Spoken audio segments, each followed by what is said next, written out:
me so fucking mad.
Mike's picking me up. Yep.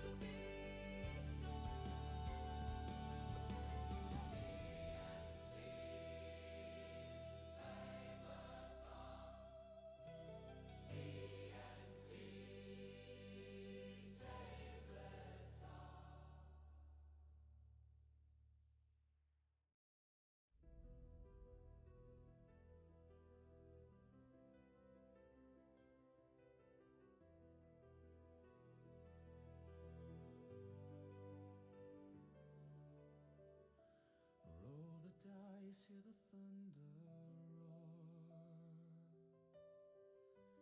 knocking on fate's unsteady door. Maps unfurl and kingdoms rise in this world where legends lie. 1,000 voices call the tune.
Can you believe it, everyone? We got a sexy subscriber! Tony, roll for initiative! Initiative to give the subscriber a double titty flash! No? Why, Tony? It's for the subscriber, you hussy! Anyway! Thank you and welcome, subscriber!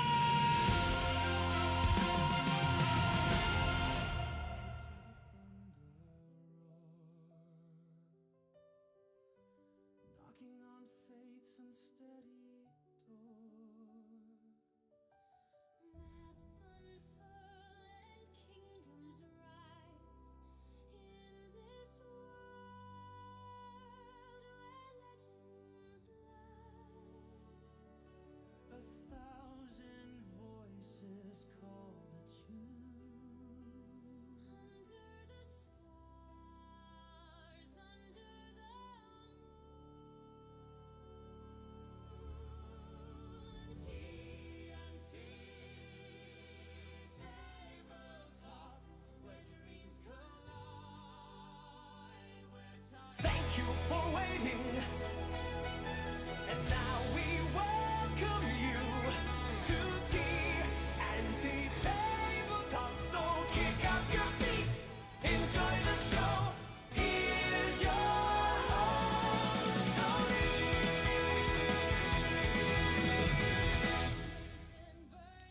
should probably turn the mic on. All right. Hey, everybody. How you doing? Cosmic. Welcome, buddy. Good to see you with a subscription. Thank you so much. Thank you so much. I bet you weren't expecting some of the new audio. So, yeah, I added a whole mess of new audio for everything because I need to shorten things a little bit. But the cool thing is, I think I have like 4 randomized audio pieces. As you'll notice, I also... I'm a little loud, apparently. Hold on a second. Mic test, mic test, mic test, mic test. I'm trying this new thing using... Okay, yeah, this ain't working. I missed my old audio setup already. Hold on, I'm going to drop it lower. Mic test. All right, I think this will work. It was going way out there. Double T. Hey, it'll come around. It'll come around. I need some confidence juice. But I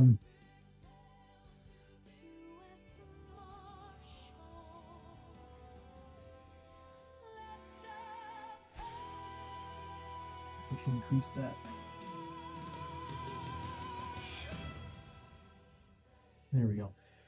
Yeah. There's a whole mess load of them, Cosmic. I added 2 more for the new stream with Mad Arts. And now I have all my audio feed going through Wavelink, so that's going to be a struggle to kind of fix and set up. As I'm seeing here, I'm getting a lot. My mic's all over the place going through Wavelink. Well, because yesterday I don't know. This is going to be trial and error for a while. But let me check and see if everything's already set up. I should have all my alerts working.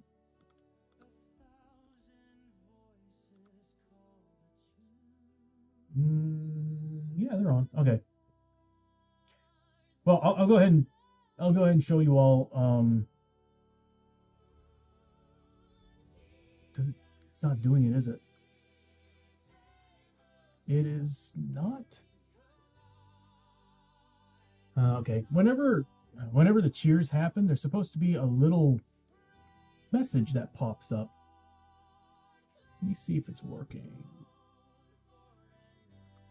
Yeah, a little message is supposed to pop up in the chat that is a reminder of what it is that we got.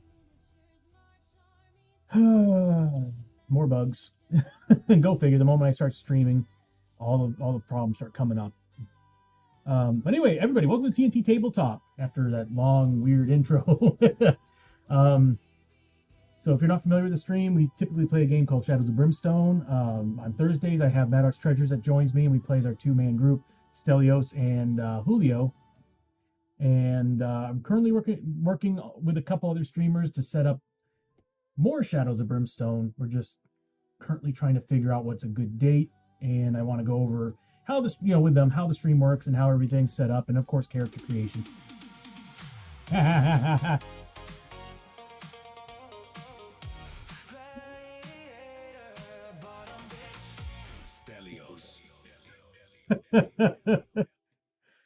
you're familiar with Stelios, he's pretty much just taking it.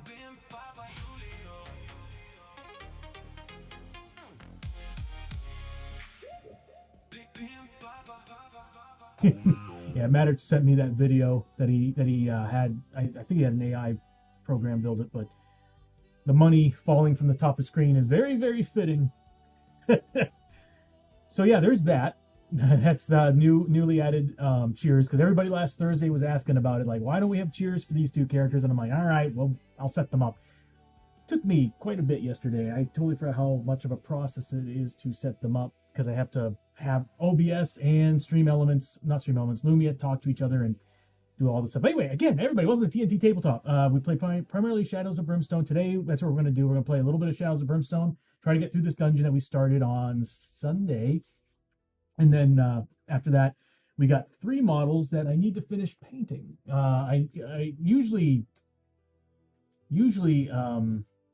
okay, so that's what it is. It's showing up here. Awesome. That's awesome. Cool. So it's just a little announcement note for myself, not for the actual chat. Unless you all can see it. There's a little announcement that says TNT Tabletop, cheer, redeem, and it shows little things. So this way, it's not showing it in YouTube though, but something to figure out later.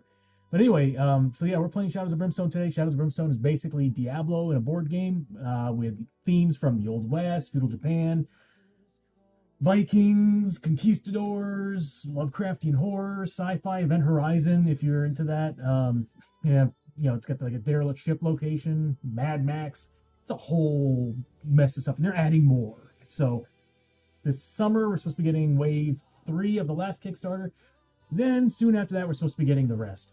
Bishop, how you doing, buddy?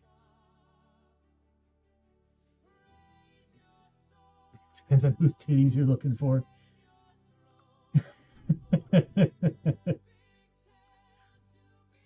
Wonder if there's a way for me to do like a sensor thing for fun. You know, like lift it up and then have like little sensor bars just for fun. That'd be hilarious. Probably need like some AI app or something to actually like recognize. But anyway, so yeah, let's jump into the stream here. All new music is set up and ready to go. We are in the canyons. Yeah, I spent all day yesterday. Why is there 2 caverns of cinder? I need to fix that already. That's another bug. Okay. Again, you're going to have to bear with me on this because a whole bunch of new stuff, not a whole bunch, but like some new stuff is added, and I made a lot of adjustments to the stream. A bug could happen at any second. As I actually already had earlier today, the stream crashed when I first started it up.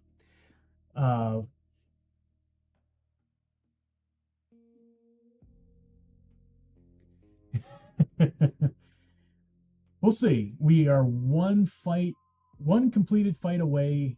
Well, 1 clue token and that fight for that clue token away from finishing the mission, and that's it for this. And then we can move on to the stream with Mad Arts on Thursday. But I also have some interesting news. Apparently in Lumia, I have a way to read and write files and send data to OBS.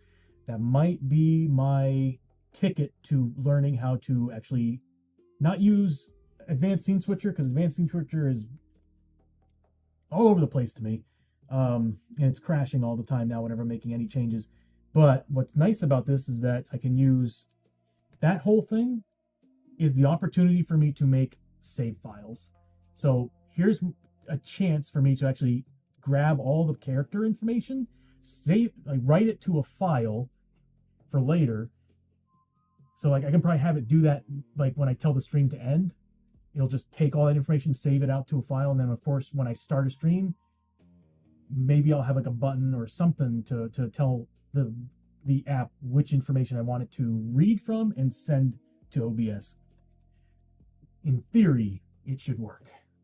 But that's going to take me a long time to set up. We said that before Tom rolled this. That is actually really true. That was how many ambushes? That's another thing too, is we already did the attack token with the clue icon on it. The next one, the only 2 that are still available is the ambush and I think an encounter clue token. So, and if I remember correctly, when you find the clue tokens, you still have to do the encounters and everything else on it. So we still have an ambush and an encounter. I'm hoping we get, an encounter can still suck. Either way, we got rid of the growing dread. But anything can happen. As we saw last stream, rolling twice double 3s, which caused the darkness to come out 4 steps. Anything can happen. But right now, we're doing good. We've actually defeated that enemy group, and we still have our feats too. We still have the bell and we still have the badge. So I'm not gonna lie, without Hosho, I'm pretty surprised how this team's been doing. But then again, we're getting extra damage and stuff with certain characters. I think I have not been fully using that. Either way. So as you can see, Hosho's back on the screen. I removed him last time because I was like, well, I was when a character's not in the game, I was like, I might as well just turn off their player plate. Well, I got a new feature. 3 new features. So when a character, their health drops to 0, you know what happens. A little injury icon comes up, music plays. It's different now. Now the whole plate turns red, and injury pops up. Oh, I'll just show you. So let's say Abbie just took 14 points of damage.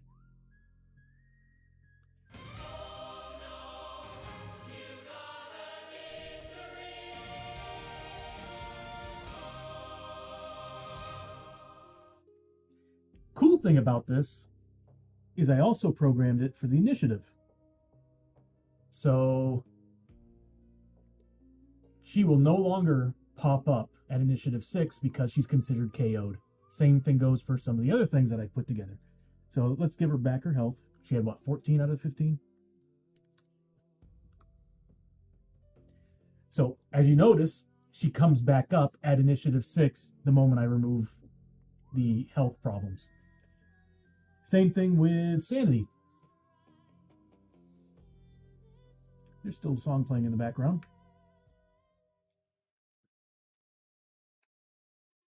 Okay, so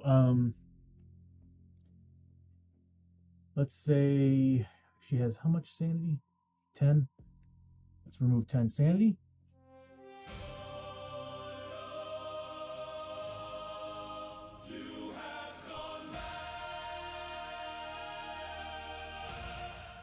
Same thing, she's considered KO'd. So if we go back to 6, she won't come up on the screen. So we'll give her back her 10 sanity. And then I might try to make it a little bit brighter, but I kind of like it being dark. And then, of course, what happened to poor Hoshirio.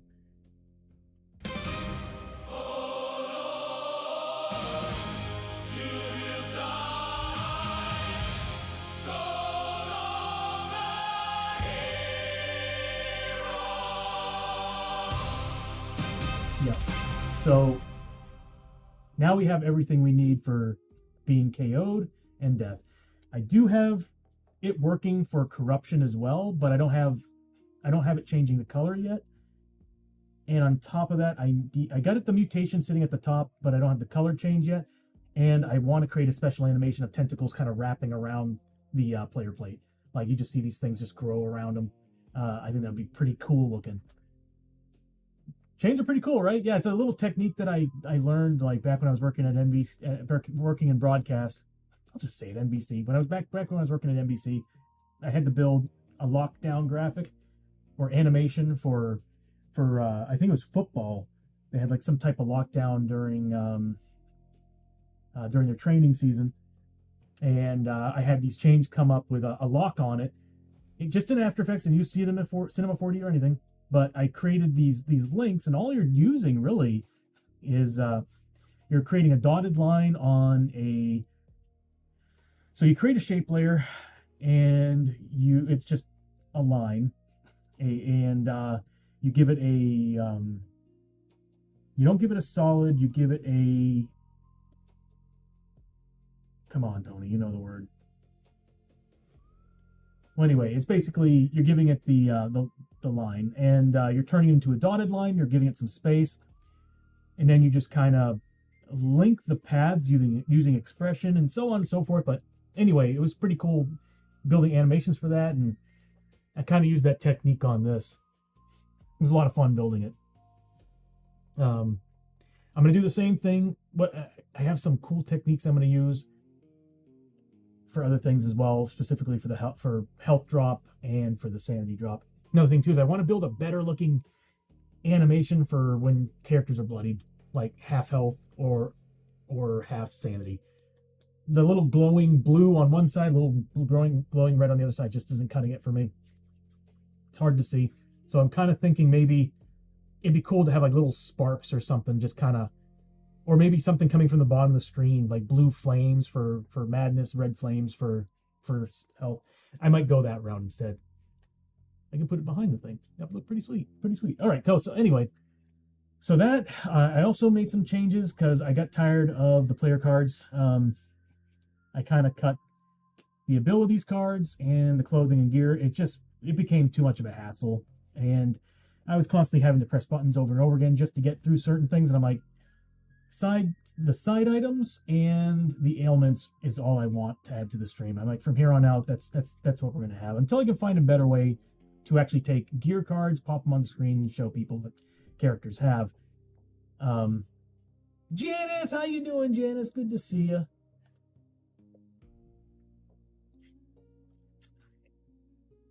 You might notice there's some new cheer redeems for Thursday stream. But yeah, so I added those, and a lot of stuff behind the scenes, basically just kind of, now that I'm getting people to jump on the stream with me, I'm trying to find a better way to send all my audio to them instead of them having to pull from my feed. And I kind of there, very close. The unfortunate thing is I had to get rid of all my ducking. Good thing about getting rid of all my ducking is I'm not using much processor, as much processor as I was before.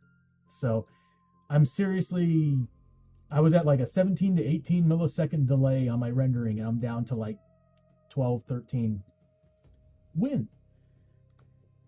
All right, so let's see if we can get through this so we can get to the painting today. I just want to get this over and done with.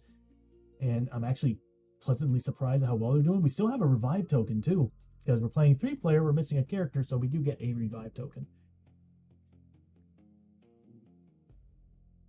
All right. What to do? It's the beginning of the round.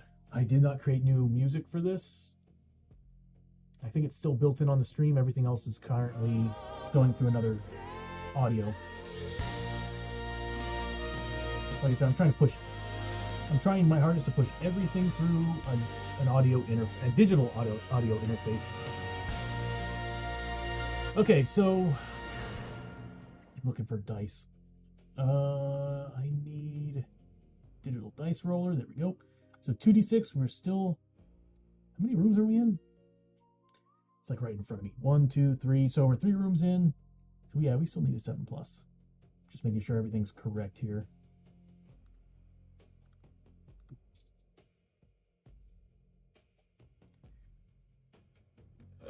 Darkness is escaping. We are in trouble.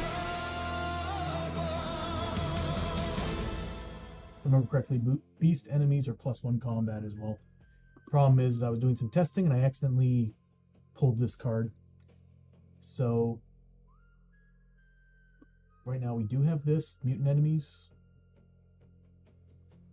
Yes. And then beast enemies are getting bonuses. Okay, so let's pull out a new card. Actually, let me check this one, see if it's something that we're using. No. So darkness card. I know, great start.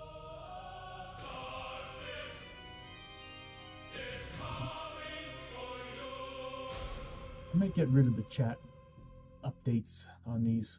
I thought it was kind of neat to do, but I'm now looking at it and thinking, it's kind of flooding the chat. Rising Shadows. Death only hides in the... And please let me know if any of the audio is acting up, because I am trying a new thing. So I need to constantly adjust. Luckily, I have everything built in here. Death only hides in the shadows until you are most vulnerable to its touch. Oh, God, are you freaking kidding me? You like the darkness text? Okay. Because it does multiple things. One, whenever there's a threat that's drawn, it tells you that there, a low threat. The heroes are now facing a low threat. There's a whole bunch of different things that it does. Well, damn. Oh, and it's creeping shadows. Oh, wonderful. Yeah, no, totally. We want to fight those. Luckily, we're not 5 to 6 players. So, peril dice +2 creeping shadows. Luckily, I got their icons. Matter of fact, we've been using them right here. We can get rid of them. No, we can't. Yeah, we can't. What I'm going to do... These are those corpse pile tokens. And we'll just say these are corpse pile tokens. Because as long as the character is standing on this tile, they're -1 on their to hit rolls. So Chiyo needs to leave.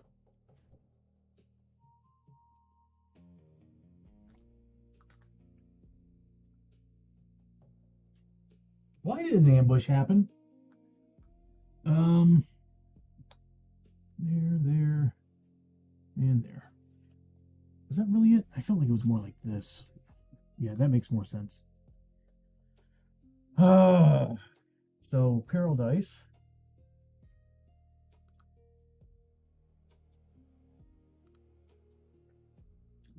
That's okay.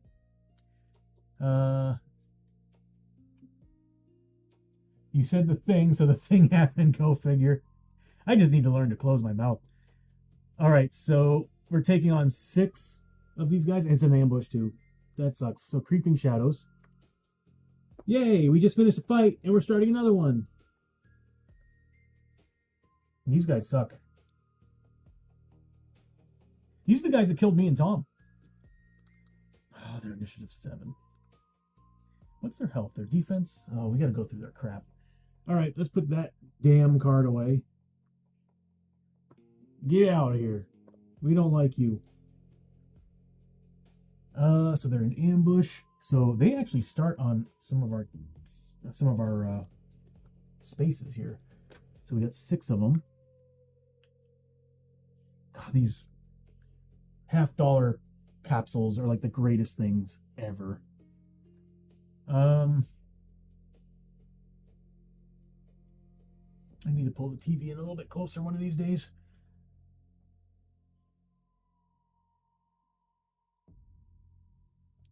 You're a streamer. Quiet streamers don't do well. It is true. I just tend to get myself into trouble. Okay, so we're looking at creeping shadows. I need to sit closer here. Flowing shape moves through and may be moved through by other models and may occupy the same space as other models. Limit 1 creeping shadow. Okay, so it's only 1. Always moves the shorter distance to try to get into the same space as its target. A creeping shadow uses its full combat against every hero in the same space and adjacent space to it. When ambushing, appears in the same space as its target. So, in general, well, I guess they're still randomized on everybody. So, Dark Whisper. Each creeping shadow to hit roll of 6+ triggers voices in the dark for the hero. D6 horror hits, yep. In addition to the normal combat hits, even when within the lantern's light. Living Darkness. A creeping shadow's defense is equal to the number of spaces. Oh, at least everybody's close next to each other. So its defense is equal to how far it is from the lantern. So we want them all as close as possible to Chiyo. Oh, immune to critical hits. Oh, isn't that wonderful? Okay, so let's see what we're doing. We have 6 dudes. Who are they going after? 1, 2 are Chiyo. 3 or 4 is Abbie. 5 or 6 is Lester. So I'll just roll at 6 dice. Okay, we've got 1. Is that a 2? So 2 on Chiyo, 1 on Lester. Wait, hold on. 2 on Lester. Oh, so 2 each. Okay, so 2 each. I want to bring Hosho back. We need to find a town, Janice. We need to find a town, or we need to find a mission that... I think there's a mission that lets you res a character. I gotta look that up. But I want him back. I want him back too. I miss him. He's like he's our only CC... Well, actually, Chiyo's a CC character too, but he's like the man. Alright, so we've got 1 on Chiyo with 1 adjacent. I'm going to try to get them as close to every character as possible. 1 next to Lester. 1... Well, that's as good as it's going to get. So 1's going to have a defense of 2. That's actually all right. This is not a bad fight. We can do this. And on top of that, Abbie gets to go first. So you'll hear the music's a little bit different this time around. So I have two sets of music. I have epic music. So when we actually have the final boss fight, stuff like that, I play the epic song, and it's basically the theme song from the stream. The other music is I just again took something I created a while back. You all have heard it probably a few times during the paint streams. I took that song and I had it go through Suno, and I had it kind of pair it with the stylings and the themes of that world, and they actually turned out pretty good. So we'll be using those. What is this? All right, so we're in technically the canyons. So I think it's the mines. Yes. The cool thing is that I had it create multiple songs, and I just kind of went into Pro Logic and just had them. I kind of just had them play one after another, because can't seem to get it to the randomizer to work on my Stream Deck.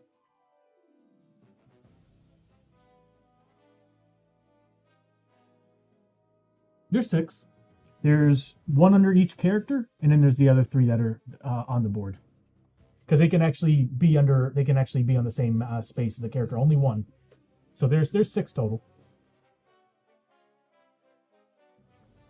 There's 1, 2, 3 under the third one's under Chiyo.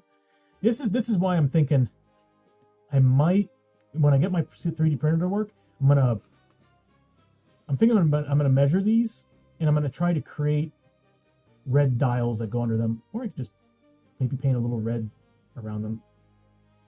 Nah, I'll create some red stuff. But anyway, there's 6 of them on here.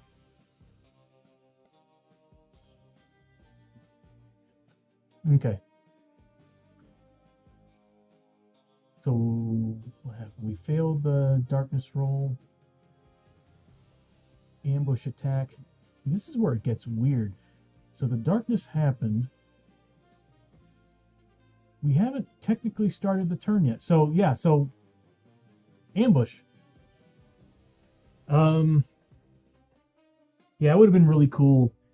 Really cool. Oh, you know what I should have done before I put them in there? It's exactly what I should have done. I should have painted the brims red inside. That would have been genius, because then they would have had red on the actual deal. I wonder if there's a... Well, you know, I might still be able to do something. I just want them to pop a little bit more than just being a clear capsule. Okay, so... these guys are initiative 7, but Abbie is initiative 10, being a gunslinger. And she gets +1 shot. So she's, of course, dual wielding her pistols, which luckily all these guys are in range, so she's getting +1 damage on all these shots. But she's going to be making...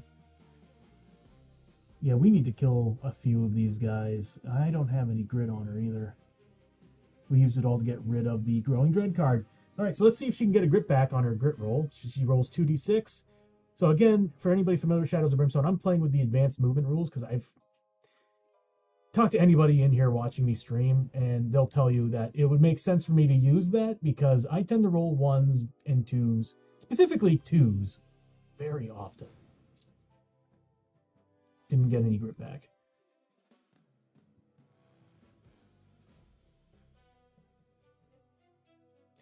True. The only thing is that the red markers that I made, they won't fit them.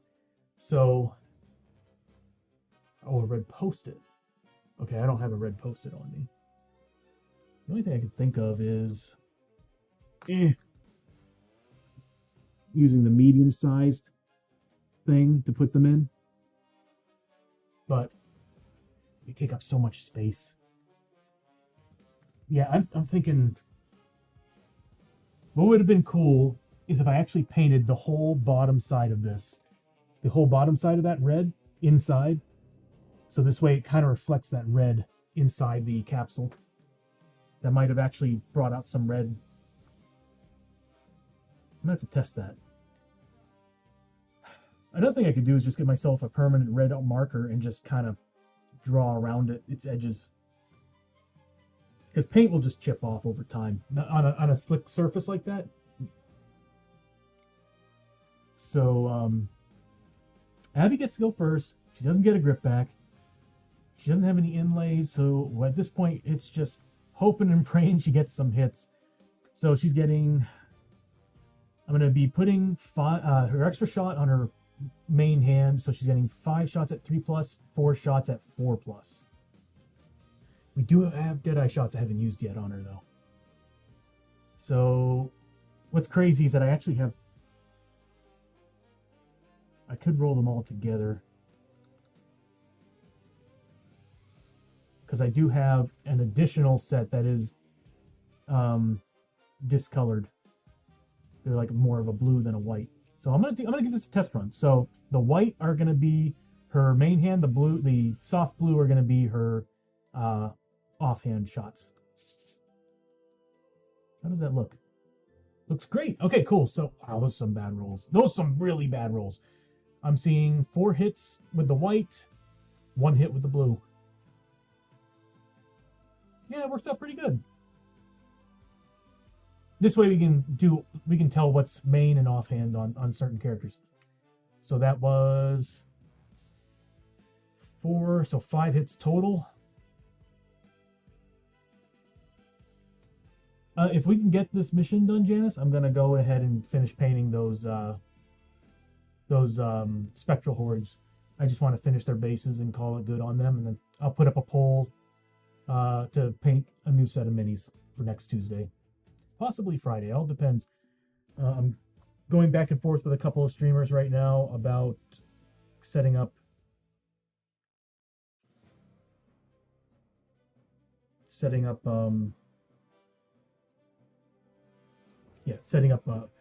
another Shadows of Brimstone stream. So okay, so we get 5 total. Who am I going to put these on? I really should get the colored versions of these to actually demonstrate who's doing what. You know what? They're right there. I'll be right back.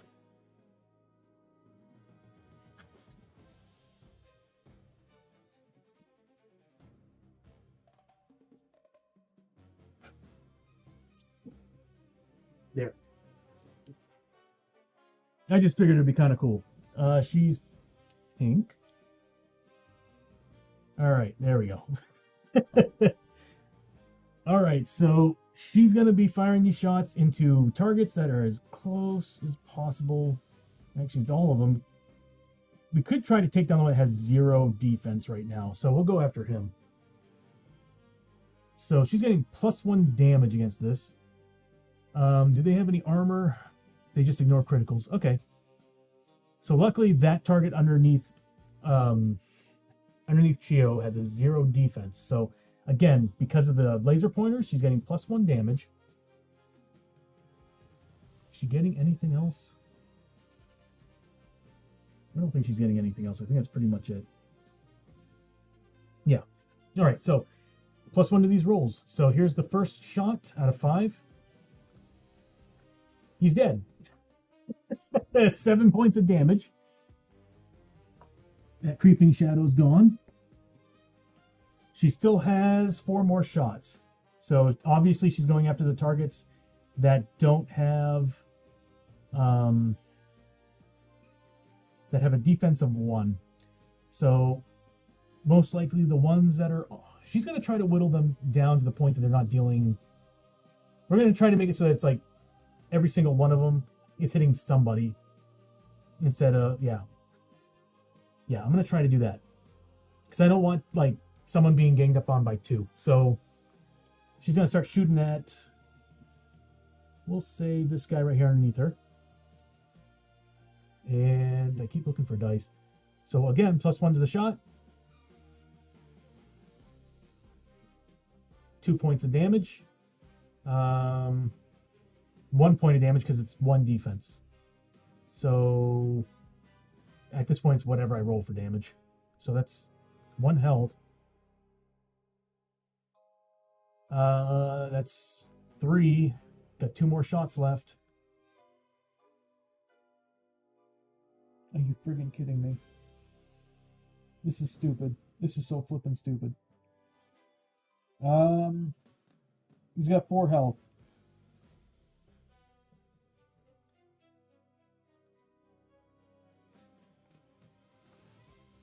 So, the last 4 shots were required to kill a guy who had 1 defense because I rolled 1s and 2s. Not a good start. Not a good start. Now, at least we whittled them down to 4 guys. But she killed 2 guys. God, I love these things. That's going to give her 50 points of experience. Gonna semi-lurk while I pack. Okay, Janice, thank you so much for lurking. And good luck on the packing. I know how, well, packing sucks. But moving into your own place, it's flipping exciting as hell. 50 points of experience. And now it's their turn. I do need to bring up the maximum initiative. Great. So my plan did not go, did not really follow through because my rolling was terrible. So therefore, Lester's got 2 guys on him. Everybody else has 1 on each. I just don't get that. How did I not do any damage? +1 damage too. Stupid. Couldn't roll any higher than a 2. All right, so their combat is a 2. They don't get any bonuses, do they? Hold on. Wait, they're demon. They're demon. Hold on. So 1, 2, 1, and 2, right? So technically it's +1 to the roll. So 2 points damage, 3 points damage. The third shot killed that one. The next one received 2 damage, so 3 damage total, and that was on the one that's on Lester. They're demons. I forgot they're demons. Okay, so I get she gets +1 damage against demons. So we're looking at, should be at 3 wounds on the one underneath our boy here. Get over there. There we go. Okay, so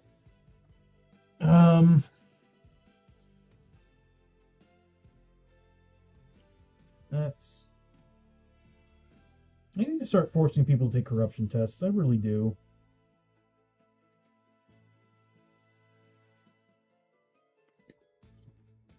All right, they're up.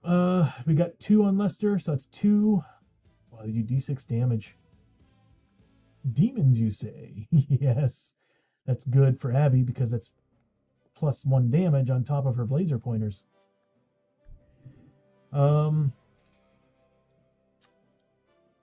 Lester. We'll start with Lester. We'll watch him get his ass kicked. Ooh, he has 7 sanity. Okay, so he's getting 4 combat against himself at 4+.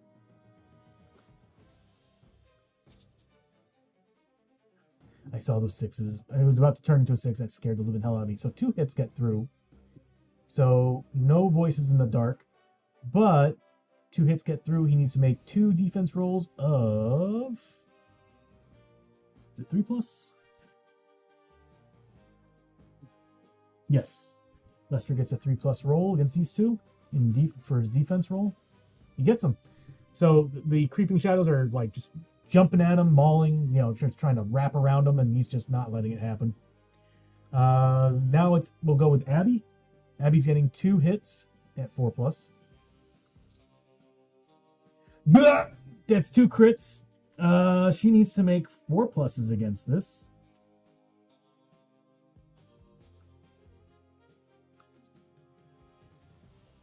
She saves them. I'm not gonna lie. I had borderline had a heart attack right there. Then there's Chiyo also getting 2 attacks on her. There's those double ones. I'm glad to see them now. So nothing happened to Chiyo. Wait.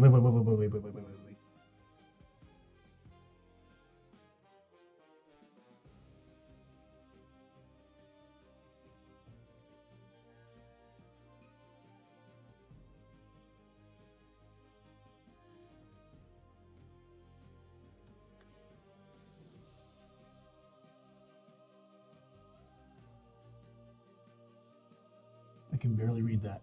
Okay, so there we go.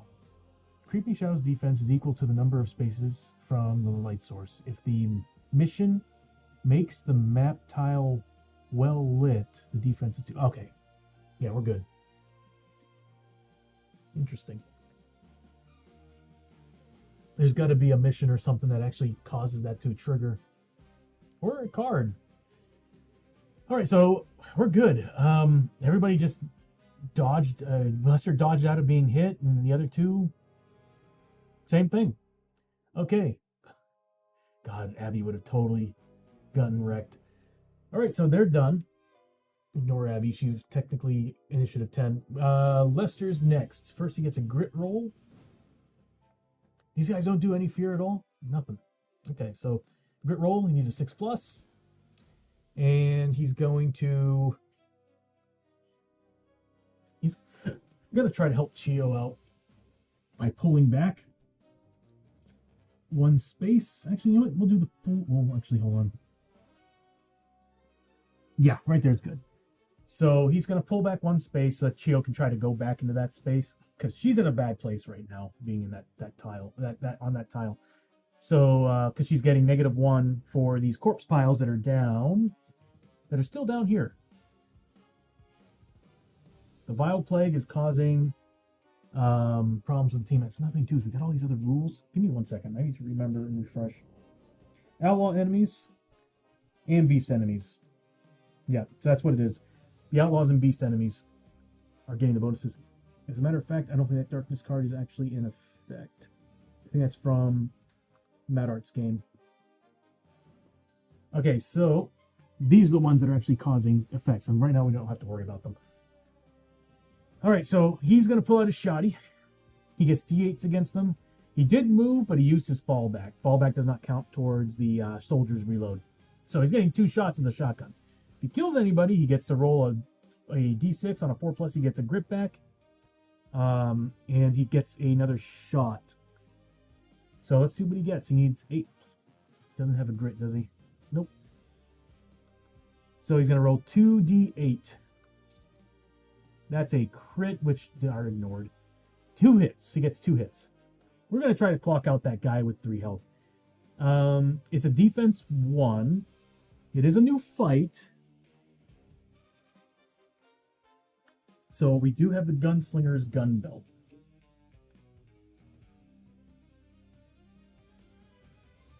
So I can add it after the shot. So I can decide if I need the 2 damage. So here's the first one, going into the guy with 3 health. Yeah.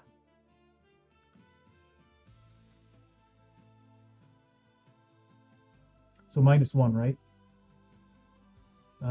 So 3 points of damage. He's got 3 wounds on him. He's gone. Yeah, I should use the green one. All right, so that one. So we'll get rid of that token. That's a dead target, so we do get a D6 roll to get some grip back on a 4+. I like that. So Lester does get a grip back. Hallelujah. And he's going to get an extra shot. Let's see if he gets it.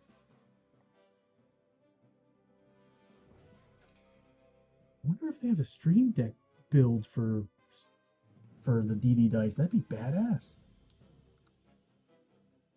Oh yeah, it's another hit. Okay, so he's going to continue shooting at the guys with 1 defense. So the guy next to Abbie right now, he's going to start firing at this guy right here. So here comes the next shot. Now I think the grit roll continues. It's the extra shot that does not. Yep. Rolling Thunder. Whenever you kill an enemy, you recover grit on D6 roll of 4+. That's pretty sweet. So -1 to the roll. I still have the gunslinger's gun belt. I think that straight up killed it. So -1, 6 points of damage. They got 6 health. Dead. Good alert for a bit. Appointment's coming up. All right, Bishop. Thank you so much for the alert, bud. Thanks for stopping by. I'll see you here in a bit. I'm not sure how late I'm going to be streaming, but probably pretty late today. So, Lester killed that guy outright with that shotty. Dang, he's kicking ass today. And rolls for another grit. Again, a d6 roll of 4+. He gets it. Not so lucky this time. One more shot.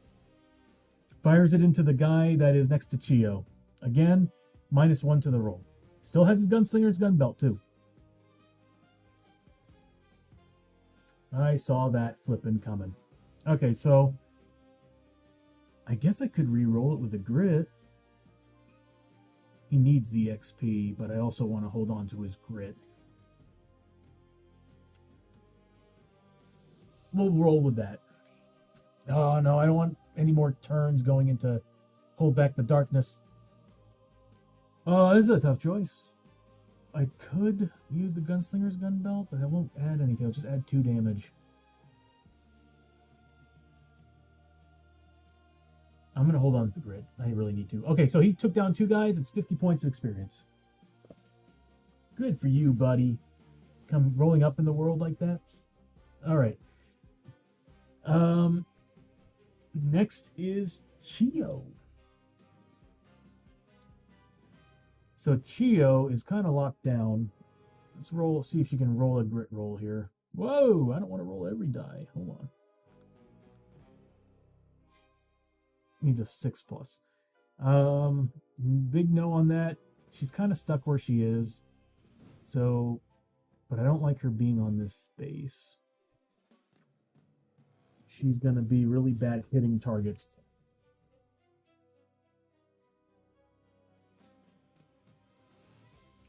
Yeah, I'm going to have to do an escape test. I was really hoping... I keep forgetting to get her something. She does have the ability... Well, she could have the chance of getting... actually, I could have chosen it.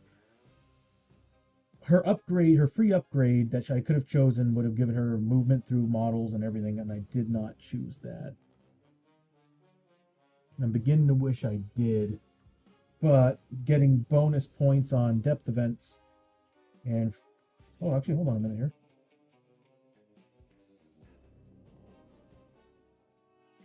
We failed the darkness roll. She gets D3 back in key points. So she should be getting 1 plus 1d3 at the start of this turn. So 2 points.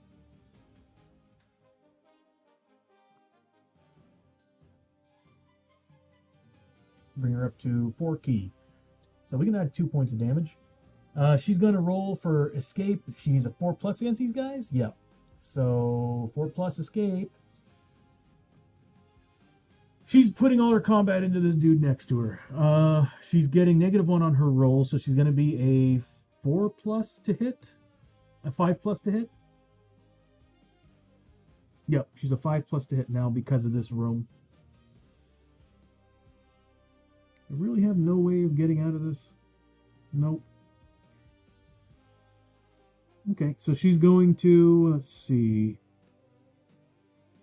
attack with her monk's staff. She's getting 2 attacks. Nope.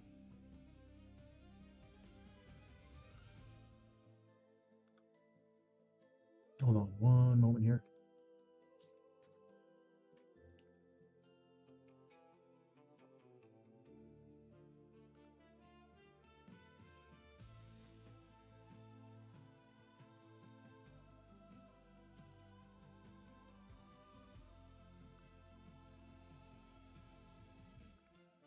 Okay, so 2 attacks with her monk staff. She needs a 5+ with these. And she ain't got no grit. She gets 1. She gets to use a D8 for the damage. They are darkness, demon, and hazard. I think she only does extra damage to myth enemies. Yep, so she's going to be rolling a D8 for damage here. It is next to her, so it's going to be -1 to the roll. But I can add key. It's going to cost me 2 key for each wound if I want to add extra wounds. Yep. Okay. All right, let's roll a d8.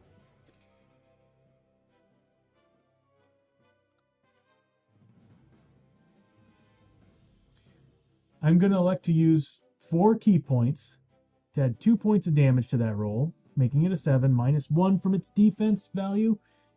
It is dead. So let me spend the key points. Ad break in 5 minutes, everybody. Now she's free from it.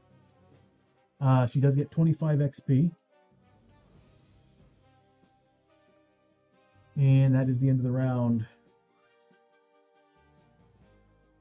I'm not liking my dice rolling right now. I'm a little scared of rolling Hold Back the Darkness.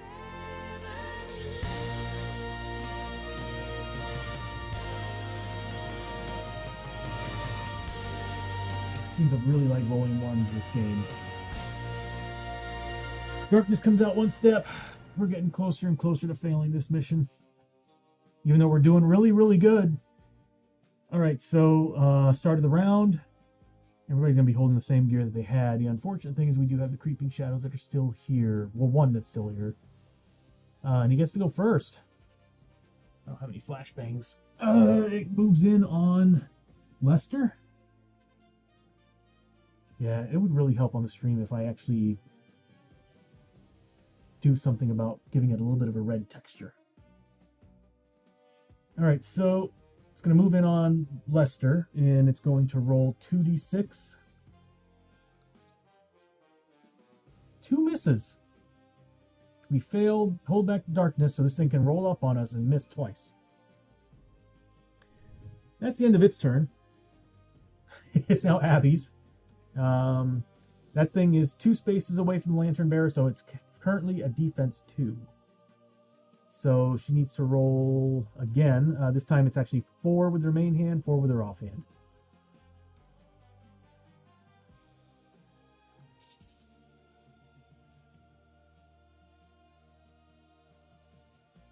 Wow. Okay, so wow. 2 with her main hand actually got through with 3 pluses. Only 1 with her offhand. Look at all those 1s. 3 hits. So it's minus, let's see, it's a demon, and it's also +1 damage within range of her laser pointer, so it's whatever I roll for damage. I'm just going to roll 3 dice and hope they add up to 6. Yes. It's dead. What a jerk. Anyway, Abbie went. We defeated the creeping shadow.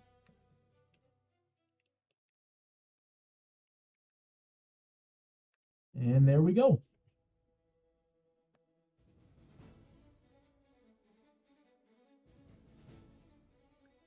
I don't know if you all can hear the music well or not.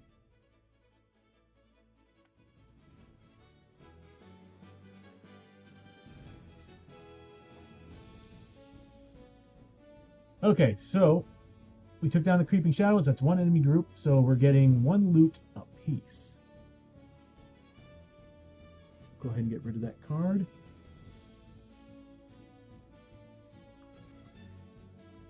So let's see what we can do.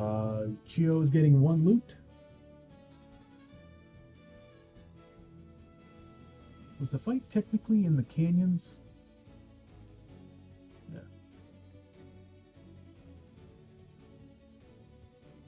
Yeah. So Chiyo's getting 1 dark stone and 30 XP. Oh, we should do... I'll go ahead and do this, but we really should do Catch Your Breath first.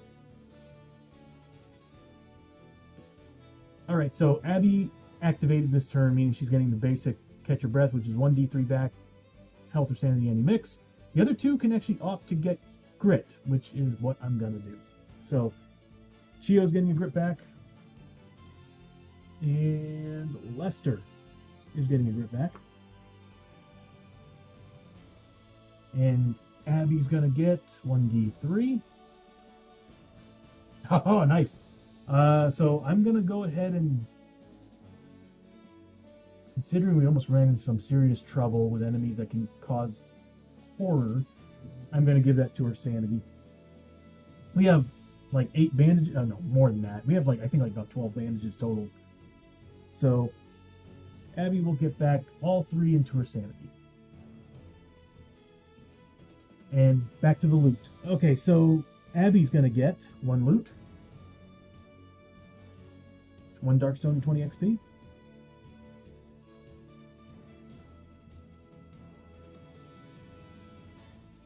And then we've got Lester.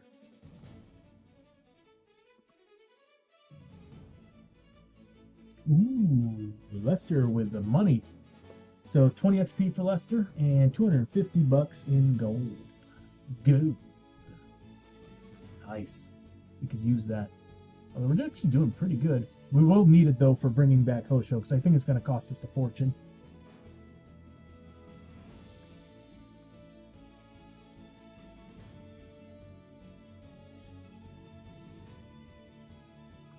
And that is it. That was quick and painless. I really hate it when I say that. All right.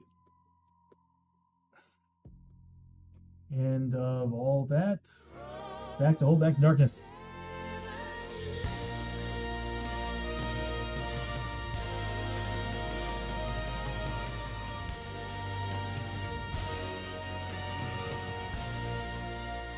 I mean, we didn't fail. That sucks ass. Do I have anything to do about that? No, I already used my Norse traveling pants. Damn it. Well, let's see what BS we have to deal with on this one. This is the canyons. I think this is it. Yes. Canyon depth event. The feeling of being watched. No. You can't shake the feeling that, you know what, it'd be better if I could actually zoom in on this because I can't read any of this. I am going to do this. There we go. All right. You can't shake the feeling that you're being watched from the cliff sides. The next attack in the canyons is automatically an ambush. If that is already the case, instead ambush attack, draw a threat card. Let me put that in the notes because that's going to be fun to deal with. Hopefully the next attack is in the mines. Next attack.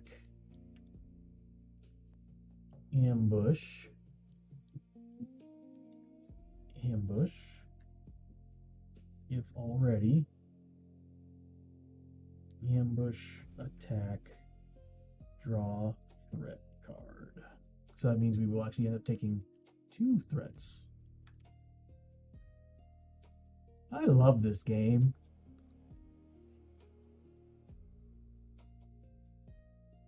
I actually really do. Just sometimes, you know, sometimes you just sometimes I just want to take some of these tiles and just tear it. Damn it! Alright, so here we are. We don't want to be here anymore. We're looking this direction. Hopefully that is a doorway that leads to a place that has more than 1 exit. So we start with Abbie.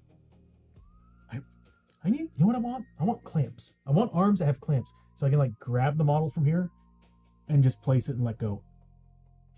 I need that in my life. That would make this so awesome. Hold on while I put that in my notes. Research arm clamps. Maybe print one.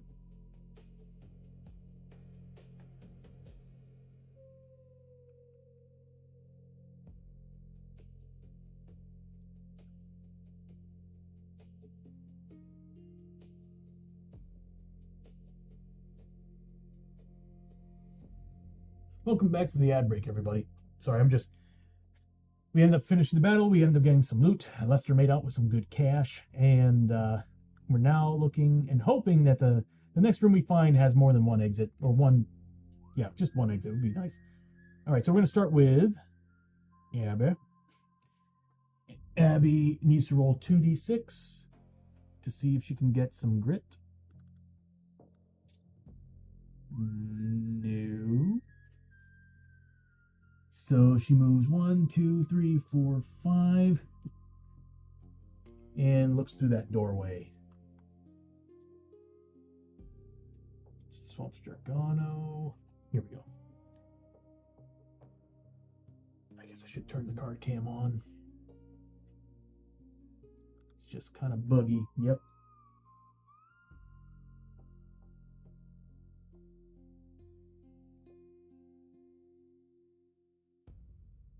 It looks a little better today, but it's still kind of popping a little. Okay, so what we find is a mid-passage. A boring mid-passage.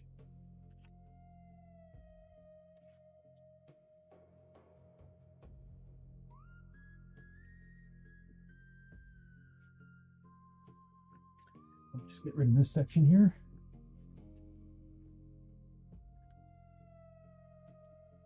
Yeah, we'll do this. All right. We're not going to be going back anyway. This just makes it easier. And she gets 5 XP for that. Oh. That would help if I brought the maximum initiative down. All right, so she moves up, finds a new passage. That's pretty much it. Next up is Lester, who I think he should be back at a 4 movement, right? Or a 5 movement? Hold on. Did we get rid of his ailment? Because I think I removed it off of his card.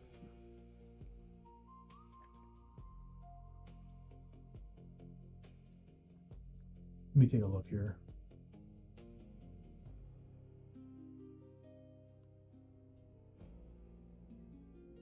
No, he still has the rock skin. Okay. He still has the rock skin. It was the Darkstone allergy that we removed off of him. That's what it was. Okay, so... Alright. He's still got 4 movement, so... He is just going to roll for grit and then move. What is going on? It is, for some reason, constantly playing...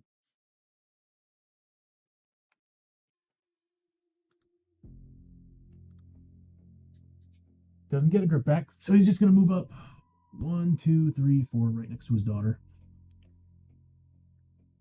And he's going to scavenge the room that he just... This room right here. So he gets 3d6. On any 6s, he scavenges. He does manage to find something.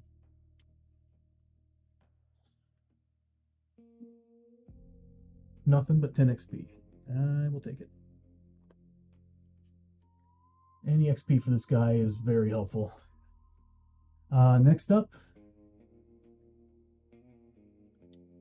is Chiyo. Chiyo is also going to roll for grit.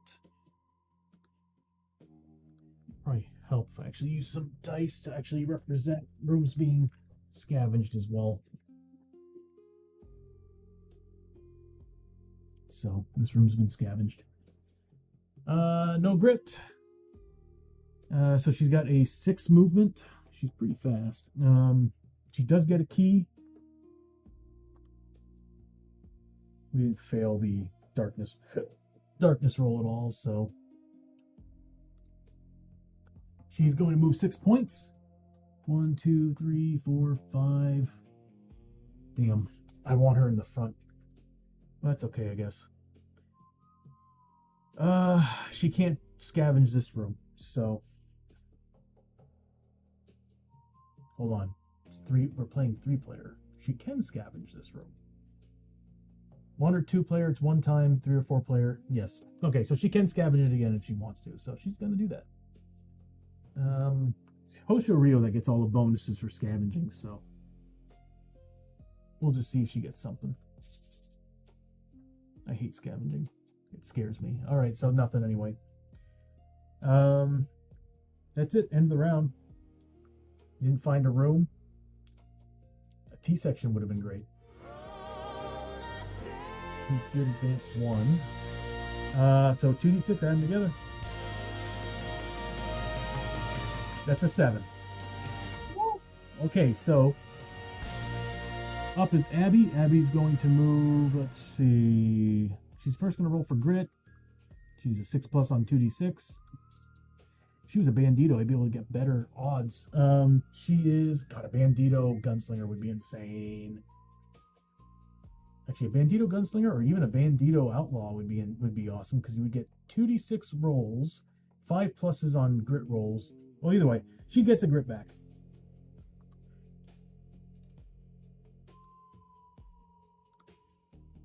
And she's gonna move up. Wait, hold on a minute. Gonna look at her cards.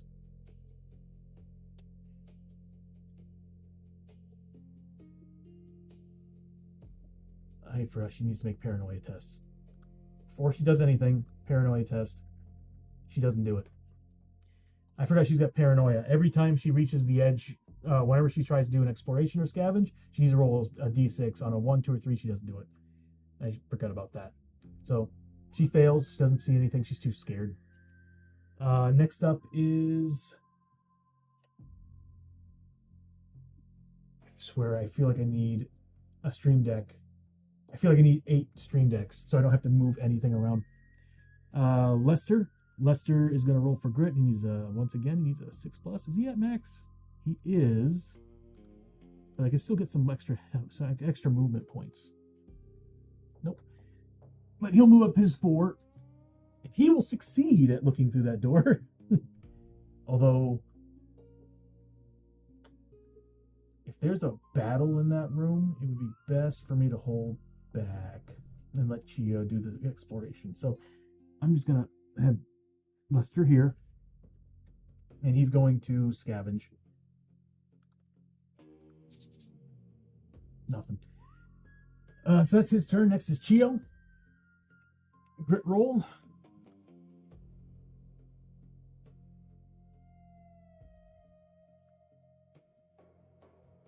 She gets it. Perfect.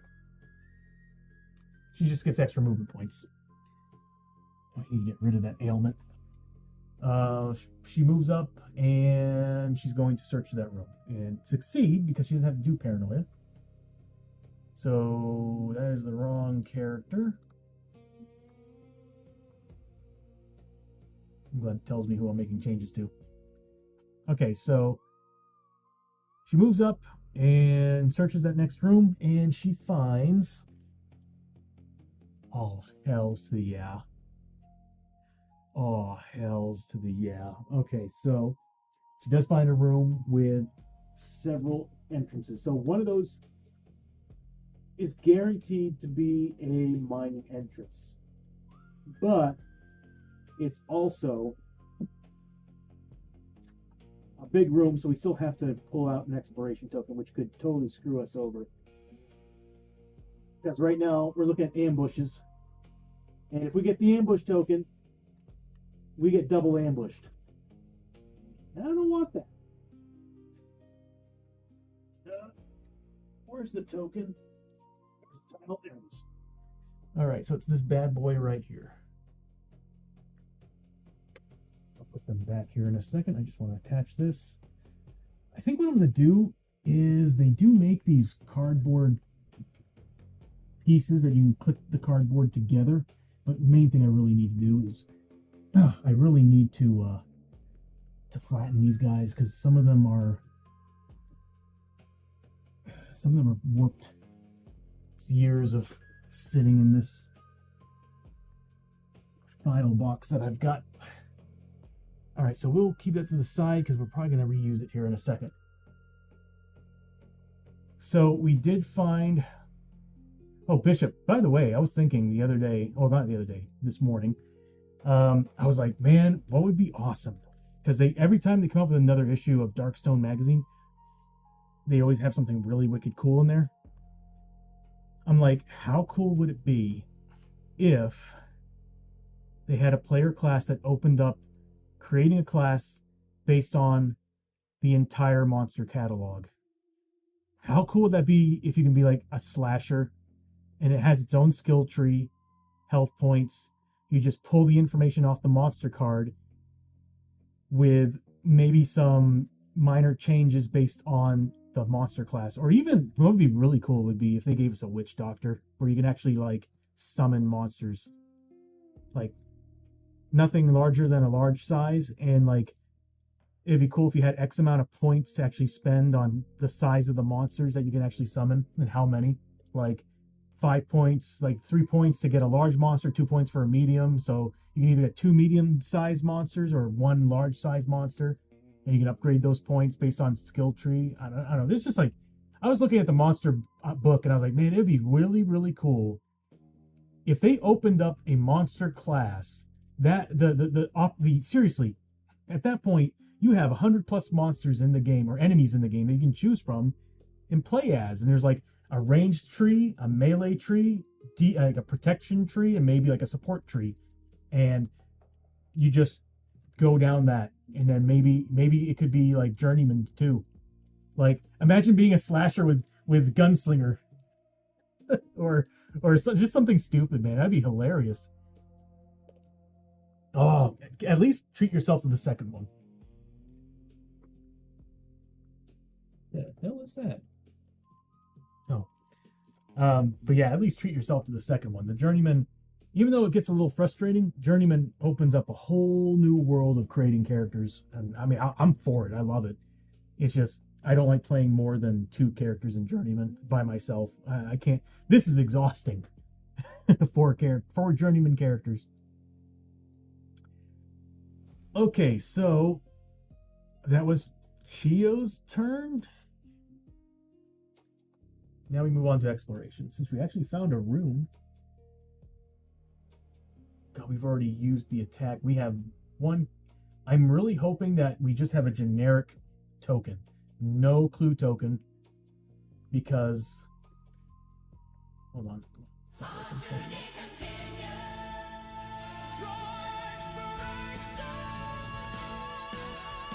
And it's the worst freaking token. You know, I wished for it, but it gave me the worst one.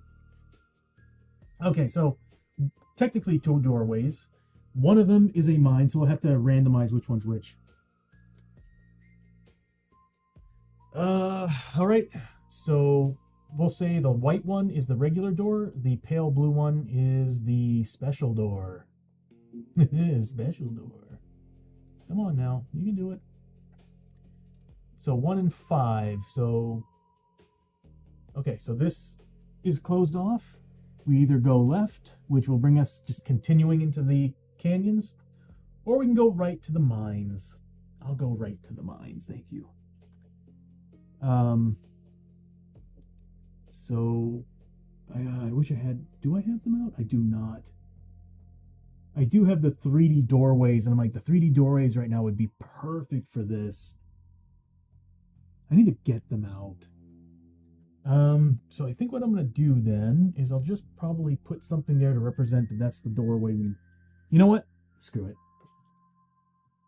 We're not going that way anyway, and all we need is one more mine, so we'll just say that's closed off, and the other way leads to the mine, because we're not... There's no point. Once we go to the mine, we're done.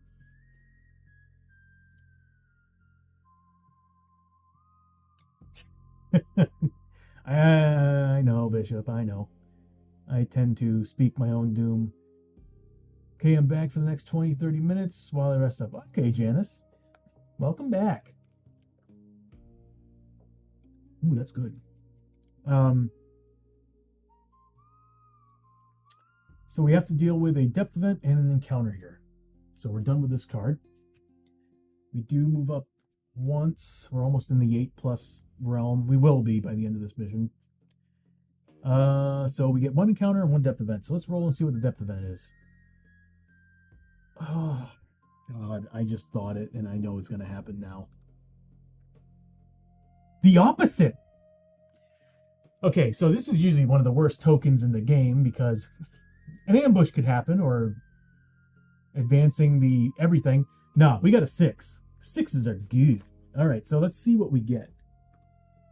So we are in the canyon, so it's going to be a little different than what the mines has for depth events. So depth event here is Stubborn Resolve. This place is horrible, and let me get to the full screen. This place is horrible and unforgiving, but you're not about to give up without a fight. Each hero may immediately heal D6 wound, sanity, any mix, or recover a grit. KO'd heroes may immediately recover, rolling on their injury madness chart and healing 2d6 wounds. I wish it was like dead character can come back to life. That'd be nice. But hey, this is an amazing roll. Okay. We're doing good. Although I'm looking at Lester and I'm like, he's already maxed. You know what? Yeah. Chiyo and Lester are at max. Abbie's going to get back a grit.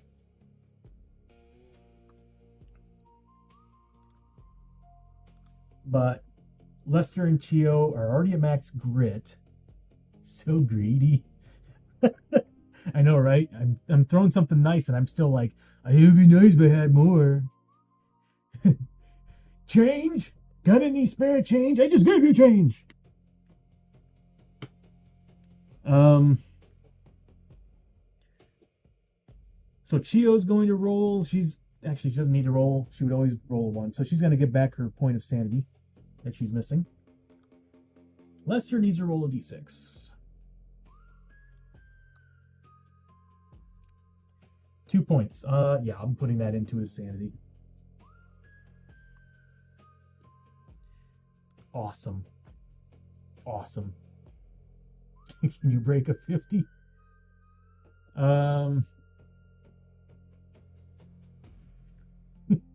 That'd be hilarious if they did. Although some of them I wouldn't doubt it. So we're looking at, let's see. Where were we? Depth event, encounter. Okay, so we need to do encounter here as well. The camera is on. I might probably have to zoom in on it. Oh yeah, I have buttons now.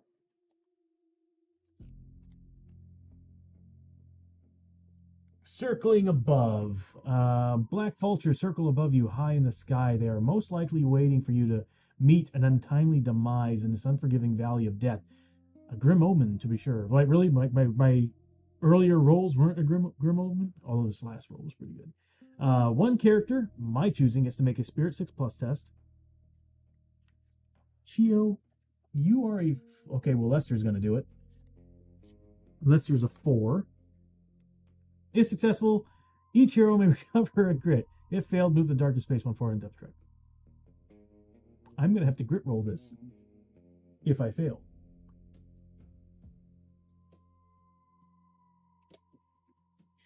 Yeah, he's a 4 spirit. So he's going to go ahead and do it.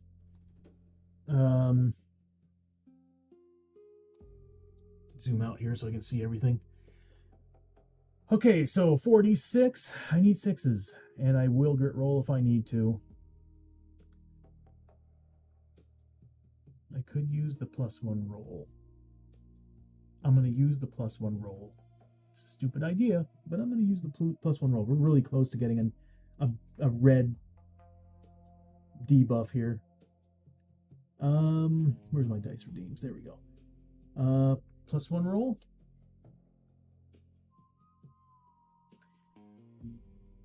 I need to have a new animation for that now. Now that everything's sitting at the bottom of the screen the way it is, it covers up a lot of space.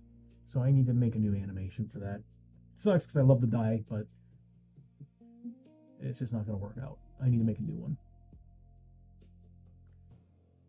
Although I do have another way to do that. Well, anyway, so one of those dice is going to be a +1 die.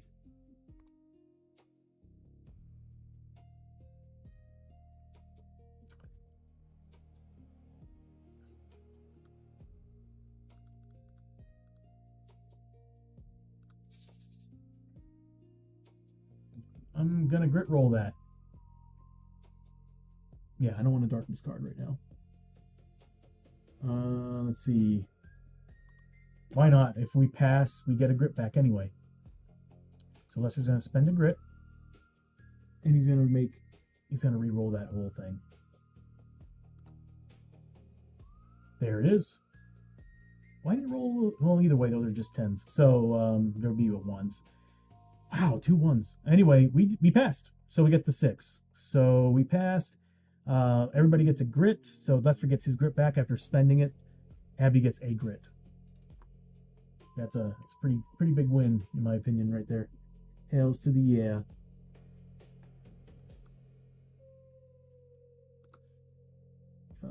Grit. There we go. Doing good. Oh my god. I hope I didn't just curse myself. All right, moving on.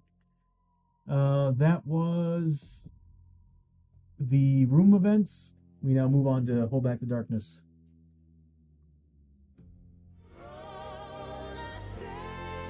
Yeah, I probably did jinx myself, Janice. That's immediately after, not even after, it's like halfway through the sentence, I was like, why am I saying this out loud? God, we're really good at rolling these fives. So it's a failure. That means we get a darkness card. Yay.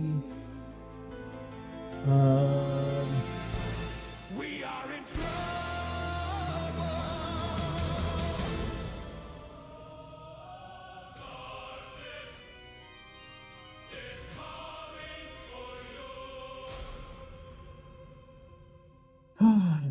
Okay, swarm of rats. A scurrying tide of rats pours through the passage, swarming over the heroes and passing by. Each hero takes 2 corruption hits, gains 20 XP, and must then pass an agility 4+ test or discard 1 side bag token. No! Okay, so let's bring everybody's info up because we have to deal with this. I should have it sitting over. Oh. Right. I see a problem with having these things as they are. Okay,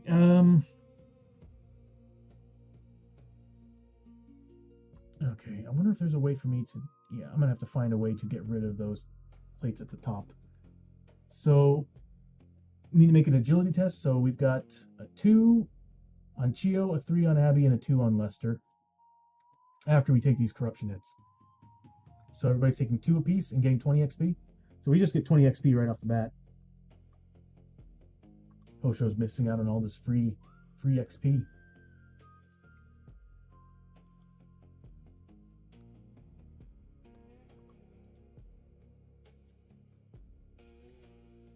And everybody's making 2 corruption hits.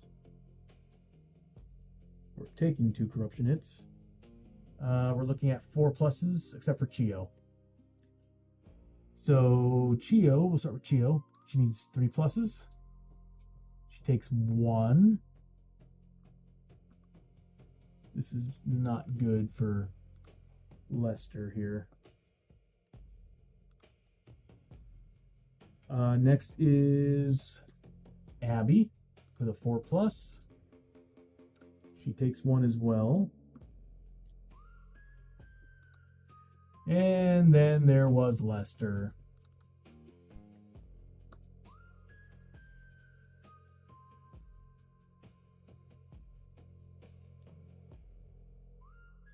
He's got plenty of grit. I'm not going to waste it. What does he have? Oh, okay, we're good. We're good. We got this. We got this. So he gets 8. He gets 2. Oh no, you have mutated. All right, let's pull the chart up. So he's going to roll 2d6 at them together. Mutation, Janice, that means that you get X amount of mutation points whenever you do corruption tests. So, for example, Lester failed both of the corruption tests. Basically, what happens is the rats were coming in, and they have diseases and all that stuff. And basically, it was causing corruption to the characters. So, and what you have to do is you have to roll these willpower tests. These willpower tests are supposed to stop basically the corruption or the disease or whatever from getting into and mutating you. If you look on the character sheets, there's those green sections there are basically how many points you can have in mutations before you mutate. Lester is now at 3 out of 3, but he's also going to get 1 point to overlap. So, because he got 2. So now what we have to do is, now that he's reached that mutation point, we have to roll and see what he gets for a mutation. So what I'll do is I'll roll a percentile.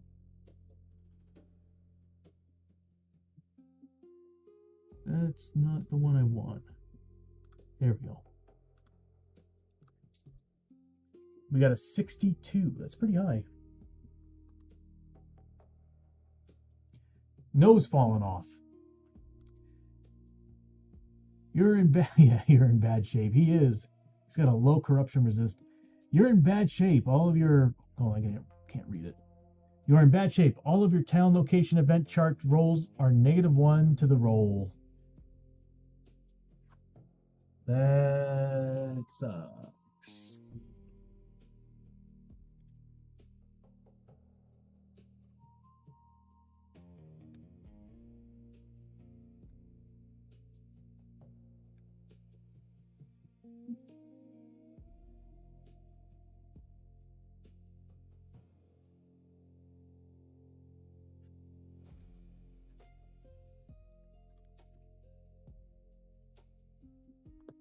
And I'll add that to his character sheet.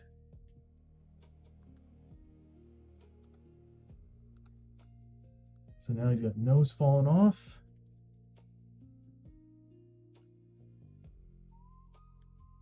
Town location events, -1. And we can get rid of those points. He's now down to 1 since 1 point kind of rolled over. Yeah, I know, Janice. Not very attractive, huh? I might have to redo his character portrait. We can get rid of it, though. You can get rid of mutations. We have Chiyo on the team, who's a expert surgeon, so she has the ability to get rid of it. Problem is this team is littered with ailments right now, as you all can see. There's a lot. Okay, so that's all over and done with. Oh no, it's not. We got to do agility tests. So we need a 2 on Chiyo. Let me take a look again. I think it's a 2 on Chiyo. Yep. Agility 3 on Abbie and a 2 on Lester. And we got to see if we can keep our side bag items. So we'll start with Chiyo. Chiyo needs to make a 4+ on 2 dice. Nope. Abbie needs a 4+ on 3 dice. And then Lester, again, 4+ on 2 dice. Okay, so the only one that loses something is Chiyo.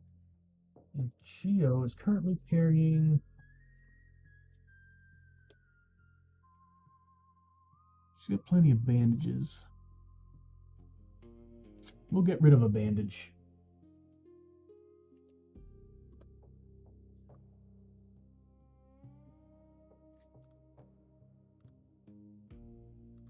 So she did lose a bandage. She's down to 7 now. Okay. We're done with the darkness card. It wasn't terrible. Could be a whole lot worse. All right, moving on. We have Abbie. She's going to roll for grit, 2d6. It's the start of the turn now. She doesn't find it, but she does have 6 movement points. She does have 3 grit that I can spend to have her rush right up there, too. How far is she from it? 1, 2, 3, 4, 5. Not quite there. I hate the idea of spending points, but I kind of want to get there ASAP.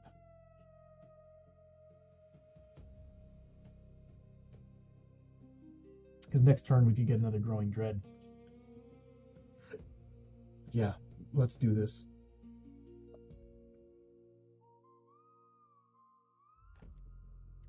Yeah, she's going to spend for 1 point of movement. Really? Yeah. I guess we'll wait out a turn. So she's going to move up 1, 2, 3, 4, 5. It would be smart for me to actually spend the grit and just get us into whatever's in that room. But I hate spending grit. Well, we actually... Oh, yeah, I shouldn't be spending any grit. If we get a Growing Dread, I can get rid of it. All right, so she's done. I'm not going to bother scavenging. We're too late in the game for me to get screwed over by scavenging. So next up is going to be Lester. Lester's going to move. he might have to use some movement points. He's only going to move up 4. Oh, we got this. He's going to move up 1, 2, 3, 4. He needs a grit roll as well. He's a 6+ on a 1 die. Nope. It's a 5. Okay, so he just moves up. Not going to bother doing scavenging. Again, like I think we're too late in the game for a potential problem with scavenging. So next up is Chiyo. She's going to roll for grit. And she's just going to move up 1, 2, 3, 4, 5, 6, right next to Abbie. Wish I can get her in there further. Oh, she gets a key point as well. What sucks is that if I actually went, there's a route for the traveling monk where I can actually use key points to add movement points. I'm beginning to think that would have been giving me more movement, but it also would have allowed her to just move through other targets and models without taking escape tests. It would have been nice. But she does get a key point. We failed this test, right? That's right. Okay, so I need to roll a 1d3. So she gets 3 points. So she gets 4 points of key back. Nice. She's at 5. And that's the end of the round.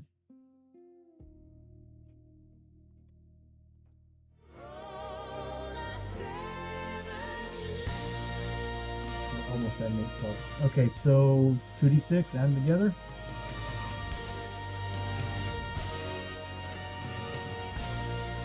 This is like the 3rd or 4th time we rolled double 3s this mission.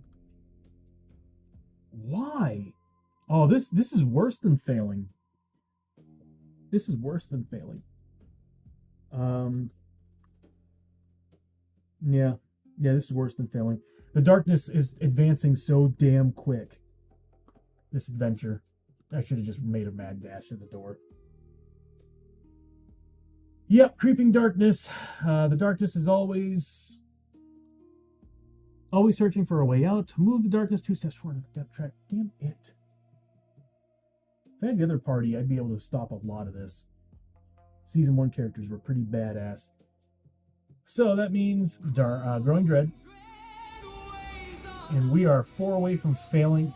4 away from failing this mission. And we're -1 agility. I should have seen that first before we did all our agility tests. From here on out, we're -1 agility. I totally forgot about that. This little thing over here. So I'm spending grit on everybody to stop that Growing Dread card from happening. Well, that'll be when we actually have to draw it. So we got this bad boy to look forward to during the when we find the final room, which I'm sure is coming up. Okay. Oh man. Double 3s is worse than failing.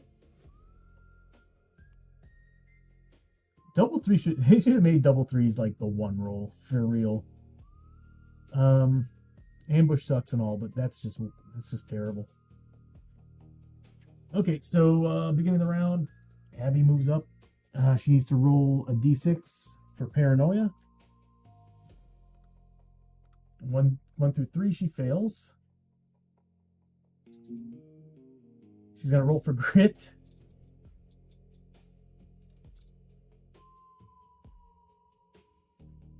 This is not looking good. So she moves up. That's all she can do. Next up is Lester. He's going to roll for grit.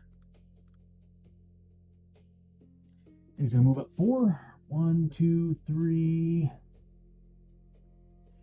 He's going to stay there. And then we're going to move up Chiyo. She's going to roll for grit. Well, there's no point. She can only move 1 space. I guess I'll just do it just the same. She's going to move up, search the other room. She doesn't have to do paranoia, so she's good there. She gets 5 XP for searching the next room. And It is a mine deck, not a canyon, because we're in the mines now. Can we please find a flippin' room? So we find a corner passage. It is in Caverns of Cinder. Oh.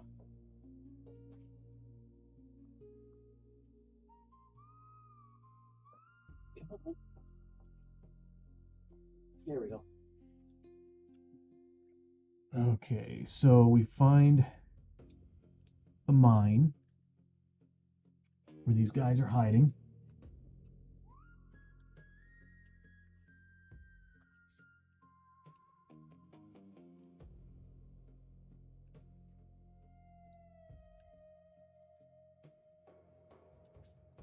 Oh, we need to roll and see which direction it's going, actually.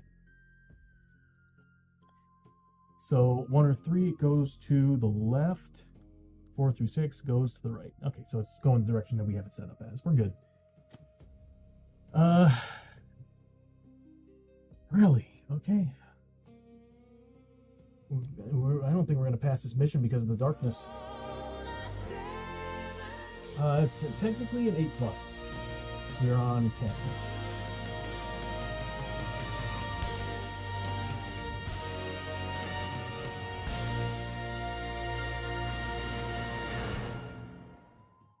We failed the mission. We failed. Yeah, no, this is failing. An ambush attack is going to stall us for a couple turns. We're going to fail those darkness tests. It's pretty much over. That's okay. That's okay. Let's just keep going, I guess. All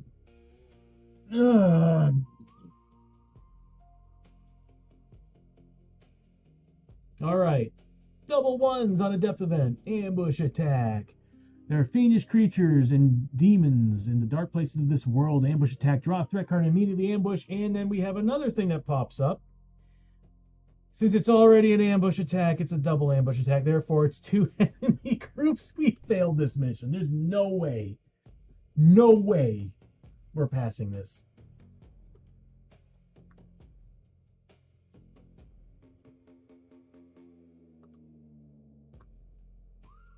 Where's my charts? There we go. I don't know, Janice. I don't know. We're ambushed by 2 monster groups, and we're 4 spaces away from failing the mission. And then we still have a fight to do after this. Ugh. Okay, so with 2 monster groups too, by the way, probably, most likely. Yeah, our luck was really bad. That was the problem. All right, so 2 monster groups. We are taking on medium threats. So here's the first one.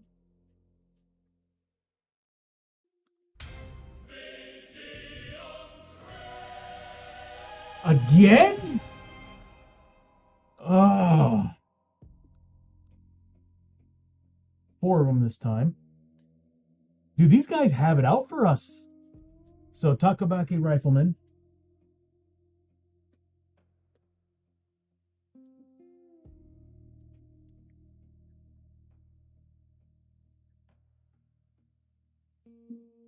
That's insane.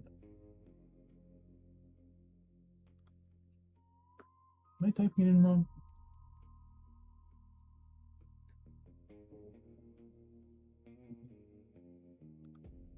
I was.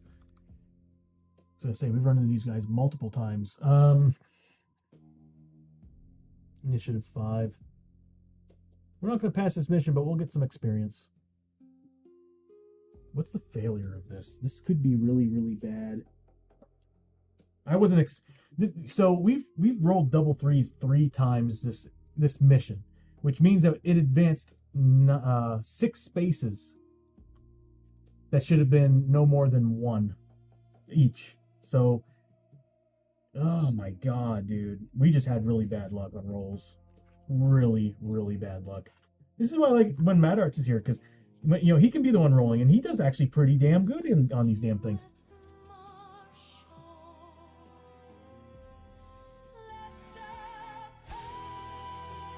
Janice with a cheer for the Marshal. Thank you so much, Janice. Did you see the new one? We'll roll 1d3, and that'll give him back points of health and sanity. You know, I have dice for actual 1d3 rolls. I don't know why I'm not using them. 2. So he gets 2 points back. I'll dump him into his sanity. Well, I'm going to hold on to them for a second because I want to see what the other enemy group is. So we'll put them away. What the hell happened? Put that to the side. And one more low threat.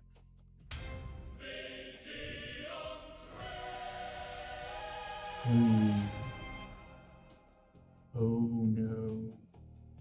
We're fighting 3 monster groups. So we got a Void Sorcerer.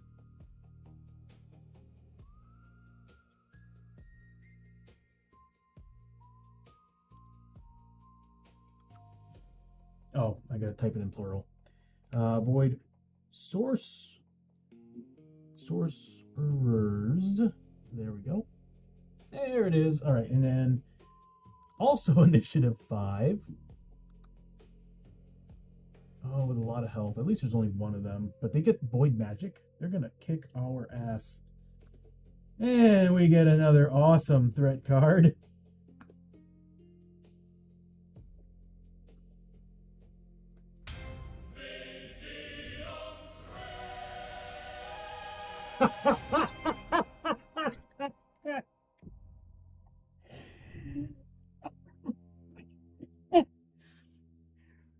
Oh my god. Okay, so I don't think I have that many Void Spiders on hand.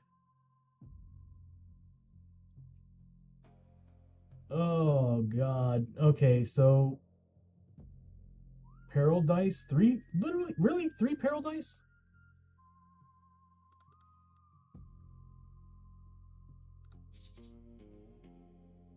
Oh my god. I'm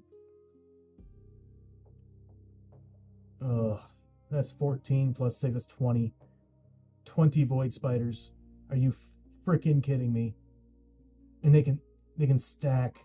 They can stack. We're dead.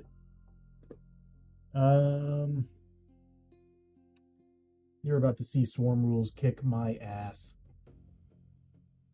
Oh, and they're initiative 6 too. That's wonderful. Oh, that's great. At least we got grit. God, this game's been giving us grit for this fight, I swear.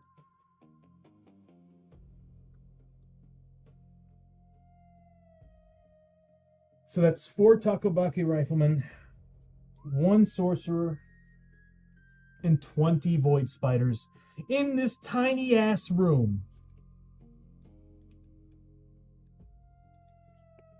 I'll be right back. I need models. I'm kind of annoyed.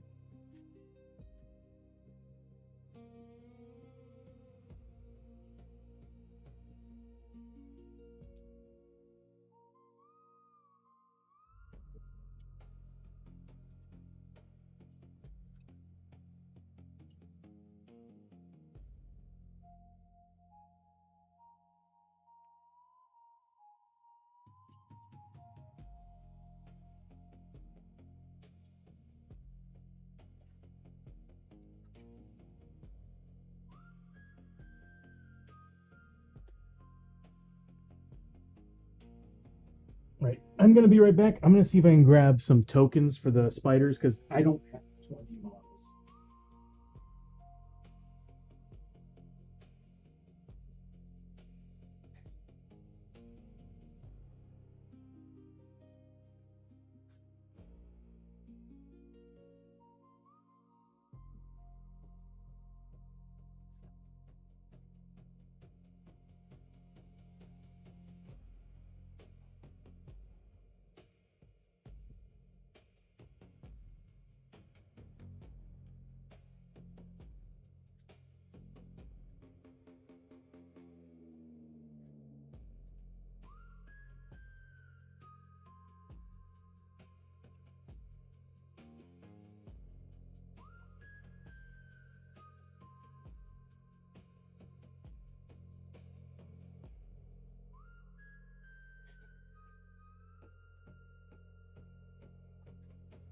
All right, so here's the plan. Because the game wants 20 flippin' models of void spiders, which is stupid because the box only comes with freaking 12. And even my voids, I don't have my swarm spiders built yet. I'm going to use tokens. Because another thing, too, is the stupid ass swarm moves require. Do they have the countless swarm? They do. Okay, so they can actually stack up to 3 times, and there's 20 of them. So we're going to be surrounded by. We're dead. We're dead. And unless it's this moment where I'm like, I wish we kept the dynamite. If we kept the dynamite, we could handle these void spiders like they were nothing. But this is seriously, I can't. This is insane. So we're gonna have multiple spaces with 3 spiders on them, and they all get to attack every single hero adjacent to them. We are in deep, deep trouble. That's 15.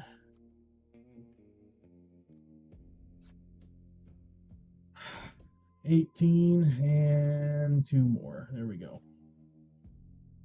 That's a lot. That's a lot of models. So, hey, look, remember this guy? We painted him. So we're taking him on. Placement is going to be. It always starts off with the slowest first and works to the fastest. So the void spiders will not be adjacent to us. Yeah, they're shootout enemies, so they're going to be far away from us. We're in trouble.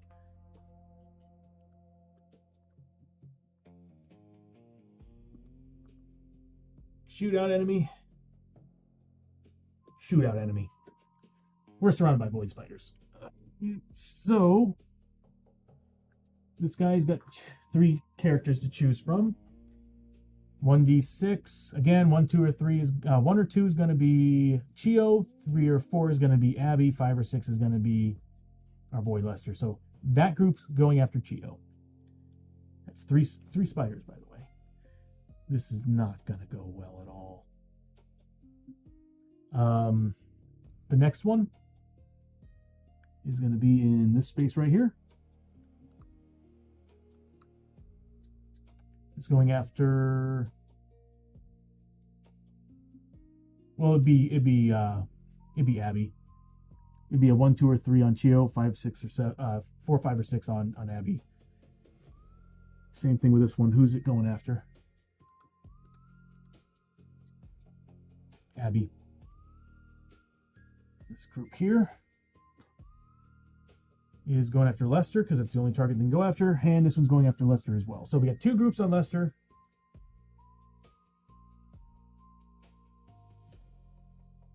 One on Chiyo and 2 on Abbie.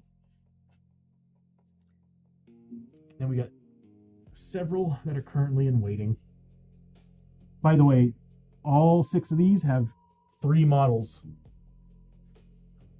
And their swarm rules is they attack every adjacent hero. So what I'm seeing here is Lester's about to get his ass handed to him because he's going to have 9 enemies attacking him.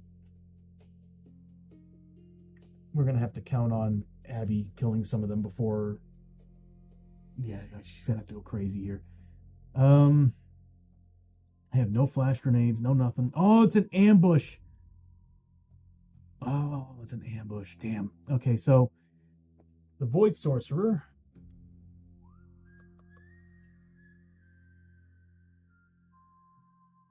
Oh, thank you, Janice. Considering nobody does sanity damage, I'm going to probably put those 2 points into the health. Because I'm not seeing any sanity enemies here. Yeah, none of them do sanity damage. So I'm thinking. Thank you, Janet, for reminding me. Yeah, there's no sanity, no fear tests, no terror tests. Although this guy could do some stuff. Of course he's immune to critical hits. I'm going to have to read up on all their information. There's a lot here to keep up with. But I'm not seeing any damage to sanity. So I think. Yeah, I'll just tap him. I'll just fill up his sanity. Thank you for that, Janice, by the way. We need that. This is going to be a really, really, really rough battle. If we had kept the dynamite from the last battle, the 2 battles ago, this would have been easy. We had, I think, 2 junk bombs that would have just destroyed these groups. God, yeah, 3 health. Oh, thank you, Janice. Yeah, everybody adds in 5 minutes for anybody on Twitch. Okay, so shootout rules. He needs to choose a random target. Not adjacent to a hero.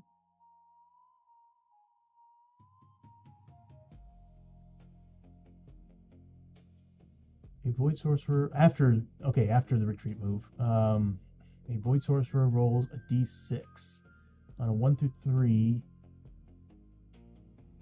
It hurls a Void Bolt targeting per shootout rule. On a 4 through 6, it does a random spell. Phase daggers, Void Sorcerer's combat hits ignore defense. When making a melee attack, Void Sorcerer's attack. So, okay, so as long as we're not in melee right now, which we're not, we don't have any melee characters anyway, other than Chiyo. But he's going to be going after.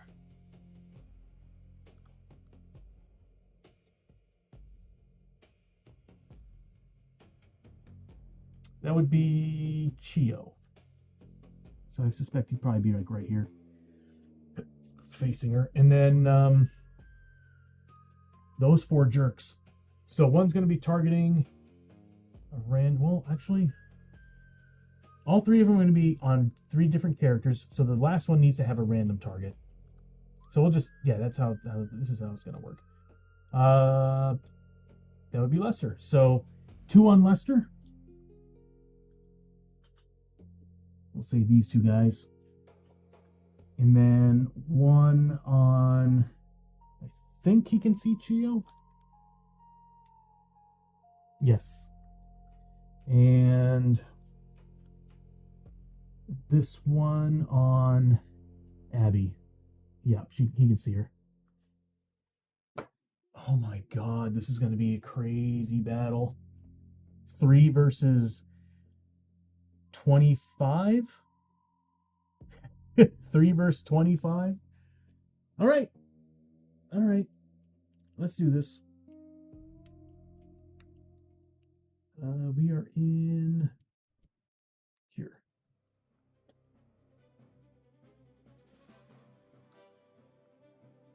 Okay. We got blue, green, and pink.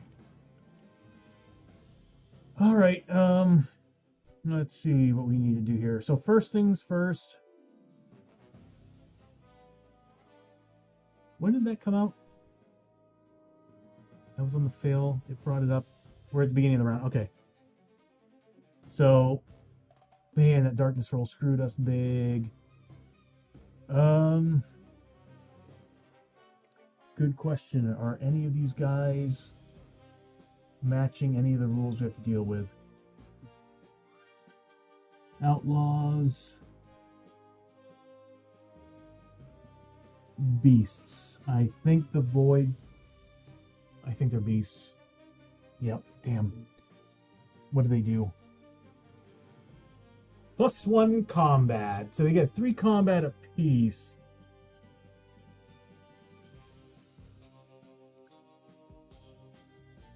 So those stacks of 3 are getting a grand total of 9 attacks against every adjacent hero.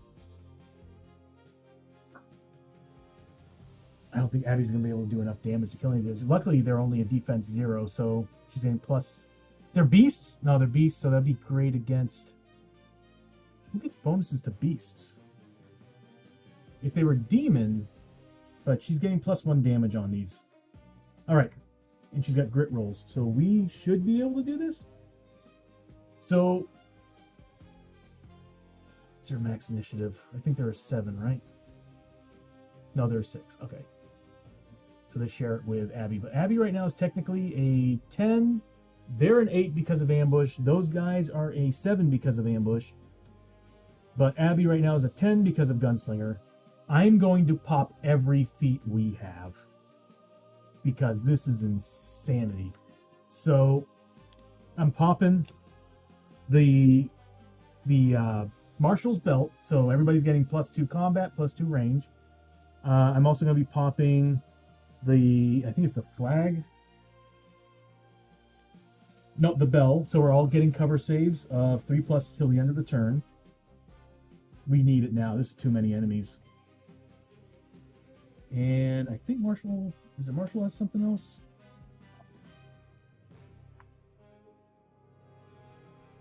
I think we already used the Flag of Conquest. Did we? I don't think we did use it yet. We're going to use the Flag of Conquest. Everybody's getting 2 sanity back. We're all at max. And then on top of that, we're getting +1 damage on all our attacks this turn. So we need this. We need to use everything we've got.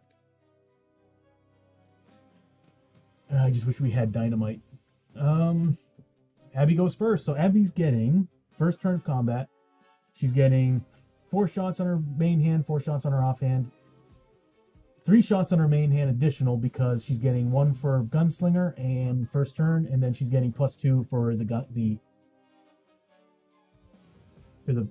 badge. Everybody, give me 1 second. I am going to be right back. Coco's barking. I'll be right back.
All right, everybody, I'm back.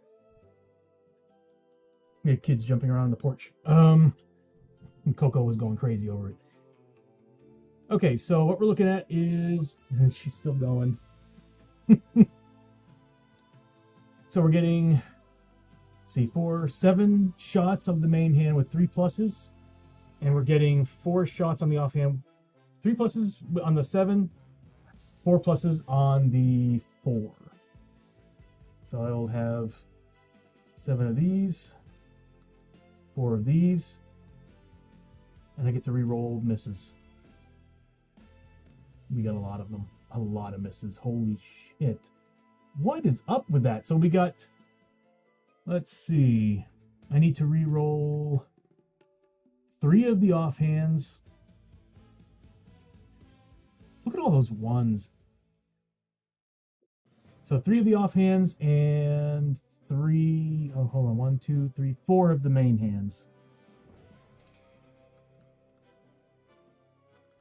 Because I'm spending a grit. That's more like it. So we don't get crits because she doesn't get crits at all. But what I'm seeing here is we got everything but 1 on each hand. So we're getting 3 hits on, we're getting 3 from the offhand, 6 from the main hand. So that's a grand total of 9 hits. Go ahead and spend that grit. She also needs to roll for grit. Needs a 6+ on one of the 2 dice. Damn. Okay, so They are all the void spiders are within range of her for her +1 damage. Oh, and by the way, I'm using the beast. Should I use the beast hunter's rifle? No, it makes more sense to use a shotgun. So she's getting +2. Hold on, +1. +1 damage from the flag, and then an additional +1 damage for them all being in range. She can just straight up kill 9 targets right now if she's going after the void spiders.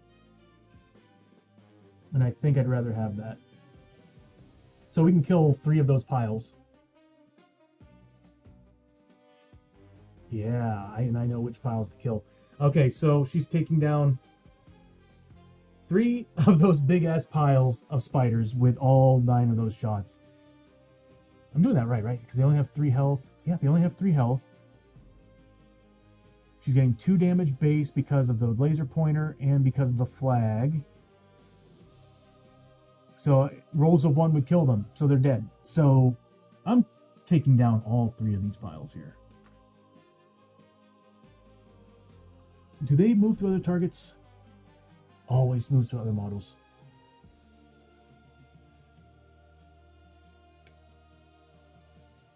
That's 90 points of experience.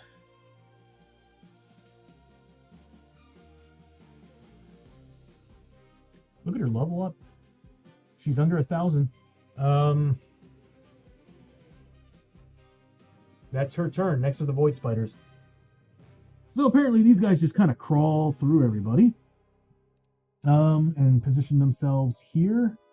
Going after, well, it doesn't matter who they're going after because they're attacking every single player. And this one will move here, probably going after the Marshal. Abbie is about to get wrecked.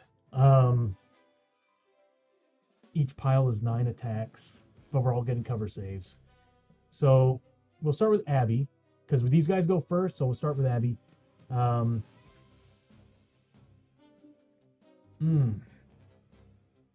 Is that really 27 attacks? They're +1 combat. If I could have killed 2 more guys. So what we're looking at is... yeah. Is it 27? It is 27. That's 27 attacks. Oh my god. At 2 damage. We'll roll them in 10s. So here's the first set. They need what? Of course they only need a 4+. So they need 4 pluses. I'm seeing 1, 2 hits, because I'm seeing a lot of 3s. So 2 hits. Here's the next 10. That's 3, 4, 5, 6, 7, 8, 9. And then the final... I need to write this down or something, because this is going to be difficult to remember. So we're at 9 hits so far.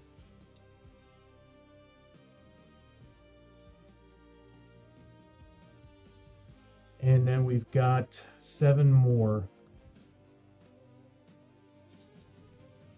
That's adding another 4. So we're looking at... that's 9, 10, 11, 12, 13 hits. So she's taking 13 hits. Okay, I'm off to unpack at the place I'm moving to. We'll keep you stream up at home and then pull you up on the mobile. Oh, awesome. Thank you, Janice. And I hope you have a good time moving. I don't know. When I moved into the... When I bought my house and I moved into it, I had so much fun unpacking. It's the packing up part that's a pain in the ass. It's the unpacking, looking around and realizing that you're at your own place. It's the greatest feeling ever. So 13 hits. We get cover saves of 3+, I think, with the charm. The Sacred Bell gives us a 3+. So we need to make 13 3+ saves.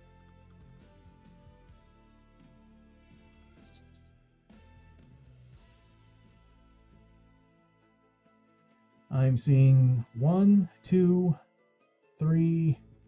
Oh wait, no. 1, 2, 3, 4, 5, 6 that get through. That would be 12 points of damage. And then we'll do the defense rolls. Okay, so defense rolls. So we got 6 that got through. We got defense of 4+. 4 get through, dealing 8 points of damage. Out of 27 hits, we took 8 points of damage. Oh, we need to... Problem is we got other guys that are attacking too. We'll just take it from here. She can get healed up. So she's going to take 8 points of damage.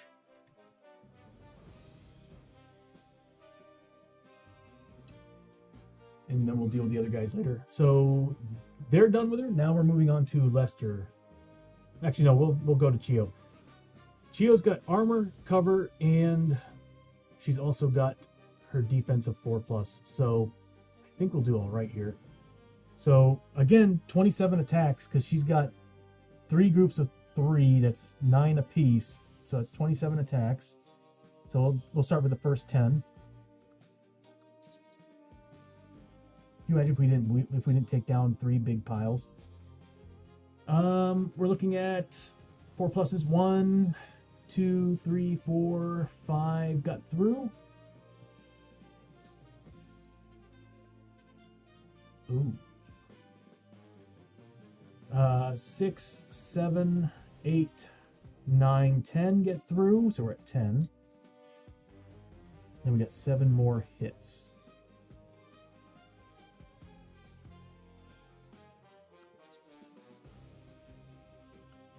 One, 2, 3. So another 13 get through. So the same thing, 13. So she needs to make cover saves, 13 cover saves of 3+. Oh, that's not a good roll. Well, that's actually not bad. 1, 2. 2 get through. Okay, so that was actually a really good roll. I saw those 3s and I forgot that she's a 3+ on these cover saves. She's got a defense roll of 4+. So 2 rolls at 4+. She takes 2 points of damage using armor of 4+ armor save. The 2 points get through. Dang, Chiyo was just like big middle finger to these void spiders. she tough. What next? The Marshal Lester. So he's got 5 attacking total. So that's 15 attacks.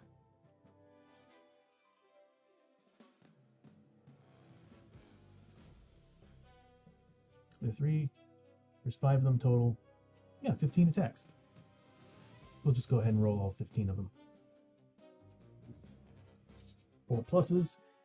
I'm seeing 1, 2, 3, 4, 5, 6, 7 that get through. So 7 3+ cover saves. 1, 2, 3 get through. 3+ defense saves. So 3d6 at 3+. So 2 attacks still managed to get through the defense rolls. So he's taking 4 points of damage. So 4 points, and he's got a 6+ armor save, I believe. Yep. So he needs to make 46 6+ rolls. Wow, really? So he does take 2 points of damage. Again, another character. Although I'll say Chiyo is definitely the MVP on all those defense rolls. Abbie took it hard though. And she's gonna go ahead and get healed up using Chiyo before the next round of attacks.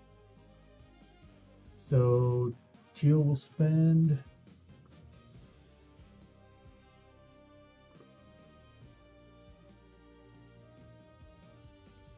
bandage, bringing her down to 6.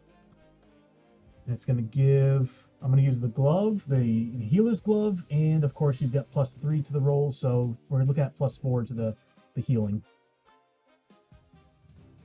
Perfect. 10 points of health. Which is technically going to be 9, because that's as best as she's going to be able to heal. So that's going to be 45 points of experience for Chiyo for healing someone up.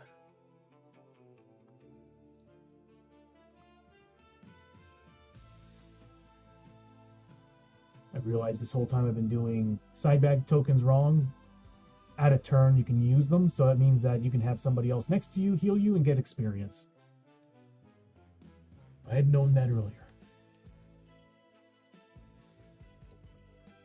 Chiyo would be healing all the time.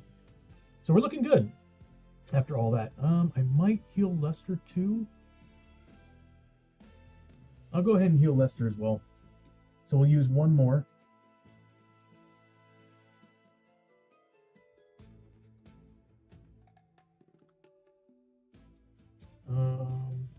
Bring us down to 5 bandages. So it's going to be +3 to this roll for being a medical doctor. So +3, so it's 7 points. He's fully healed with 6 points given back.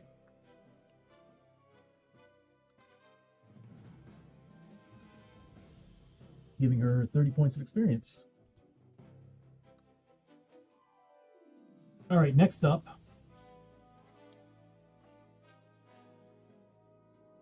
are the other guys. I guess we'll do the Takabaki Rifleman first. So we get 2 on Lester, we got 1 on Chiyo, and 1 on Abbie. So we'll start with Lester. Oh, double damage. We really need to take care of those guys. I need to get Lester out of there and start shooting at the Rifleman. They're a problem. Abbie can take care of the Void Spiders. All right, so the Takabaki Riflemen, we got 2 of them. They're taking shots. They're not in melee with anybody, so they are straight up just getting their shots. So we're looking at 6 total. They heal wounds too, I forgot about that. Darkstone runes. 6s do double damage. So we're looking at 6 shots total at Lester.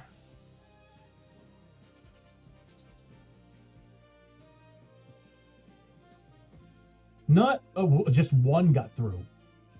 Wow. All right, so 1 shot out of these 2 guys got through. I guess that would make sense. It's like as if they were hitting the damn Void Spiders instead. So 1 shot gets through. So we still get our cover save. So we get a 3+ cover save against it, and we get a defense of 3+. We made that. We're good. So nothing happened to Lester. Now we got 2 guys, 1 each shooting at Abbie and Chiyo. So we'll start with Abbie. So 3 shots on Abbie.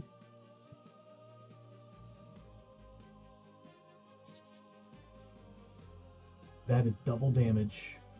So 1 hit and double damage on the other one. So we need to roll the cover saves on them separately. Maybe doing 6 points of damage. So the white one is going to be the double damage shot. The pale blue one is going to be the regular. This is the cover save. You need 3 pluses.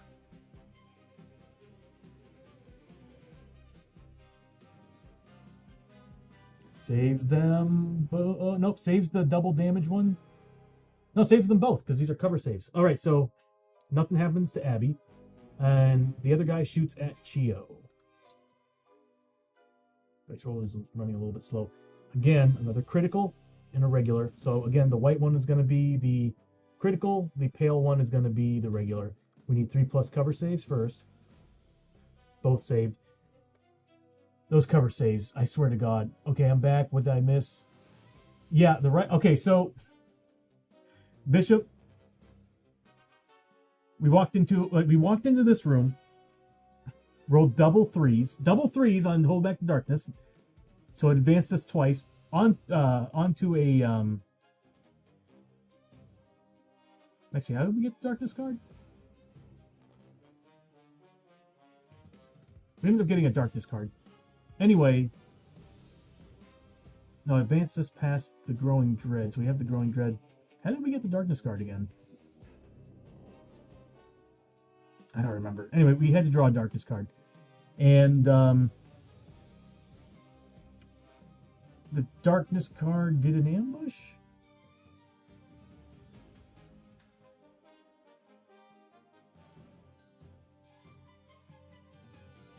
Something did, it did an ambush. Oh no, we rolled double ones.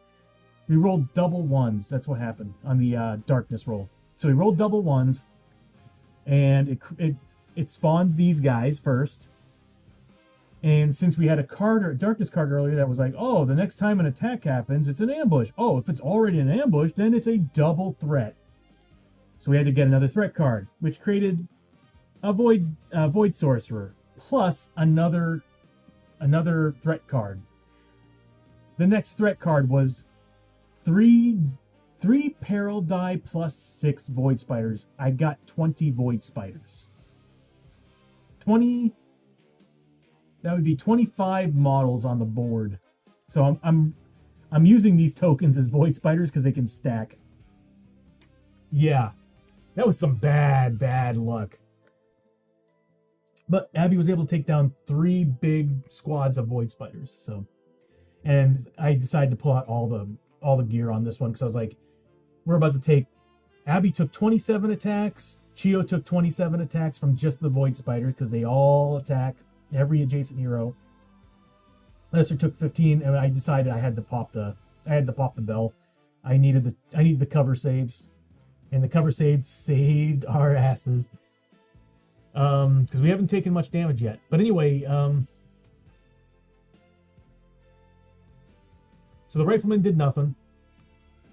Abbie and Chiyo managed to get through all the saves. I think, yeah, the only one that took damage, I think, was Lester. I think he took 2 points. Oh, I was from the Void Spiders. I think he still managed to get through them. All right, so we're done with the Rifleman. We now have the Void Sorcerer. He's not adjacent to anybody, so he has to roll to see what he does. 1 through 3, it's just he's doing his Void Shot. The other one, Void Magic. Thank God. Okay, because he's my priority after this. So he's going to do Void Shots at a random target. That would be Lester. So he's getting 3 shots of Void Shot. They ignore defense. Do they do anything else? Nope. Just really long range. 3 shots, 2 defense, ignoring 2 damage, ignoring defense. Luckily, we have cover saves. So he needs to make 4 pluses on these 3 shots.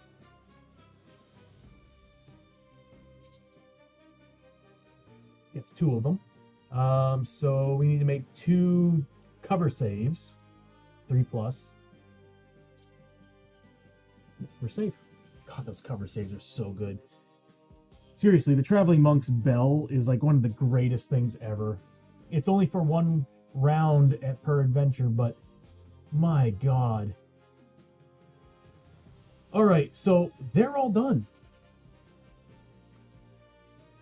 Now it's Lester's turn. He's got his shotgun out. He's going to... He can't move through Abbie right now. I kind of want to take care of the Rifleman. But I'm looking at that Sorcerer and thinking he is a serious problem. Let's take a look at their stats again.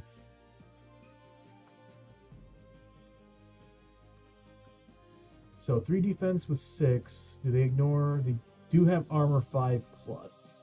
This guy ignores crits, I think. But I'm getting 4 shots. He is a serious threat.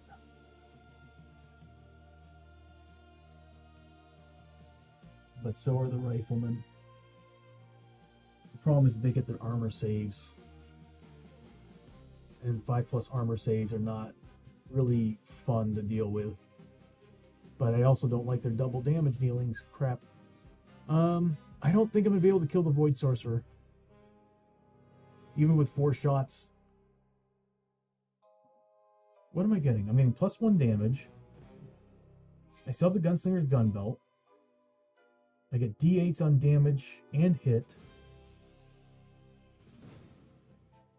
I feel like they're better used right now on the Rifleman.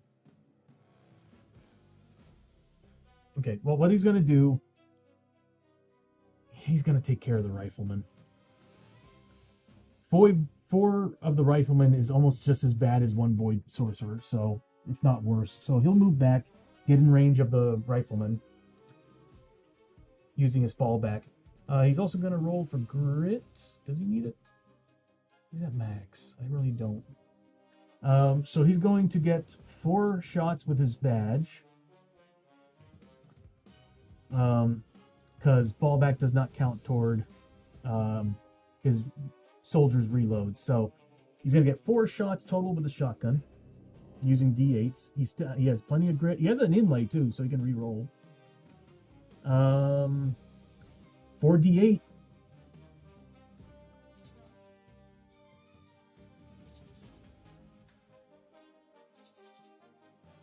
Come on. Come on. You can do it. Roll. He's a 3+ to hit, I believe. Yeah. Really not a crit? I'm going to use the inlay to re-roll that miss. No crits. Well, there we go. All right, so we got 1 crit, 3 regular hits. I'm going to put the crit on one of the 2 that are after him.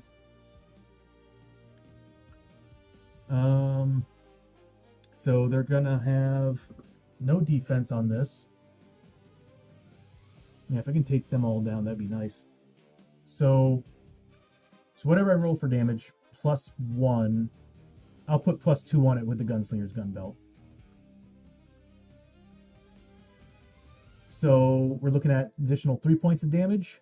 So 8.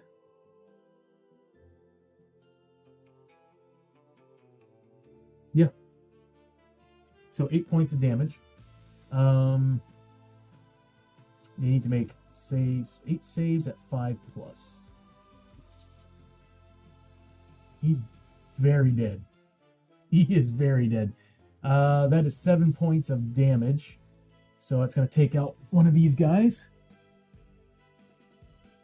And he still has he gets an extra shot.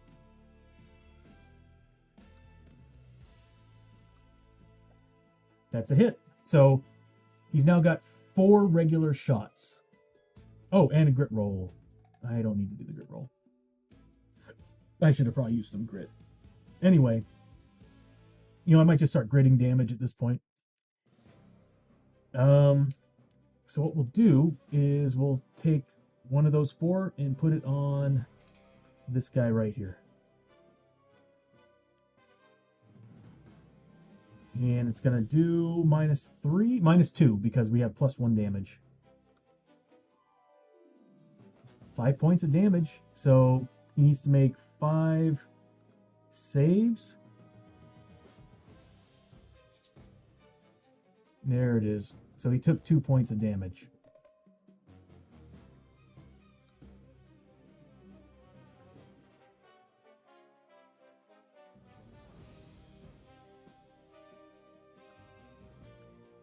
He still has 2 shots left.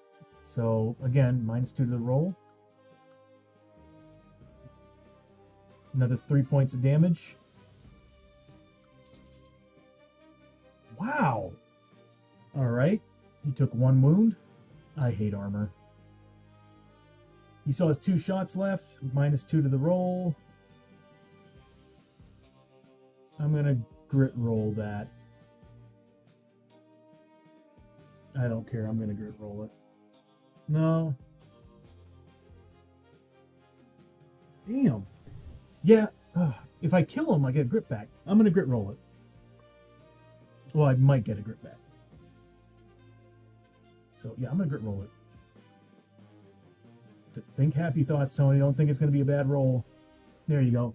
So 3 5+ rolls. 3 points of damage. He's dead. Try to get rid of as many of them as possible. We need a 4+ roll on a d6 for grit after killing that guy. He gets his grit back. I'm probably going to use it for damage. I'm going to hold off to give him his grit back. Actually, we'll just do it. So we get a grit back. And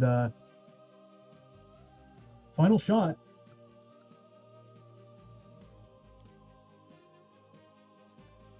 Ooh! So -2, so that's 6 points of damage. Very nice. We'll go ahead and roll 6 d6 5+.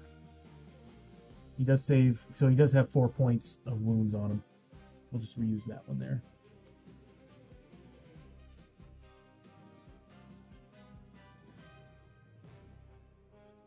That'll be on the guy that's targeting Abbie. Because Chiyo can handle things pretty well. So taking down 2 guys, that's 60 points of experience. Feeling a little better about this battle. That Void Sorcerer still scares the living hell out of me. We should be whittling these guys down too.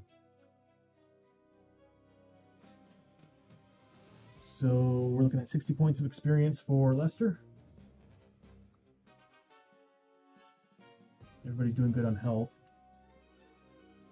After Lester, we've got Chiyo. Chiyo has... There's no point in rolling grit. Well, she's got 2 combat.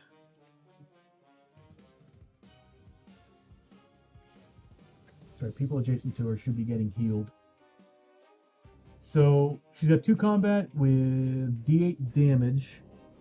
Oh no, she got 4 combat because of the badge. So here we go.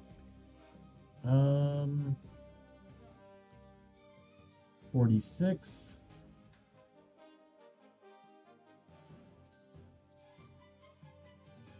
I should have said it at the beginning of the turn. I could have had her wear the damn knuckle dusters. She'd get so much more combat. Spend a grit, but you know what? I'm going to hold on to the grit for possible rerolls. She needed a 4+. That's 2 crits and 2 hits. So, in general, she's getting, what, +1 damage against the Void Spiders?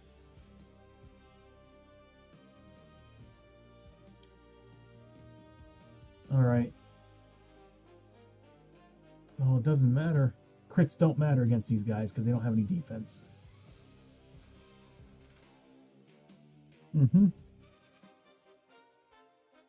I should have gone with the not the Darkstone Bullets. I should have gone with the damn Doctor Saw. Janice, all right. Can you pull up on the mobile while I unpack? Also, to clarify, the place I'm currently moving into is just a studio. Temporarily renting while I... Yeah, I remember you telling me that you were... I thought you were in the studio already. Oh, okay.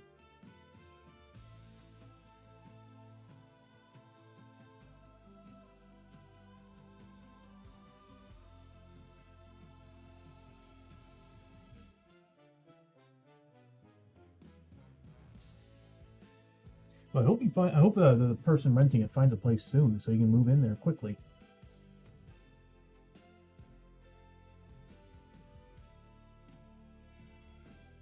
Okay, so she's got 4 attacks, +1 damage. I need 2 pluses, so I'm looking at, let's see, well, there's stacks of Void Spiders. I'll just go ahead and one at a time roll it. I'll say the Void Spiders in front of her are the ones that she's attacking. So 2 pluses, kill them. So here's the first one. He's dead. There's 1 dead. Whoa. Here's another one. Another one dead. Another one dead. That stack is gone. 3 dead Void Spiders. She's going to attack the group behind her. One's dead. Okay, we've really dropped the number of void spiders in this room. So this is what we took down in one turn. Like this, all these tokens are void spiders that we took down. And then, of course, these two guys. Not a bad round at all. So that's going to give her... She took down 4 guys. So that's 40 points of experience.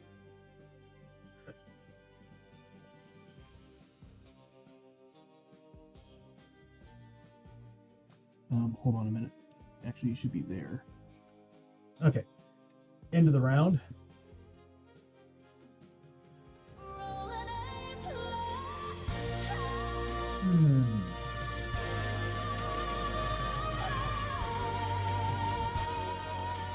Come on. Oh, we passed one. Oh my god. Oh yeah, Chiyo should have actually gotten the key point.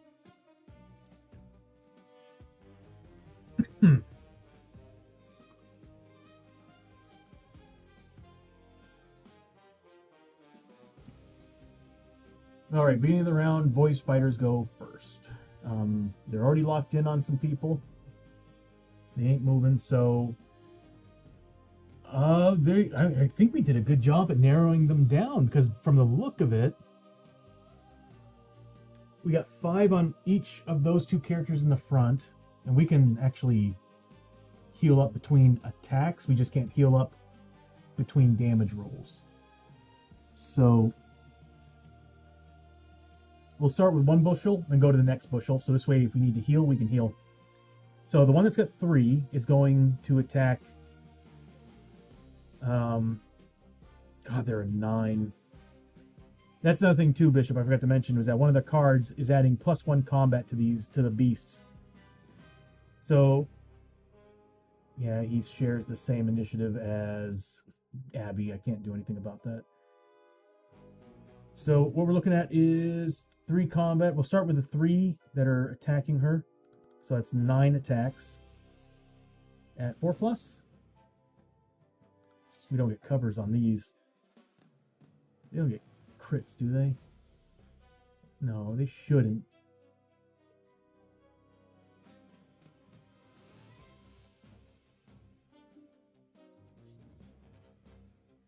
We could overlap damage on the spiders.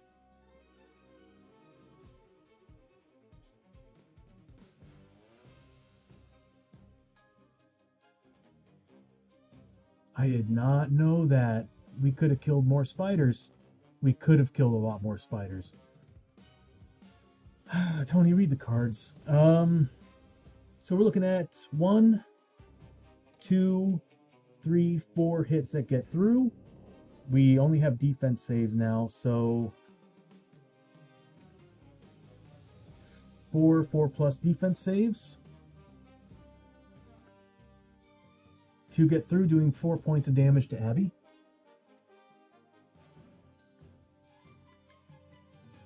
I wish I'd known. I wish I'd read the damn card, is what I wish I did. The other 3 are attacking Abbie.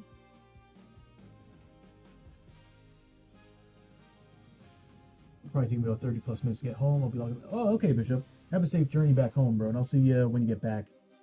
We're looking at 6 attacks from these guys. This is the group behind her that's still adjacent and can still attack her. I don't have my headphones with me today, so I won't be able to hear you. Ah, okay. 4 pluses. So 4 get through. We have defense saves of 4+ against these 4. Can't read them.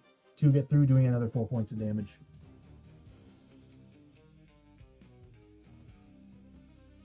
We'll definitely have to heal after this. Then it's Chiyo, who's getting the same amount of attacks. So we'll start with the first 3, so that's 9 attacks. That is 1, 2, 3, 4, 5, 6 hits. Defense roll of 4+. 1, 2, 3 get through. So that's 6 points of damage. She has armor of 4+. So 4+ rolls against DC 6d6 rolls of 4+. 1, 2, 3, 4. Okay, so she takes 4 points of damage. If she had actually saved more than 2, she would have taken a corruption hit because of the Takobaki armor. But she does take 4 points of damage. Not bad, not bad. Yeah, we need to heal the team. And then Lester has a group of 2 on him. So that's going to be 6 attacks. I am rolling really good for them. 1, 2, 3, 4, 5 hits. Defense rolls of 3+. 1, 2 get through, dealing 4 points of damage. He has armor of 6+. So 4d6 rolls of 6. Doesn't get a single one. So everybody basically just took 5 points of damage just now. Mad Arts, how you doing, buddy?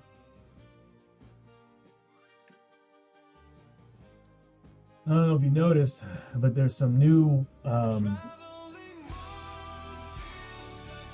ooh. So next turn she gets 4+ cover saves. Actually, that's a new one that I just added.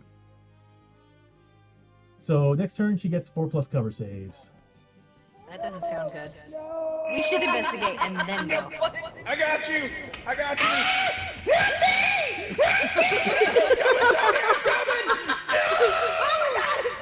What the hell? What is that? Ow! Ow! Ow! Ow! Ow! Ow! Ow! Ow! What is this? Ow! What do I do? What is it? What do I do? I don't know what the heck that was. It was a Venus flytrap. It's a Venus flytrap. It was terrifying. Gives you That was a fun night. Yeah, today, man, I am so sorry.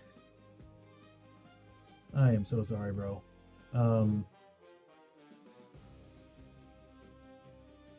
Well, we do have a special redeem in there for your character.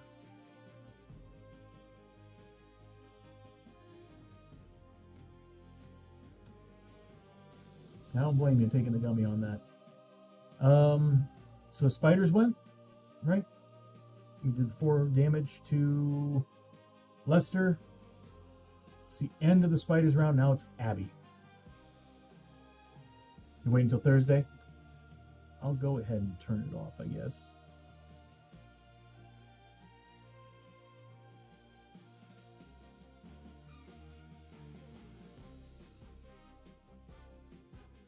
I'll go ahead and turn them off. Okay, so next is Abbie. She's getting 8 shots total, 4 with her main hand, 4 with her offhand. Actually, we'll go ahead and heal her after her turn. We'll have... Oh, what can I do with her? I might have her move on up on those Takobaki. Can she? I don't think she can. No, she can't. She's gonna roll escape. Well, first she's gonna roll, see if she gets some grip back. Nope. She's gonna roll an escape test. Pass that one with flying colors. She's gonna move so that she's within range of the Takobaki. She's gonna try to take down these. Oh, she's gonna try to take down the Takobaki guys. The unfortunate thing is that they're gonna get armor saves. She does have grit, man. Might be smarter for me to actually take down the void spiders. It's just I don't want the Takobaki to have a turn. I kind of want to kill them, especially when one of them's already got 4 wounds. Oh yeah, you know what? I'm gonna go for it. So let's bring up their card.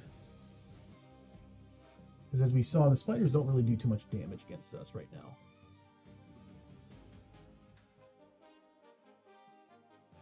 Well, weird. It's going surprisingly good, but that's because I popped every single feat that we had on the team. The problem was that so I walked in here and into this spot, and on the darkness roll I rolled double ones, which means ambush. In this tiny little space, it first spawned the Takobake Riflemen, 4 of them. The problem was I had a card earlier that declared that if we run into an attack, it's turned into an ambush. But if it's an ambush, it's double ambush, which is what happened. So I had to draw another ambush, another threat card, which was this guy down here. You can't really see him. The Void Sorcerer, with an additional additional threat card. So I had to draw another threat card on top of that, and I got a Void Spider Swarm, which was 3 peril dice rolls plus 6. I ended up getting 20 Void Spiders. Yeah, my luck was bad. But I'm doing pretty good so far. But anyway, so yeah, she's going to move on up, and she's going to be getting her shots.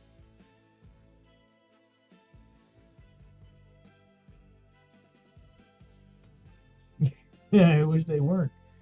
So the white are going to be her main hand at 3+. The pale blue are going to be her offhand at 4+. So I'm seeing 1 with her main hand. 2, really? Okay, so I'm going to be re-rolling 3 with the main hand, 2 with the offhand. Wow, that's insane. We'll spend a grit. So again, that's 3 with the main hand, 2 with the offhand.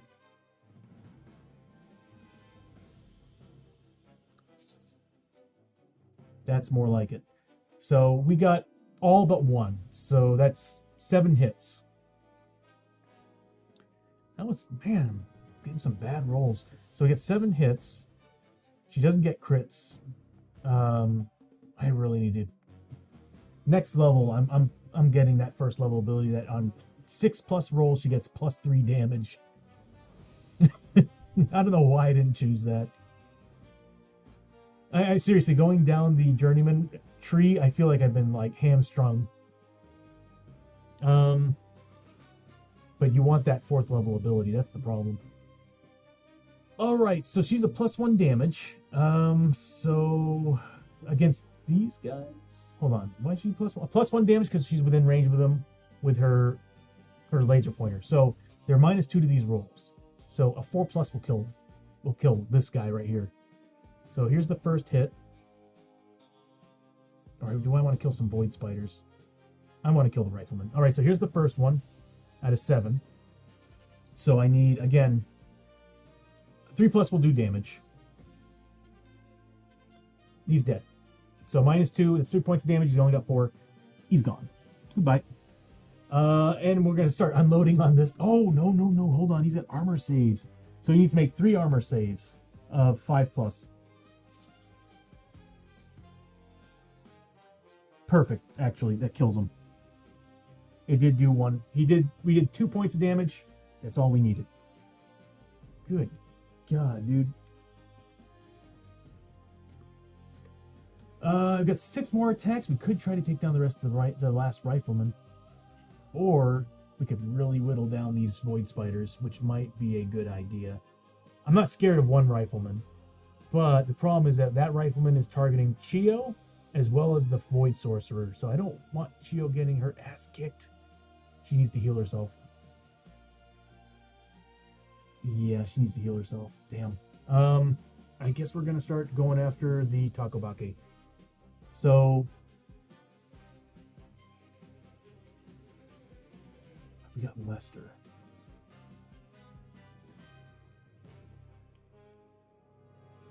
We'll go after the Takobake Rifleman. So we're looking at -2 to these rolls. Oh, he regenerated 2. He's still alive. He's got 2 health points. He's got 2 points left of health. So here we go again. He needs to make 3 saves. Fuck me. All right, here we go again. Shot 3 out of 7. 2 saves. 4 out of 7. 5 out of 7. 3 saves. If he saves this, I'm going to be pissed.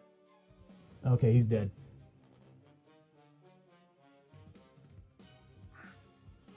How many was that? I'm a little pissed. I'm a little bit pissed. Took me 5 shots. Freaking armor, man. I'm just going to start putting these shots, I guess, into... Because there's no way I can kill him with 2 shots. Yeah, armor is just awful. There's no way I'm going to be able to kill him with 2 shots. I have a better chance of taking down more void spiders, so we'll just do that. We'll take down the... We'll try to take down the pile of... this pile right here, next to Chiyo. So, they are defense 0 with 3 health, so I don't need to look at their card. So, 2 pluses would kill them. So here's the first shot. Dead. Second shot, of course. You know what?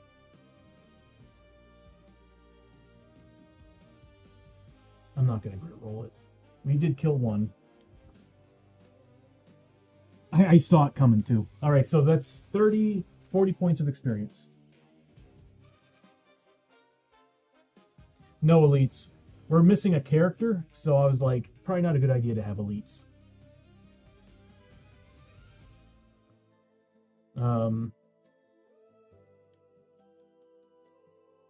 Although the void spiders are already getting a lot of bonuses. They're already getting +1 damage.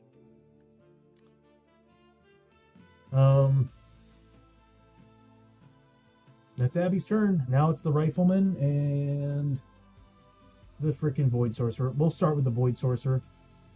Actually, we'll do the rifleman first. Actually, Chiyo's gonna heal before all this happens. She's gonna heal herself. She's gonna get +4 because she's got the once per turn. She can use her healing glove to heal herself +1, and then of course she's a doctor, so she's getting +3, so +4 total to this roll. So let's go ahead and heal Chiyo. She's gonna need it. Come on.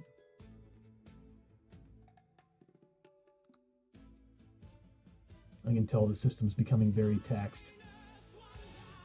Marriage with the -1 die. I might have to use it here soon, because that's going to get us closer to filling up that blue bar.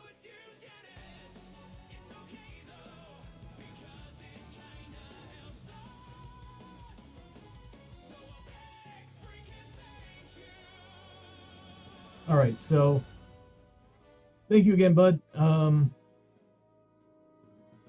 Well, don't forget, like, the red one, when you give us a red die, it applies it to the red side. When we spend it, it applies it double to the blue side. Or actually, no, it takes half of the value that you spent and puts it on the red side. It gives us the full value to the opposite side when we spend it. So this way, we kind of have to... Oh, there we go. +1 roll, nice.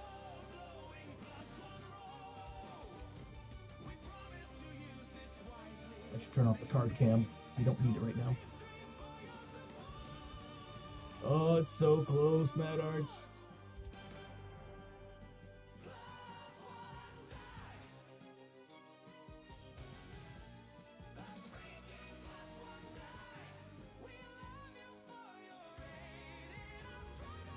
Yeah, if I look at the variable, I'm not going to open up Advanced Scene Switcher right now. It has a potential of crashing, so I'm pretty sure it's close. But I'm thinking about actually putting the numbers somewhere in there to show you how far we are. Yeah, it's very, very close. All right, so he's getting 3 shots at Chiyo. At 4+? At 4+. 1 hit. Luckily, didn't do double damage. All right, so she gets her activation. She gets her cover save. 4+, right?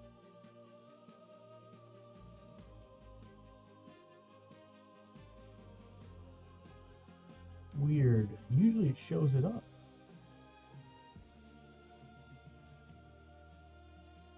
medium threat.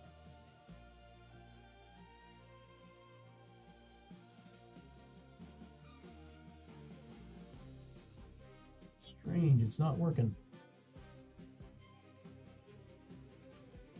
Sorry, give me a second. Usually it shows.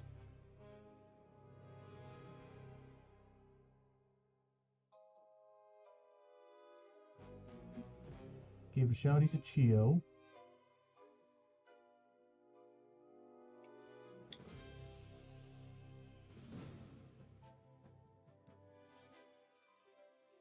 There it is.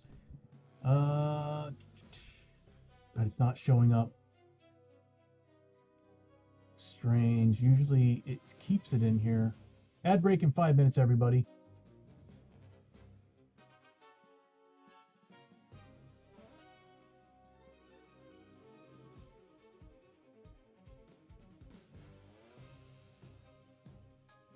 Huh. Well, either way, she gets a 4+ cover save. Usually she's supposed to show it in the chat room. So she gets a 4+ cover save against that hit. Doesn't get it, but she does have a 4+ defense roll against it. She's good. So she doesn't get any hits from the Takabaki Rifleman. Now it's this baddie. So what we're looking at here is, again, he's got to roll to see what happens. 1, 2, or 3, it's just a regular shot. Anything higher is a spell, so nothing. So he's just doing his regular shots. So ignores defense. This is against Chiyo. Luckily, she's got her covered. Thank you, Mad Arts. This guy ignores defense.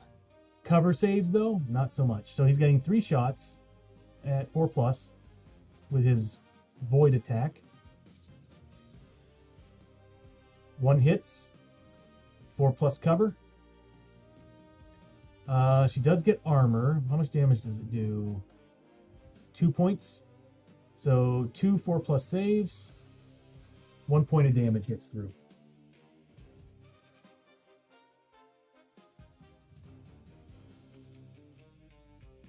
All right. I think now's a good time for her to heal. Maybe next turn. I want someone to get some experience. Nah, she'll... Did I even roll to heal herself? I removed the banjo, but I didn't do the thing. Okay, so +4 to the roll for her healing. So 7 points.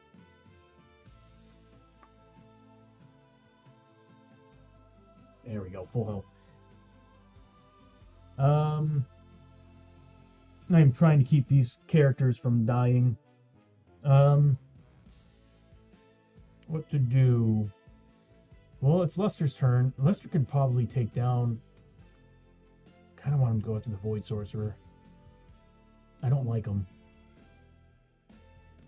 But that Takabaki rifle... How far is he from the Void Sorcerer? I'm going to have him do a... have him do an escape test.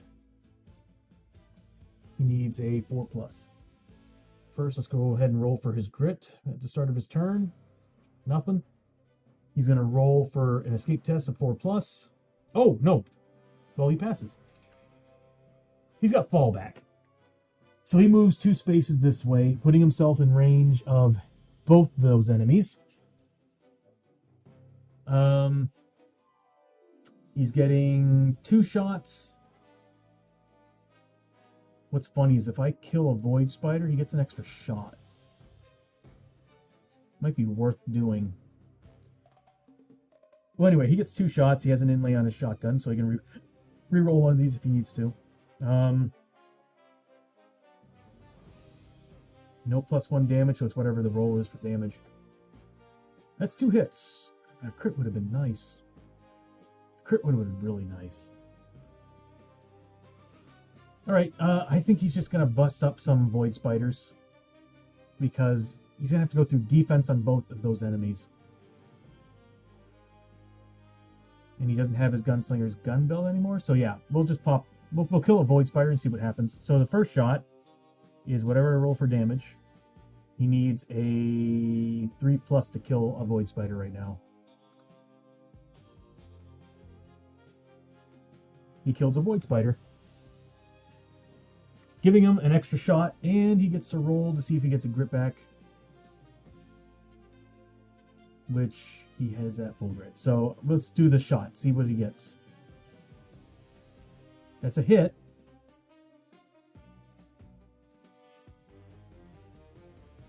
Die, you eight-legged freak. So he has 2 extra shots that are just regular hits. I'm just gonna start killing void spiders. We'll whittle down the pile of 3. So here's the first one. I need 3+ to take it down. Dead. And 1 more void spider in that pile. Dead. So he killed 3 void spiders. I should have been using grit. He's at max grit. So anyway, that's 10 experience. 30 experience. The void spiders are not as threatening earlier. Matter of fact, we're getting 27 attacks per character because of their swarm rules and because they get +1 combat. There was stacks of 3 around everybody. So that was 27 attacks at 2 damage a pop. Luckily, we had cover saves the first turn. The darn Traveling Monk is so good. So that's it for the Marshal. We got Chiyo. Chiyo's going to roll for grit first. She's at max, isn't she? Then she's going to roll an escape test. She can do it. Who is important?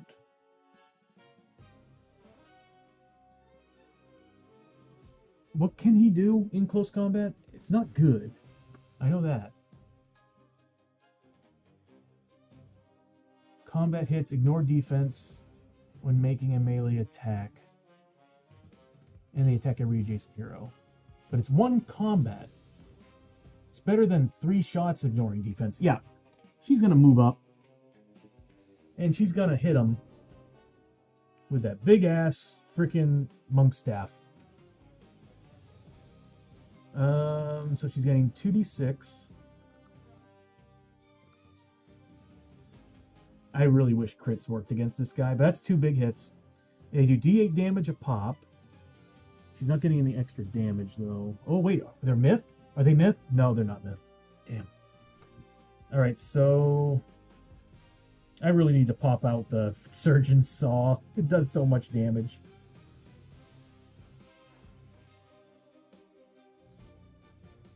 She got spirit armor.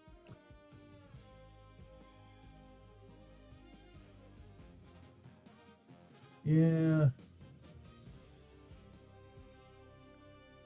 She does get a key.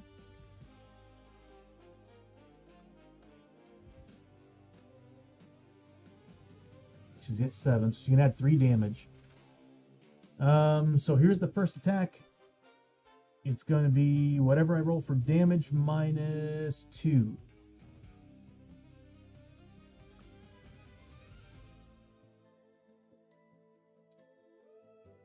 I could add 3 points of damage to this. That'd make it 7, so it'd be 5 points. Let's do it. Why not? She's spending 6 points of key. So she's just basically harnessing all of her spirit power into her freaking her monk's staff as she's throwing that down on the damn thing. Adding 3 points of damage. So that's 7 minus 2, so that's 5 points of damage. Welcome back to the ad break, everybody. Right now, Chiyo is throwing down on the Void Sorcerer, landing 5 points of damage on him. She still has an additional hit too.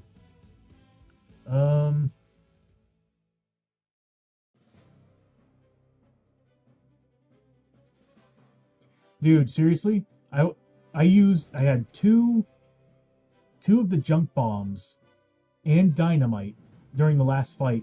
And I was even telling myself, maybe I should hold on to these. But we were fighting, I think, like 9 or 12 guys.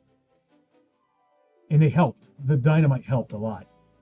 Then I get into this fight, and I was like, wow, that dynamite would have taken care of these spiders like nothing. It would have been so easy of a fight. Those spiders had nothing against that dynamite. And we'd have cover saves against it if we actually threw it down at our own feet. Just drop it down and let the spiders take all the hits. It would have killed them outright. Yeah, it was necessary during that fight. Dread Inquisitors are awful. Alright, so he's got 5 damage on him. We still have 1 extra attack. And so it's D8 minus 2. Alright, so 3 points of damage. We're doing good. So that's going to be, let's see, 5, so 25, 35 points. And then another 25, so that's 60 points of experience. 60 points of experience.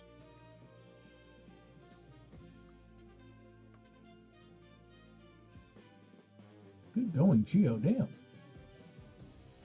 Put that Void Sorcerer in his place. Everybody's doing alright. Abbie does need healing. Let's see what Lester has for items. He's going to spend a bandage to heal his daughter. Be better if we had the healer. 3 points.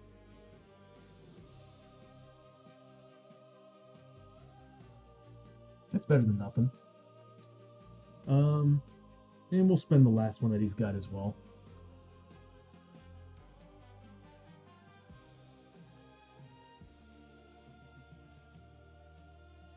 It's going to heal her an additional 1 point. So she got 4 points back. This is why it's best to have the healer do all the work. Giving him 20 points of experience. Hey, he could use the XP. Look at that. He's at 900. He thinks he's people. End of the round.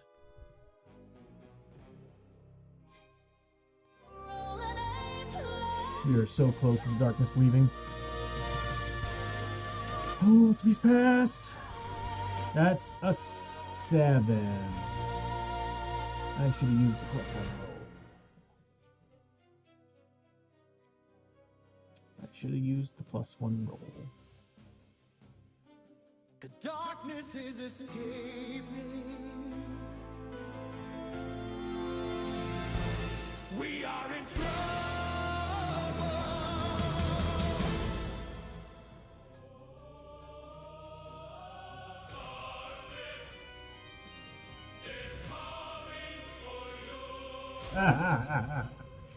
Corrupted by greed. Each hero immediately takes 1 corruption hit for every $500 they currently have, rounding up. Limit to 6. That means Chiyo's getting 2 corruption hits, Abbie's getting 3 corruption hits, Lester's getting 1. Okay, that's not horrible, but still sucks.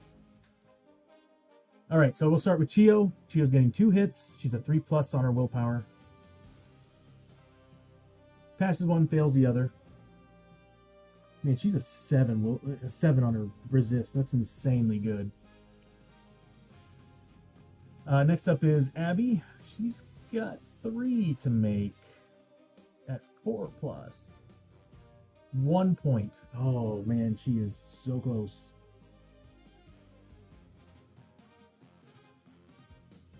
Then Lester with 1. He needs a 4+. He's good. Abbie's about to mutate. Good thing we didn't get this card, right?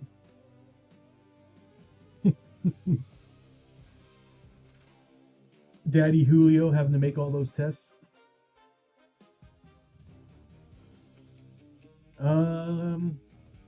Alright, well that's it. Beginning of the round, we do have some void spiders that are still alive.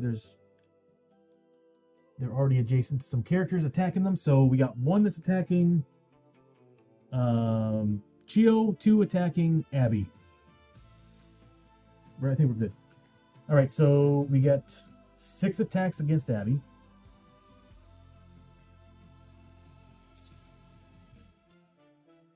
That's 4 hits. She gets 4+ saves. 3 get through, dealing 6 points of damage.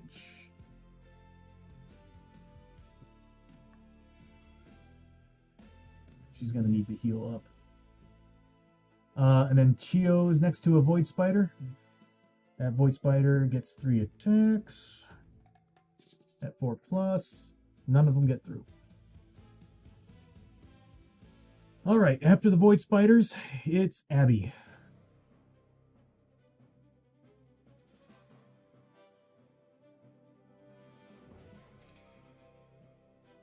I really need the gun belt that lets me get crits, even when dual wielding. I gotta find it. If I can get her that, she would be disgusting.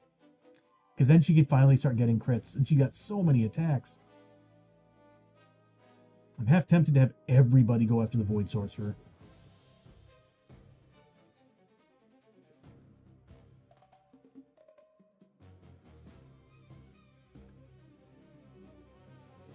Well, let's do a grit roll first. Abbie gets a grit.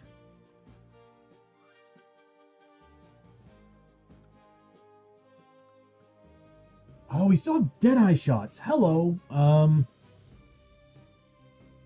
This would be a good time to use them, too. That guy is still on Chiyo, so they're both on Chiyo. So I guess I'm going to do an escape test. 3+. Oh, yeah. She's going to get within range of the Void Sorcerer and just start unloading on this Void Sorcerer. Yeah. He needs to die. He's got, what, 7 points of health left? Yeah, he needs to go. Unfortunately, crits. What does she get? She gets +1 damage. He's not... So it'd be -1 to all the rolls that she makes. Let's do it. Alright, so 4 shots with the main hand at 3+, 4 shots on the offhand with 4+. And I'll separate them. So the light blue, again, is their offhand at 4+. White is 3+. I am just not rolling well. So I'm going to spend a grit.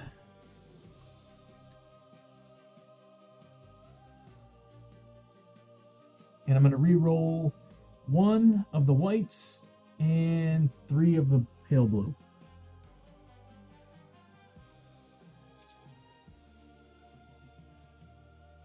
Okay, so we got 1, 2, 3, 4, 5, 6 hits out of the 8. Okay. It's going to be -1 to these rolls, but he doesn't have armor or anything, so I feel good about this. I think. And then the rest, I'll just roll over to the little guys. Well, God, welcome back home, Bishop.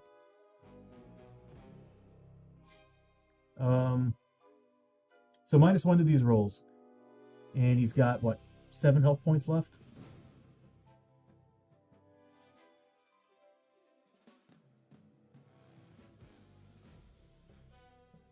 Yes. Alright, so -1. Here's the first out of 6.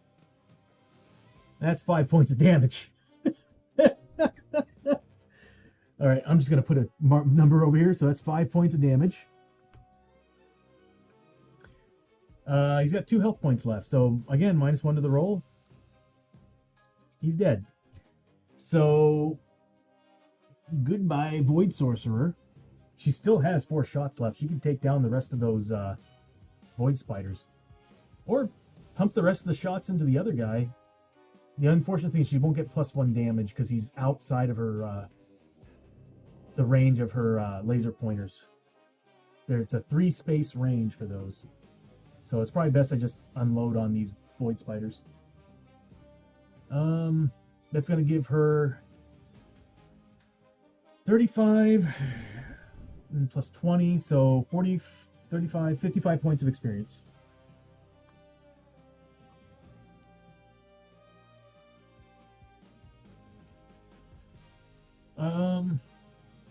Yeah, so long to the Void Sorcerer. Hells to the... Yeah, nice. And I really want to put shots into that Takobake guy, but I think I'm just going to kill the Void Spiders. So you got 4 shots left. It's -1 to these rolls. Actually, +1 to these rolls. I'm looking at the wrong card.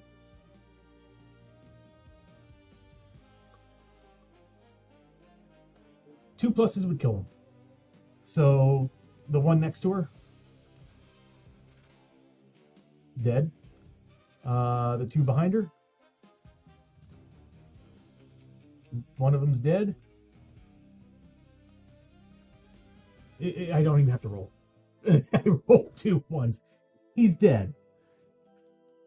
Yeah, because he would have 1 health point left, but now we'd have no more Void Spiders. So that's another 30 XP for Abbie. God, those pistols now with those pistols with the laser pointers. My God, that's good. So 30 XP right there.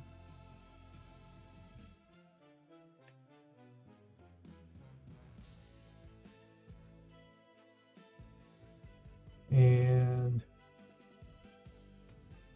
I'm not seeing all my information. With a 1.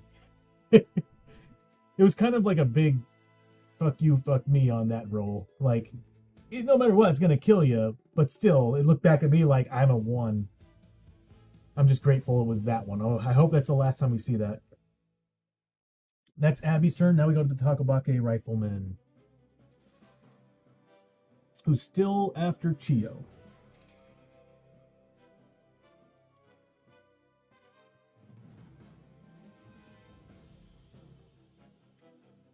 You know what?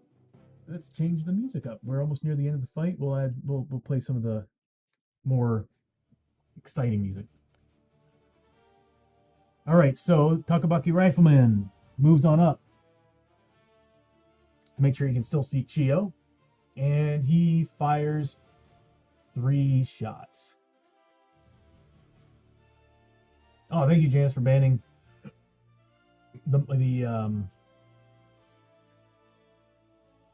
I'm getting fried here between math and everything. But yes, thank you, Mad Arts. Anyway, words. All right, so he's getting. Hoser's a good word too. He's getting 3 shots. I like asshole as well. I mean, I'm not going to go any further with it. 3 shots.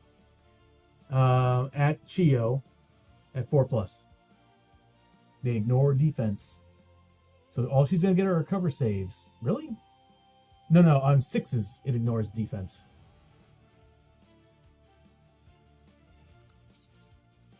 That's a 6.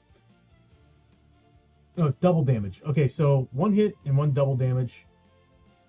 She still gets her defense saves against these. I'm thinking of the other guy. Okay, so the white one is going to be the double damage. The pale blue one is going to be the regular damage. So I need 4 pluses to save these bad boys. Did not save the double damage. So that's 6 points of damage. So 66 at 4+ armor save. 4+ armor save because Takobake armor is stupid good. Wow. Okay, 5 points of damage. I was looking at Abbie's health for a second. I was like, all right, so 5 points of damage for Chiyo. Dang, man, he cut through.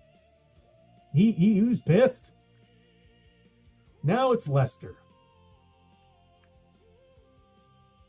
Lester's going to roll for grit. Nothing. He's going to get 2 shots with a shotty. Gets an inlay shot if he needs it. Also, he still has the flag, so if he rolls a 1, I can use that instead. So 2 shots, 2d8. That's a big crit and a hit. I'll take it. So the crit's going to go through. He's not getting any extra damage. So it's going to be whatever I roll for damage on the d8. Does he have any grit? He does. I will probably use it. Okay, so that's 8 points of damage. He needs to make 8 saves at 5+. That's a lot of 6s. That's... It's always 1 health. Every time there's an enemy, they always have 1 last health. So he's got 1 health left. Here's the next shot. -3.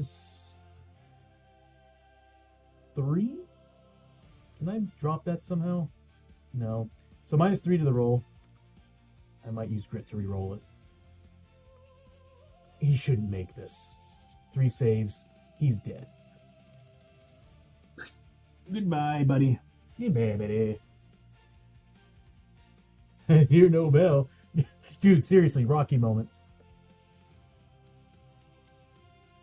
Well, that was a terrifying start, but luckily we pulled out every stop we had to really, that first round, we needed to take down those void spiders because that's a lot of attacks.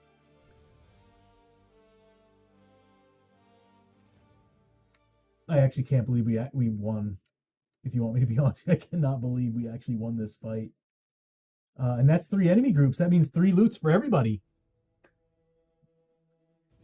I really thought we would find the room by now. But then we got ambushed. Triple ambushed. Shadows of Brimstone, man. Just when you think you can have a plan, this game's like a big-ass middle finger in your face. Alright, so first things first, catch your breath. 2 characters have activated this turn. That's Abbie and Lester. They get 1d3 back. So Abbie's getting 1d3. 2 points. Lester's getting 1 point. So Abbie, I'm dumping that 3 into her health. 2 into her health.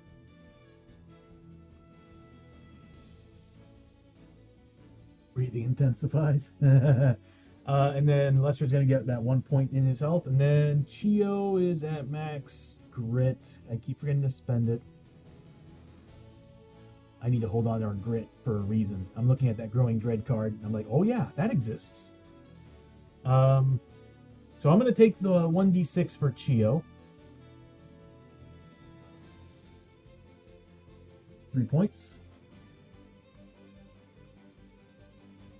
We still got plenty of bandages and everything. We got lots of money. This team's doing great on money. Now that we got 3 loot, too. So here we go. Loot time.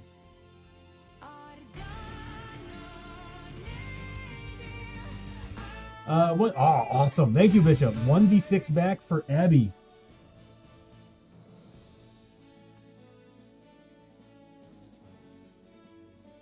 $5 points.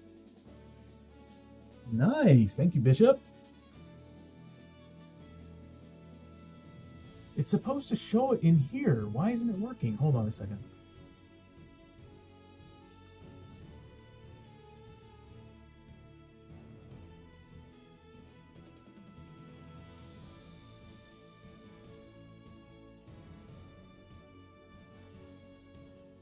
I saw 1d6 back. Hold on.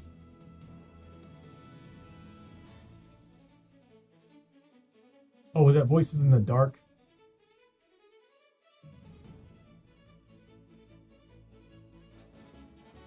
Hold on a minute. I thought I saw 1D San... it was Voices in the Dark. 1D Sanity, Voice in the Dark. I need to rewrite it. Okay, so... I got very excited. I don't know what to tell you. And it's supposed to be posting it up here in the chat room. I don't know why. It was working earlier today, and now it's not doing it. Why? All right, so she's taking 5 hits, so she needs 4 pluses against these.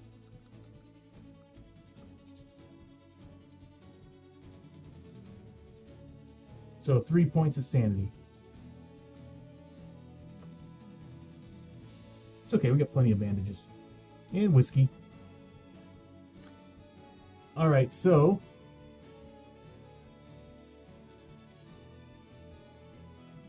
Lumia's in the chat. I'm just trying to understand, like, it's not Lumia that's supposed to be doing it. It's actually OBS. OBS is supposed to be sending a chat message. And it was working last night, and it was working earlier today, and all of a sudden during the stream, it's just not working. I gotta figure out why. Because it's supposed to come up with like a little thing that says,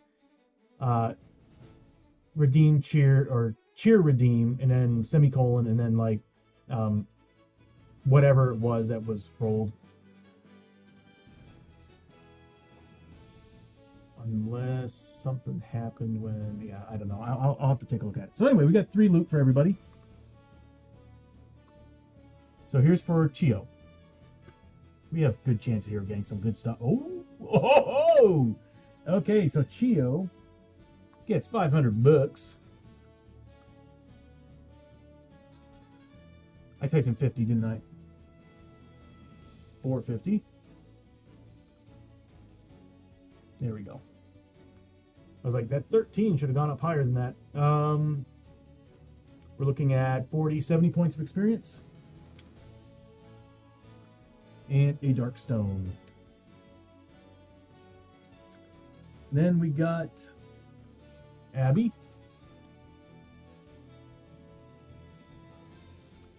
Okay, nice. Abbie gets 100 bucks. 60 experience.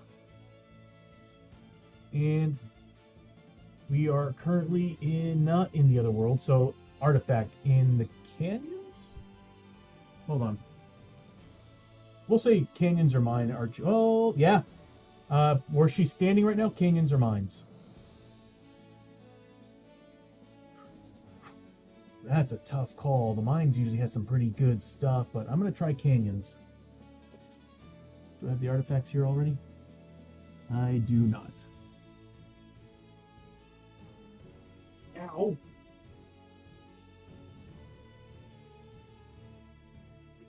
Great. Turn on the cam here.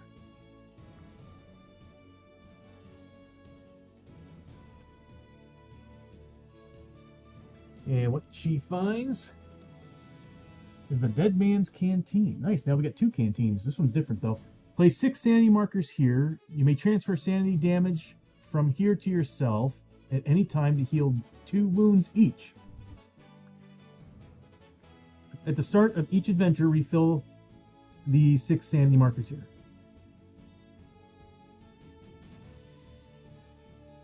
Okay. You may transfer sanity damage from here to yourself. So I'm guessing you spend, for example, let's say I take 2 of those sanity points. I take that sanity damage.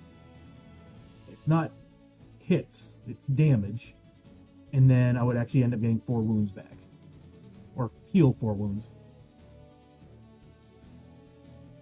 Thought it had eyes. Looks like a bowling ball. Yeah, take sanity damage, heal 2. That's actually pretty good. Considering we have, as long as you don't have any problems, like if you're not in the Forest of the Dead or the Haunted Castle, this would be great. Or space. Derelict ship. Yeah, my first thoughts was bowling ball.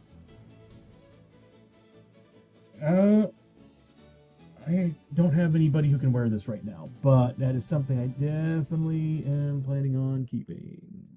Where's the pile of stuff? I need to be more organized. Oh, here it is.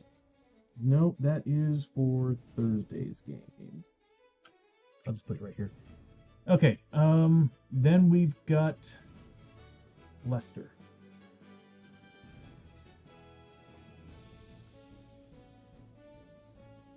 A little bit underwhelming, and he doesn't need the Darkstone. I really don't want him holding the Darkstone. So he gets 2 Darkstone pieces. We do have plenty of Darkstone boxes, though, so it's not that scary anymore. 60, 80 points of experience. And 25 bucks. Good for you, buddy. He is so close to reaching 1,000. Everybody else is like way above him. Wow, Hosho was in the lead too. After he died, look how far he's dropped in experience compared to Chiyo.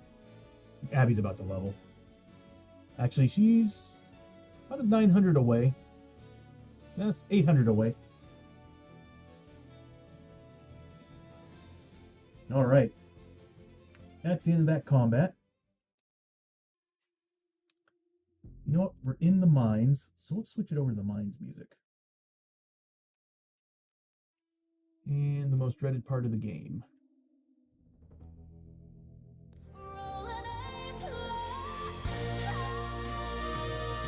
Do I have to?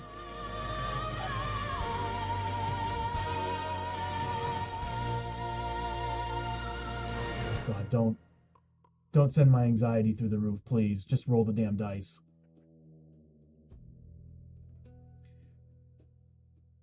We're so close to failing. We are so close to failing.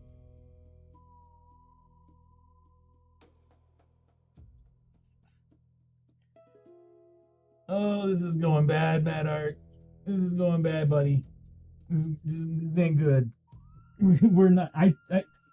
As I said earlier, the moment we got into that ambush, I was like, dude, it's over. It's so over.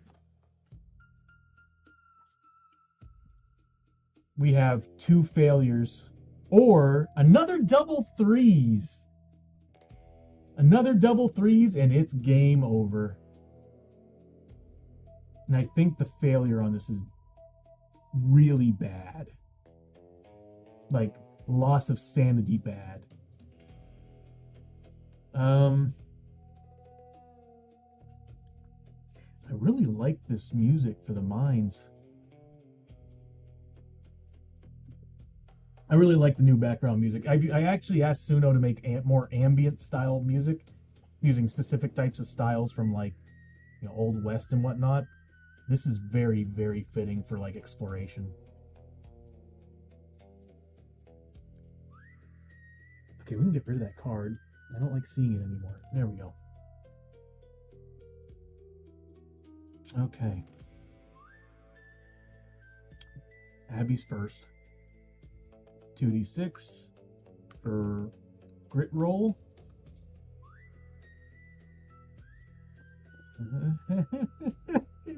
Should I be worried about that? She's gonna move up here and make a roll for paranoia. Should I be worried about this? So she fails. She can't see through the door. So next is Lester again. Grit roll. Oh my god. He's gonna move up 1, 2, 3, 4. No scavenging. I'm done with scavenging. And then finally, Chiyo is gonna be the one to actually be able to look through that doorway. Grit roll. And she's gonna move on up. And she's gonna peek through that doorway, giving her 5 XP.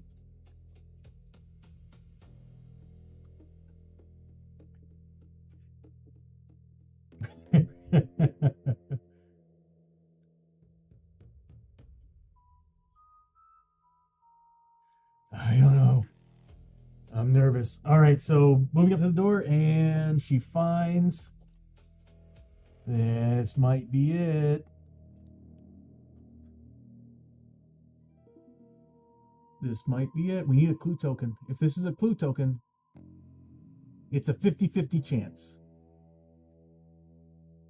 And if it is a clue token, I hope it's the one that is just an encounter. Oh, we already got the encounter one. Then what is the other one that's... Is it the portal? I think it's the portal that is the clue token. If that is true, then we are safe. All right, so we do find that. It is the canyon clearing. We got multiples of those. I'll just go ahead and reuse what we've already set up. Oh my god, I really need to de-warp these damn things. This is just awful looking. That is the canyons. That's the wrong one.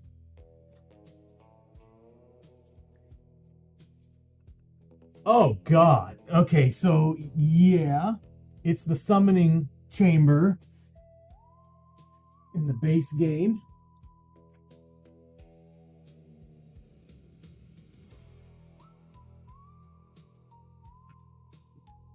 Well, this is fitting.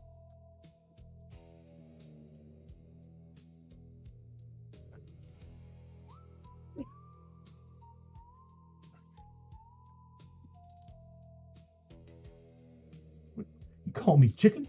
Nobody calls me chicken. What are you, McFly? A chicken?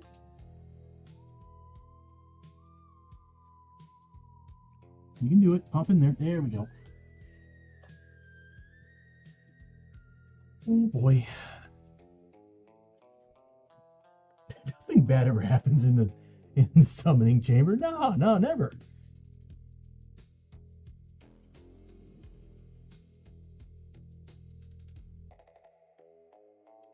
Damn, Mad Arts.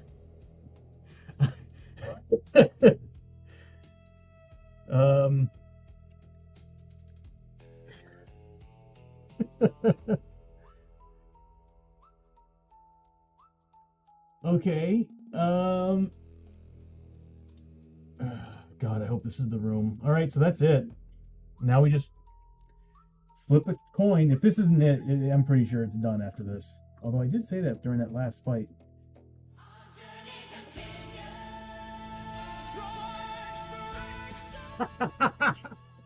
Son of a bitch. Okay, so we just left an ambush, a triple ambush, into another ambush. Oh my god. Why?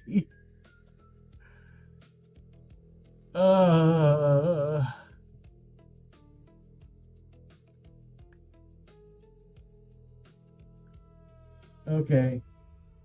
What are we fighting?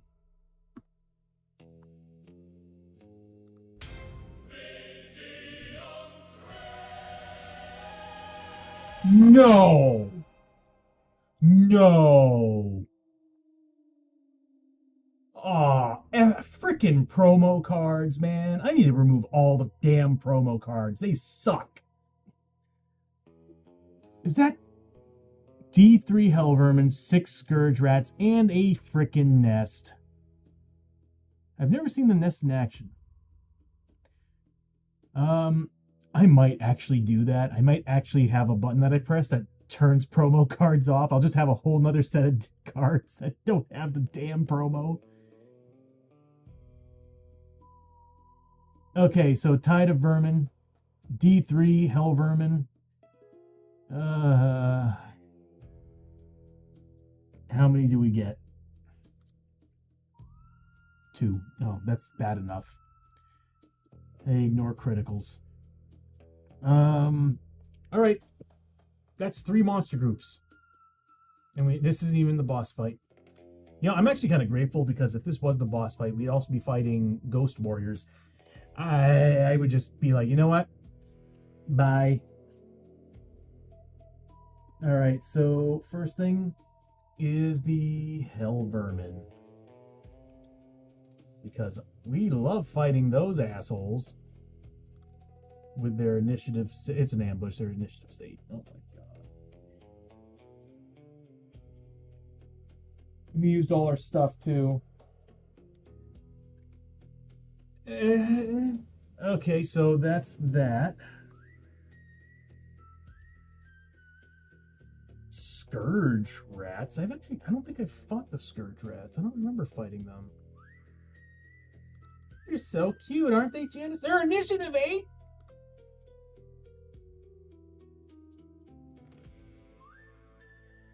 They're basically the freaking gremlins. They get +1 combat for every adjacent rat.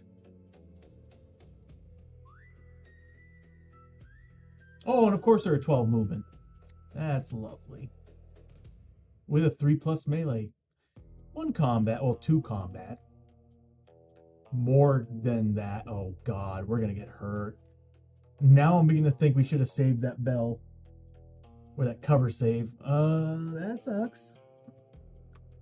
And then we've got the Rat's Nest. Which I'm sure is always a fun zombie spawner. A hero ending their move adjacent to this enemy takes 1 corruption hit. Spawner at the end of each fight round. Roll 3 dice, not just 2. 3 dice for the Rat's Nest. For each 4 plus, really? Can't be a 5. Plus, place 1 new Scourge Rat adjacent to it. If there is no empty space to place a Scourge Rat, instead every hero adjacent to the rat's nest takes 1 hit. That does 3 damage. Yeah, go for it, Bishop. Those cheers are there for a reason. And don't forget that that's like, it is a 5% chance for you to get the Voices in the Dark. I'm just disappointed that it's not coming up in the chat. It's supposed to be coming up in the chat.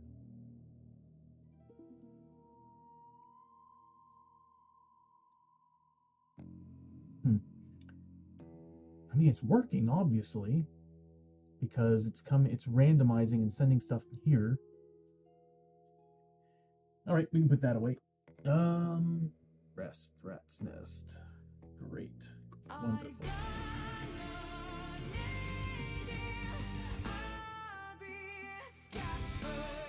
Is it really working?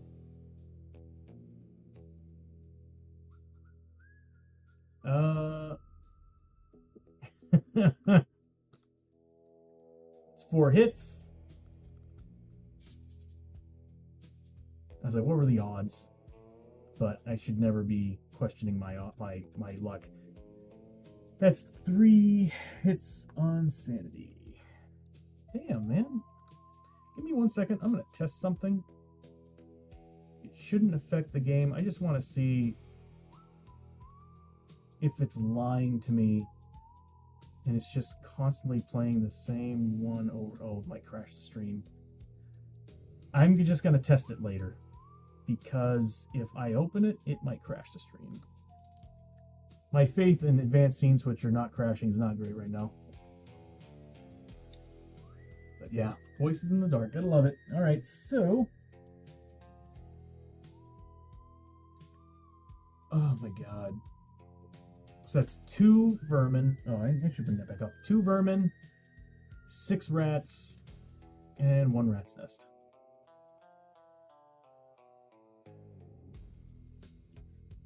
Yeah, although earlier when other people were using it, it was working just fine. It probably just bad luck on the roll, because like I said, it is a 5% chance.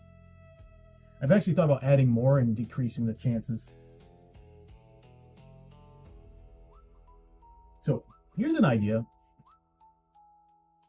In the Discord, under stream, the stream advancement or whatever it's called, if you have any ideas on what to add to the cheers, like, you know, maybe, you know, the +1, we've already got +1 damage in there for the next activation, but if you got any ideas, good or bad one, like, you know, negative or positive, whatever, just throw it in there and I'll look into it and I'll see about adding it to the cheers. Because all I got to do is reopen those and just kind of add more stacks. I only add so many before advanced scene switcher starts flipping out. So 2, 6, and the 1. Oh man.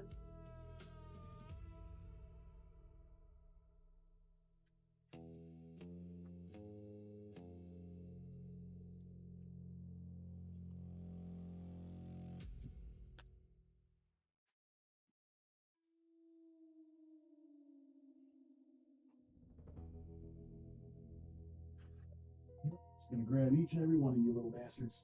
Come here.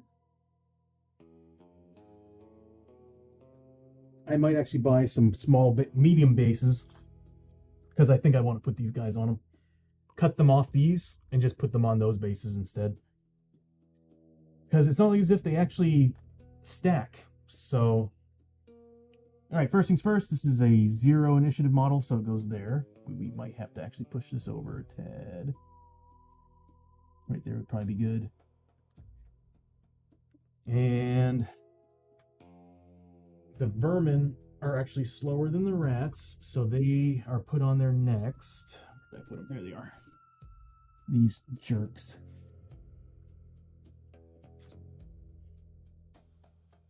And then 6 scourge rats.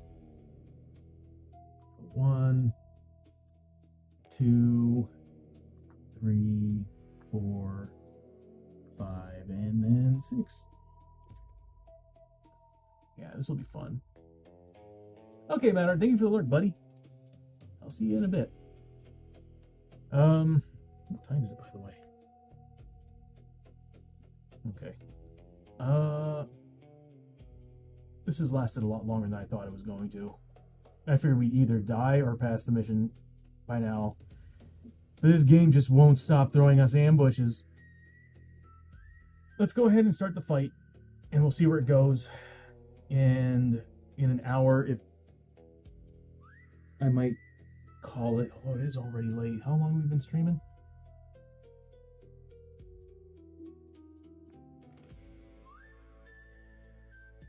I really need to get the... Hold on a second here. I need that Twitch stats back. There we go.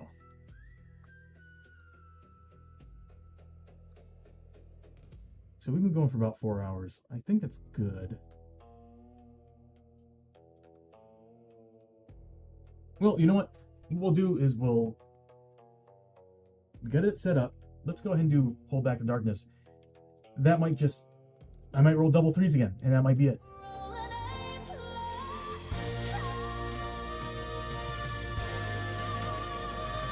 No, we passed because the game wants us to continue. Okay, so...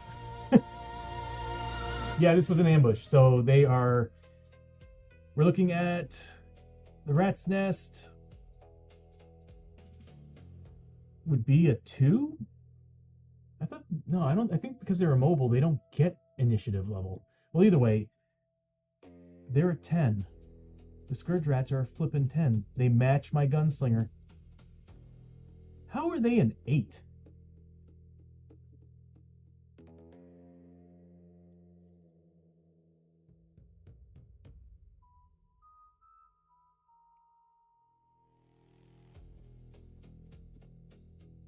Well, this sucks. Okay, so...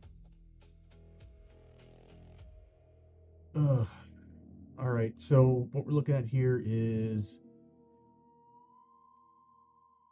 Chiyo's gonna wear the brass knuckles. I'm giving her 4 attacks.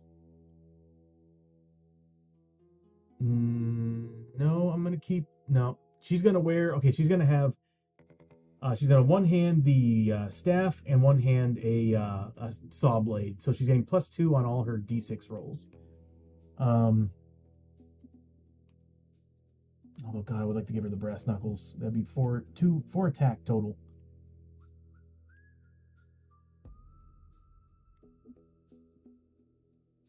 Yeah, that might actually be a good idea.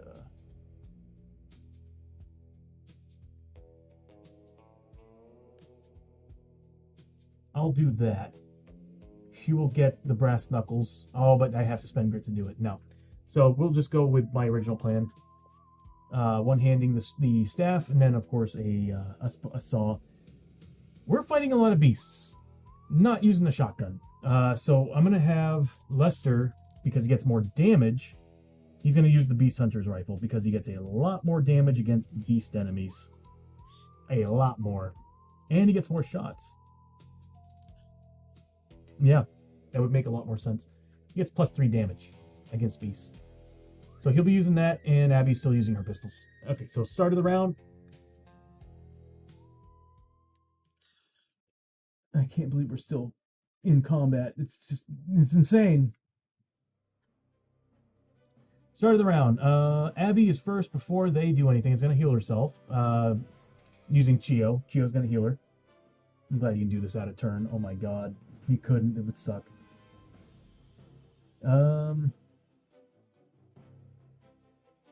I am looking for...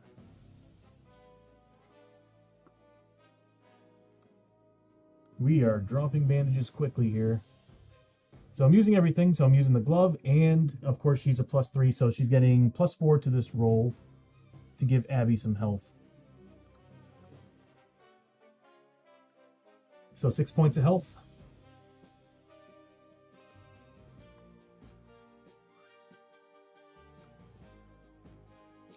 It's going to give 30 points of experience. Whoops. Yep, 30 points of experience to Chiyo. Anybody else need health? I think we're good. I think we're good. Does any of them do fear? I think it's these guys. Yep, fear 2. And regeneration. Look at that. Swarm rules. We're not going to be able to do anything about that nest for a turn. Oh, you're right. It's swarm rules. Ambush. So the nest is there in the back per usual.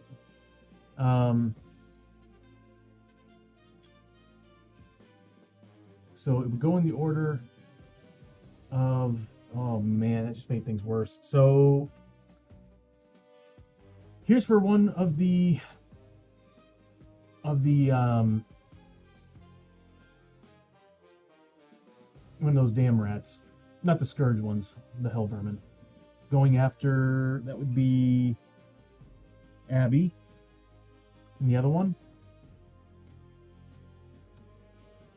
come on, dice roller, you can do it, buddy. Is going after Chiyo. So these guys are right here in the front lines. And then the scourge rats, well, actually, yeah, the scourge rats are going after, well, they'd be here. I guess I'll just roll to see which ones are going after what. So the one that's behind Abbie.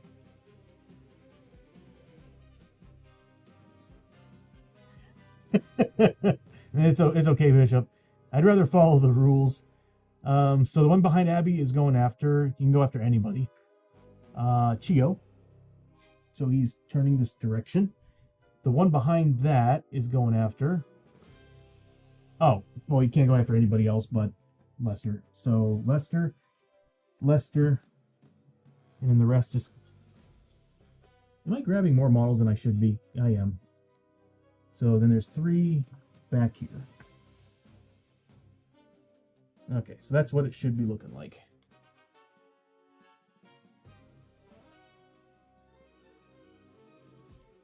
Okay, so she is initiative 10, but so are those scourge rats.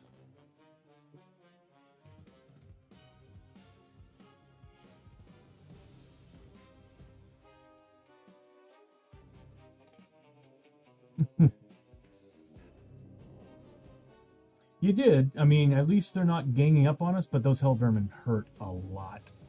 But luckily, they do not go until after Abbie, but I don't think Abbie will be able to do much against them. They ignore crits, I think. And on top of that, they got a lot of health and a decent defense for having a lot of health. So they get to go first. So what we're looking at here, those 3 rats are doing nothing. These guys can't do a thing. Yeah, fear does suck. So we will have to make fear checks at the beginning of their activation. But anyway, this one is getting, it's plus, hold on, let me pull up their card. For each other adjacent scourge rat. So it's getting an additional 2 combat. So it's going to be 3 combat against Chiyo. At 3 damage. They don't get crit rules, do they? Okay, so that's 2 hits. They're at 3+. Chiyo gets her 4+ save. Okay, I wasn't supposed to roll 3, but I rolled pretty much all the dice I would like to have.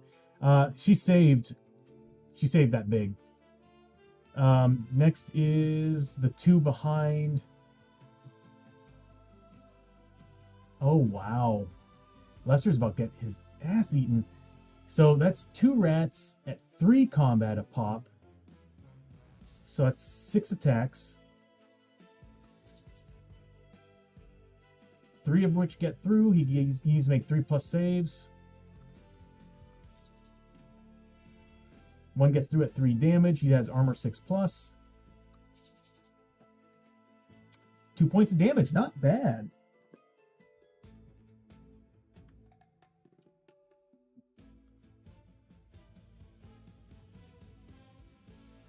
Did it go through? I really wish there was a way to have a log. I wonder if there's a way for me to set that up. Of everything that I did. So I don't have to go searching through the stream again. Okay, so he took 2 points of damage. That's it from the Scourge Rats. It's all, yeah, that's all they can do. They can't really get anywhere else to get any attacks. So it's now Abbie. She's technically a 10, but she's getting, let's see, +1 shot. Everybody, I break up in 5 minutes. So Abbie's getting +1 shot. I'm going to put that on her main hand. So she's going to get 5 with that, 4 with her offhand at 4+. So let's think here. You know what? I really don't need this anymore, and I think it's eating up resources. Yes, it is. Okay, so first let's roll for grit. Nothing. Okay, so she's just going to get 9 attacks total, 5 with 3+, 4 with 4+.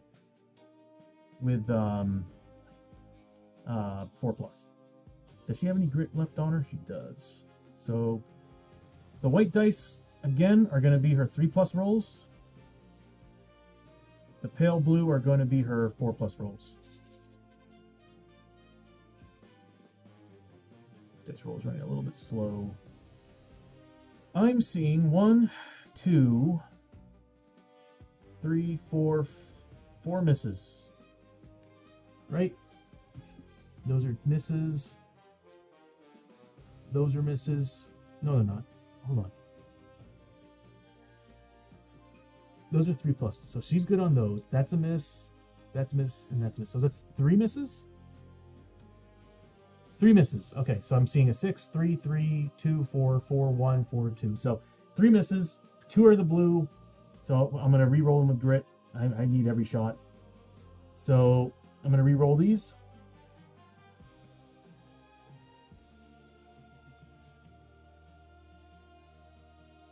Again, nothing. Wow.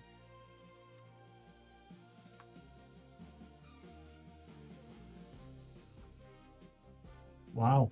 Oh, she needs to make fear test too against both those guys. So that's 4 fear. So she needs a 4+. Dice rolls running really slow. That's 2 points of sanity damage. Yeah, I think we're gonna have a rough battle here. We do have whiskey. All right, so she's got, what is it, 5 shots that actually make it through. So probably going to take down the Scourge Rats. There's nothing we can really do against the Hell Vermin.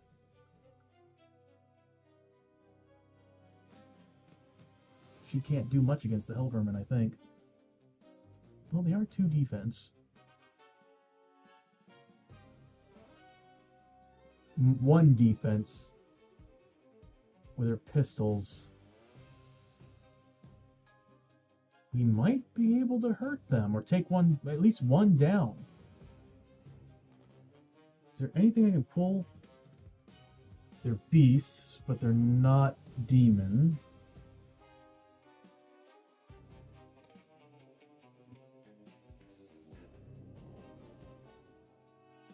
We've already used the Flag of Conquest, so we can't get that bonus. We got Deadeye shots. Okay, so yeah, we're gonna gun down the Hell Vermin. Alright, so she's taking all 5 shots, popping into the Hell Vermin, so it's gonna be... I'm gonna be using all 5... I'm gonna be using 5 dead shots. So it's gonna be +2 damage to these, so it's gonna be +1 damage total to every single attack. We might as well just do this. So... we'll use 5 dead shot. I'm supposed to remove 5, not add 5. Add the minus sign. You can do this. There we go. All right. So it's going to be +1 to every single one of these hits. So here's the first one.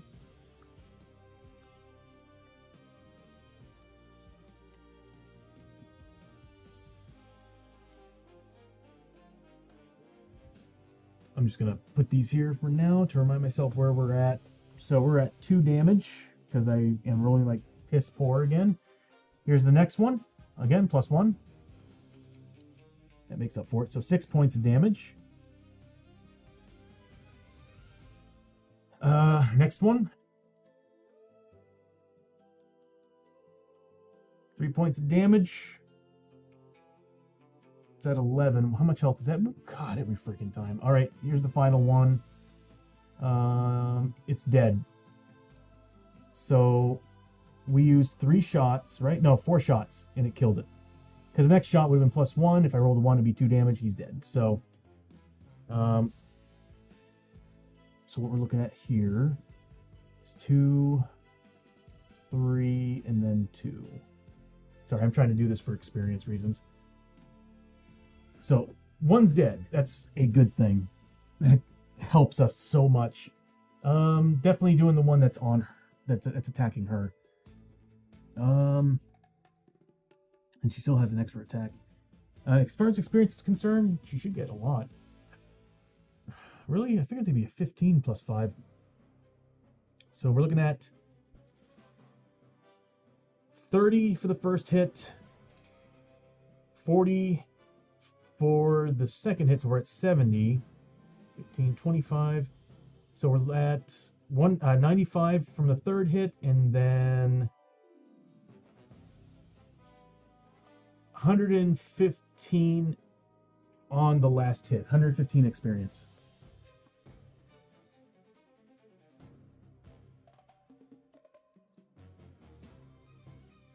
And she still has 1 shot. I guess we're not going to take down the Hell Vermin, but it does a lot of damage.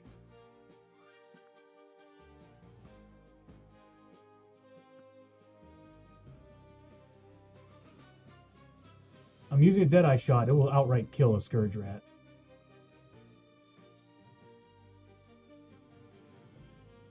Yeah, it would outright kill a Scourge Rat. Why not?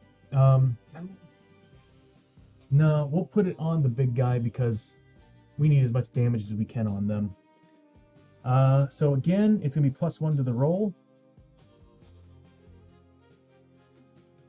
4 points of damage. I'll take it. Oh, it's already at 4. So 4 damage on the Hell Vermin. That's going to give 30 points of experience. Okay, I'm not going to lie. I'm actually really surprised that we've actually lasted this long with everything that's going on.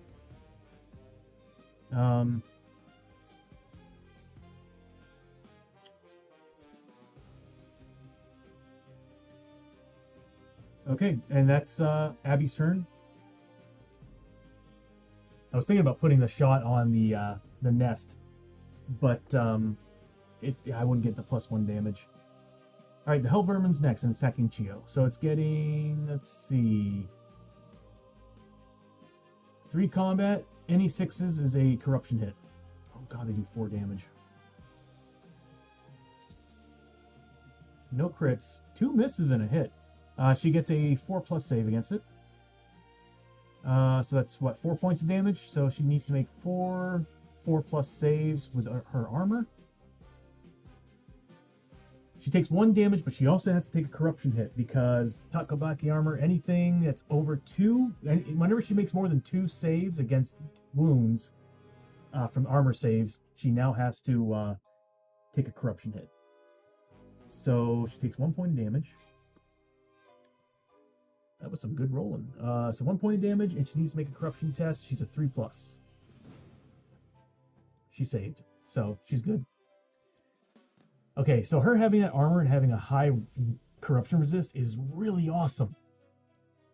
Okay, so that's it for the Hell Vermin. Welcome back to the ad break, everybody. We just watched Abbie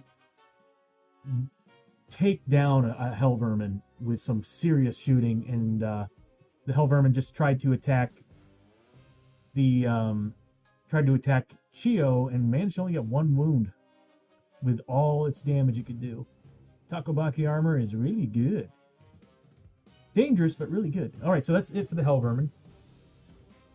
Now that there's only 2, well, 1 of them, because Abbie did such a great job with using all her Deadeye shots. I'm sorry, but I'm pretty sure she's seen these guys before. And she probably thought to herself, we're using all these. She starts shooting into them. She still has 1 shot left with the Deadeye. So we got Lester. He's got the Beast Rifle. So he's getting +3 damage on these guys. He's getting he's getting more, I think. It's a 2-shot weapon. He's getting +1 for not moving, but I can, at the start of this turn, move him. So I'm going to do that. I don't like him being here. So he's going to move one. It doesn't matter where he's at, I guess. So he's going to stay there. Is the nest considered a beast?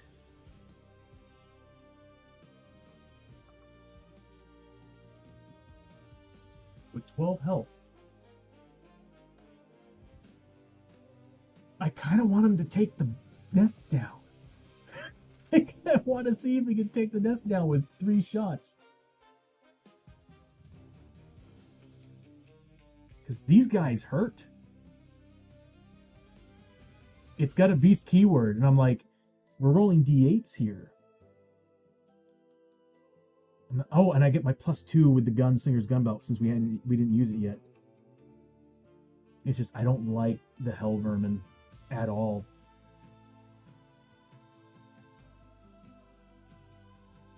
I kind of want to take the Rat's Nest down. I want to try. I want to try so bad. Oh, we used the badge too. I need to pop that here. All right. We can either. I'm sure we can kill the Hell Vermin with Lester. I'm just looking at that Rat's Nest, and I'm thinking, man. Yeah, we're going for the Rat's Nest. It's a risk, but I'm gonna take it. He's going to fire 3 shots. Does he have grit? He's got full grit. He's getting 3 shots. Here we go. He gets an inlay too. So he's got 1 crit, 1 hit, and another hit. I mean, it's only 1 defense. Okay, so we're just going to start loading into this. So the crit, it won't affect the Hell Vermin, so I might just unload these into the Rat's Nest. So first shot, ignoring defense, I'm going to add +2 damage to the roll using the gun belt. So we're looking at +2 damage to whatever I roll. I do have grit. If I need to, I will re-roll it. I'm going to re-roll that. Yeah, it's better. 6 points of damage.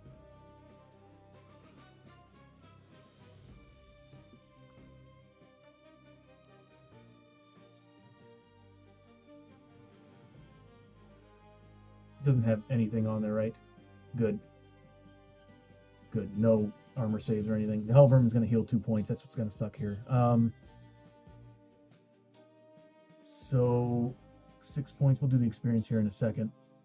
Next shot is going to be -1 damage to the roll. And I used grit on that shot, by the way.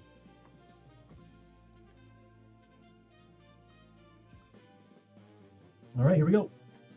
-1 to the roll. I'm going to spend a grit to re-roll that. That's bullshit.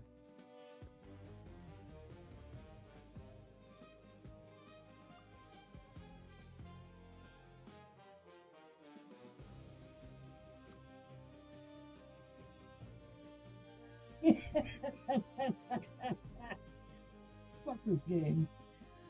All right, so 1 point of damage.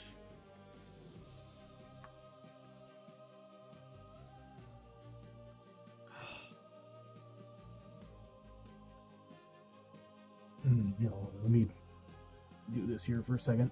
So we did 6 on one, 1 on the other. -1 to the roll. Do I have a +1 roll or anything? I could add a die to it. I'm going to do that. Screw this. I don't care if we add to the red side. I'm adding 1d6 to the damage of this attack. It needs to go. Oof. All right, so we're looking at a d8 and a d6. Oh, that's a dead Rat's Nest with the last shot. Okay, so it's gone.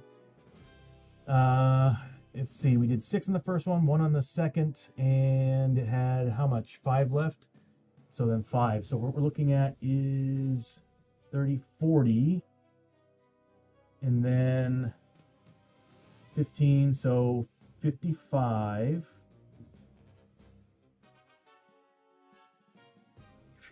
Feel Good Incorporated by Gorillas.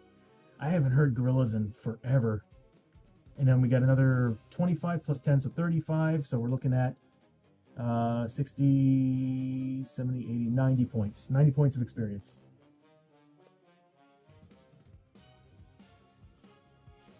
He's over 1,000, everybody. And goodbye to that damn rat's nest. Bye. Get out. Get out of here. I wasn't gonna have another Tom and Tony moment when the zombies just kept frickin' spawning. We can get rid of that token. Next up is Chiyo. Now she's, let's see, she's got the mage's staff, the staff in one hand, which I need to remind myself when anybody, including herself, or near are adjacent to her, including herself. Anyway, herself and adjacent heroes heal 1 health at the end of the turn. And I gotta remember, during a fight, I heal 1 sanity. Everybody should be getting 1 sanity back. That means Abbie actually should have been 1 because she was under her max sanity at the start of the round. Everybody's got antlers built in on their gear. Yes, always takes the summoner healer first. Always take out the summoner healer first. Absolutely. I remember like the days of Warhammer. Was it Warhammer Online? Like, I remember playing as, well, I played as a witch hunter, but I remember like everybody, first thing we did was we always jumped the healer every time. We had a goblin shaman on the other side. I forgot his name, but like we would see, because he was level. We first started playing the game. We were all leveling up together, and we would always run into him. And it got to the point where our guilds were constantly talking about each other because we kept running into each other during the combat sessions, and how much we hated each other. Because, for one, that goblin shaman was like a god at healing. So I think they had an ability to where they were able to like shield themselves while healing.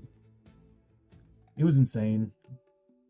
Felt a little unbalanced, to be honest with you. But anyway, so Chiyo is going to, she can't roll for grit, so she's going to get 2 attacks. She's not getting any D8s for damage though. But any 6s, any crits would be really nice. That's 1 hit.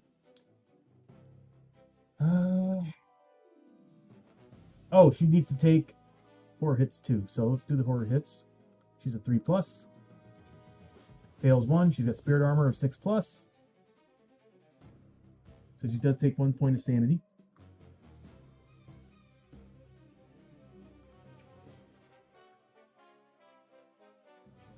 I think I'm just going to have her kill a scourge rat.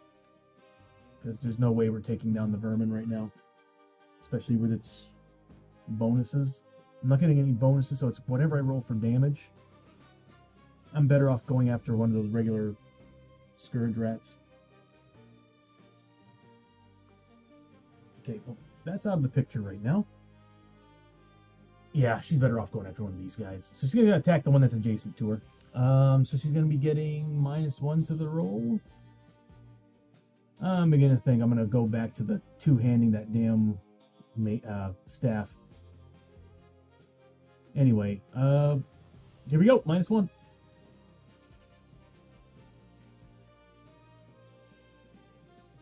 One point of damage.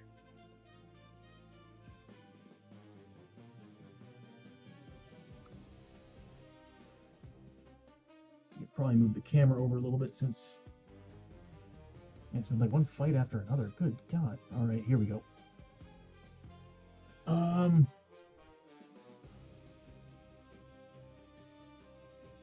would help if I actually put these in the right spot. And that's it.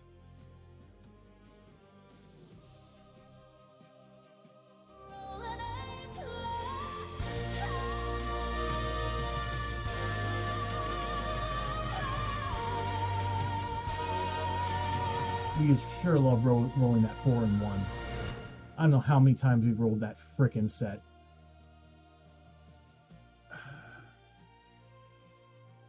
We're failing this big.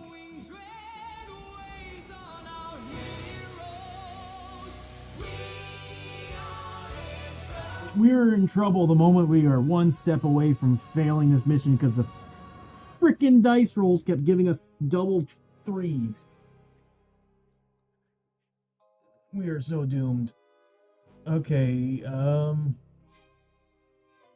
first up are those little devils. So they move on up. Oh, adjacent too. Oh, isn't that nice? No, they're staying right there.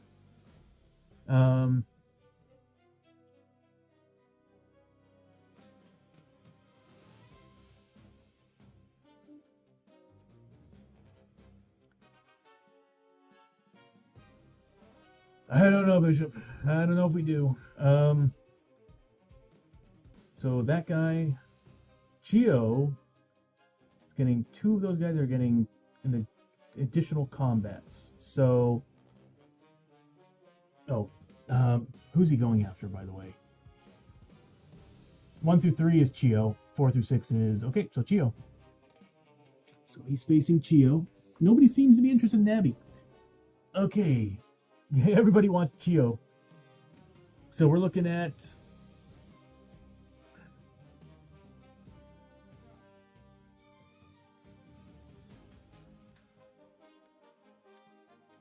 something's telling me I should heal her.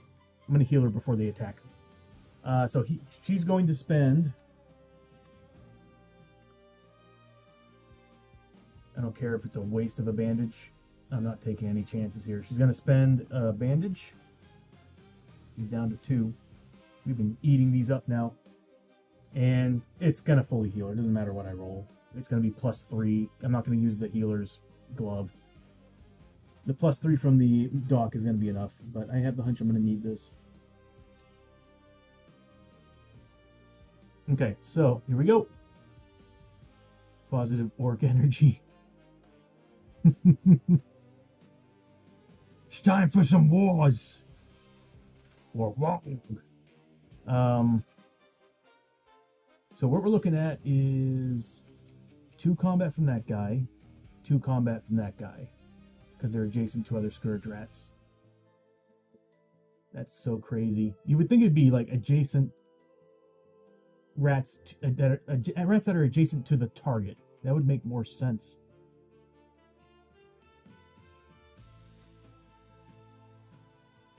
Okay. So 4 attacks total against Chiyo.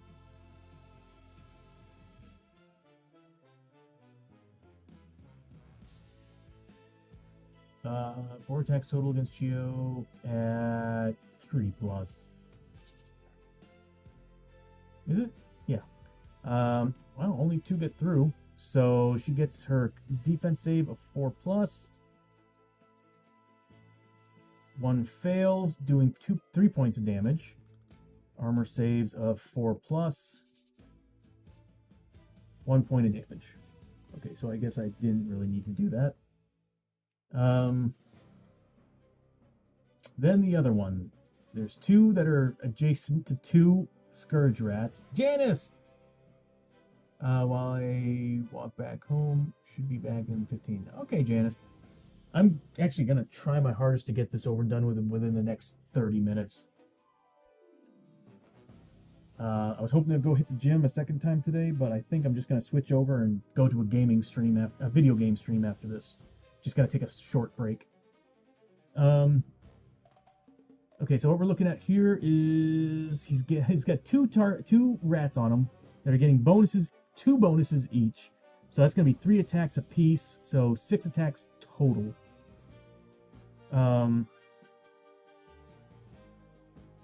Here here we go. 6 attacks total, 3+ against Lester.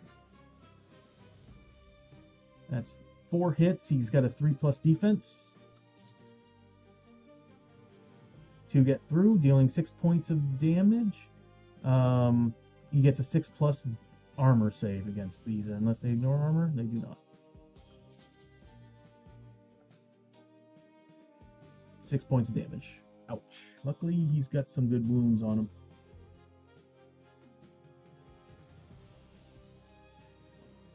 That hurt. Okay, they're done. It's now Abbie. No, the Hell Vermin. Okay, so the Hell Vermin's gonna go first. The fact that they're initiative 6 with that much combat, that much damage, ignore criticals, they really should be a 15+5 for each wound monster because they do an awful lot. Oh, and he regenerated.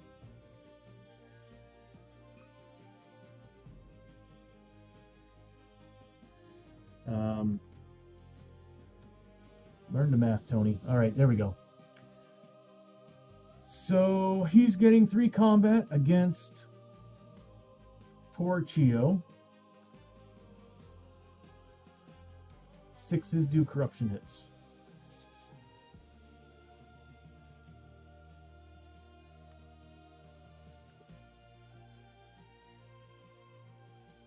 Am I seeing that right?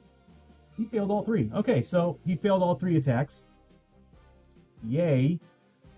And that's his turn? Question mark? He doesn't do anything else. Okay, so Abbie.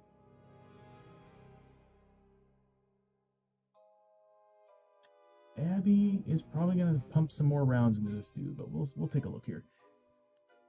She doesn't have a grit. She's gonna roll for grit first, and then of course fear. We'll do the fear test first. She's a 4+. Fails 1, so she takes 1 point of sanity. You know what? She's gonna drink a whiskey. I'm pretty sure she has some left. Yep. She has 1 left after this. We have used a lot of bandages. So it's gonna be -1 to this roll. We'll just say -1 to this roll, since I didn't remove anything from her yet. So she does get 1 sanity back. Oh, no, she should have gotten an additional sanity because of the antlers. Everybody should have. At the start of the round. So should Chiyo. And everybody should have healed 1 wound as well, being next to Chiyo. I gotta remember that. At the end of the... Hold on. Monk staff. End of turn. So everybody should have healed 1 wound at the end of the turn. So Lester definitely would have healed a wound. Nobody attacked Abbie, so Abbie would have gotten a wound back too, so...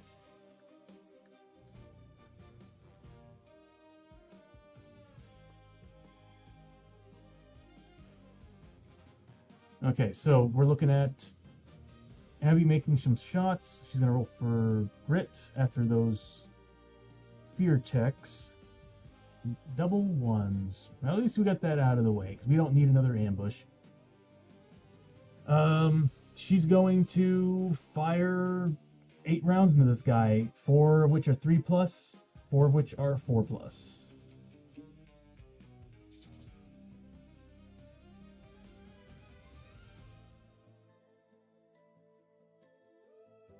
That's some shit rolling. Excuse my... I'm sorry, but that's some bad... This is some bad rolling. 3 hits get through. I'm going to use a Deadeye shot on one of them. Where's the Deadeye shot? Actually, this is... Ugh. When my rolls are like this, I get mad.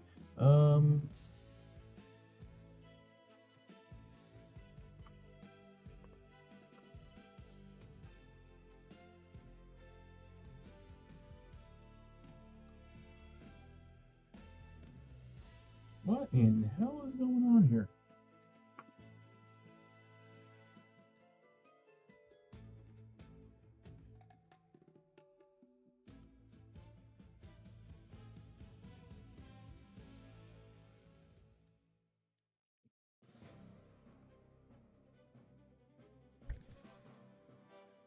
The system is really getting on my nerves right now. I think I hit a massive bug. Money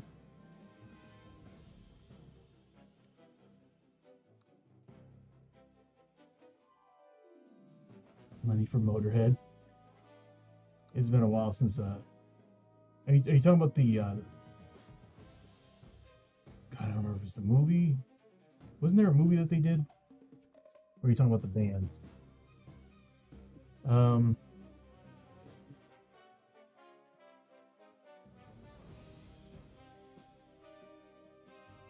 She only have one dead eye shot. The band, that's right, yeah. I never got into Motorhead. I remember my dad was a huge fan of them.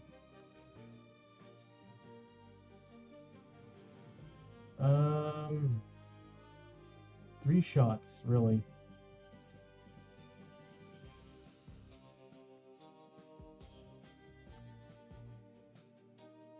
Hold on a second here.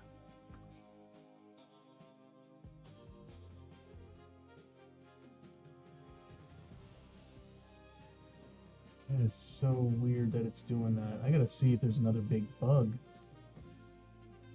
Okay, well anyway, so one of those shots is gonna be Deadeye shot, of course, against the Hellvermin. It's gonna be +1 to the roll.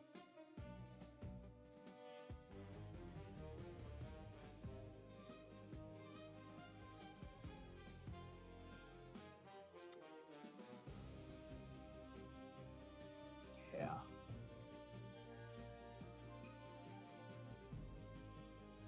You're back. Welcome back, Mad Arts. Ooh, food. Nice, bro. So 2 points of damage. Basically just... Oh, man. Really?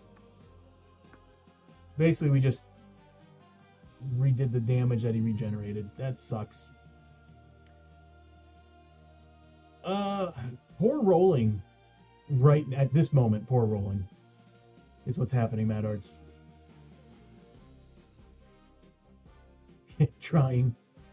I'm trying to kill the base level enemies in D&D, and I'm not really succeeding. I took down their nest. That's about it. So we get 2 more shots. I guess I can still unload these into the hell vermin.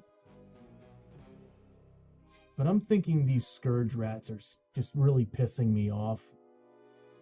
So I'm going to try to kill the damn rats. Because they hurt. So we get 2 more shots. At least if we whittle them down, we don't have to worry about a lot of things. Their defense is going to be a 0, so it's whatever I roll for damage. So if I roll 3+, they're dead. Although this one's only got 1 health, so 2+, that little bastard's dead.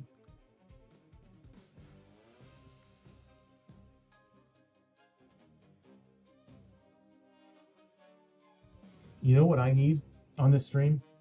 I need a womp womp redeem. I really need a womp womp redeem. Because this is just freaking ridiculous. Next shot kills it. Yeah, next shot kills it. You little pest. Alright. Oh. Alright, so we did 2 damage against him. That's 20 points of experience there. We killed 1 guy, so that's 35 points of experience total. And that was for Abbie? That was a really bad round of shooting for Abbie.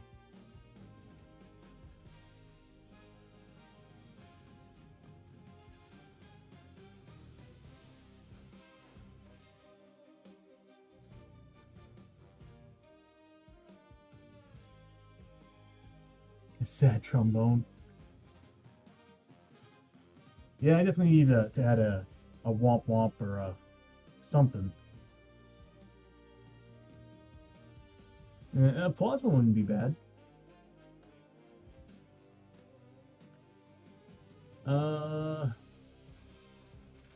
Wow, man. Well, that's the end of Abbie's turn. I mean, these guys have a high initiative. It's annoying. We got Lester, who's gonna get 3 shots with his awesome beast rifle. That's +3 damage against beasts. Hell yeah. He's gonna roll for grit.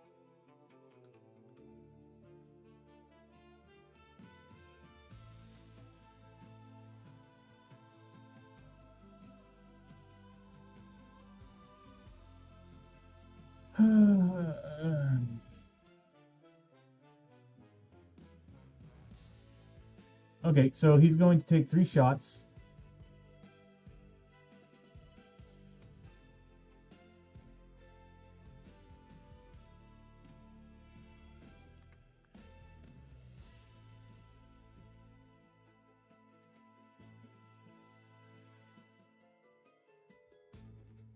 It's once per turn. Okay, so 3 shots.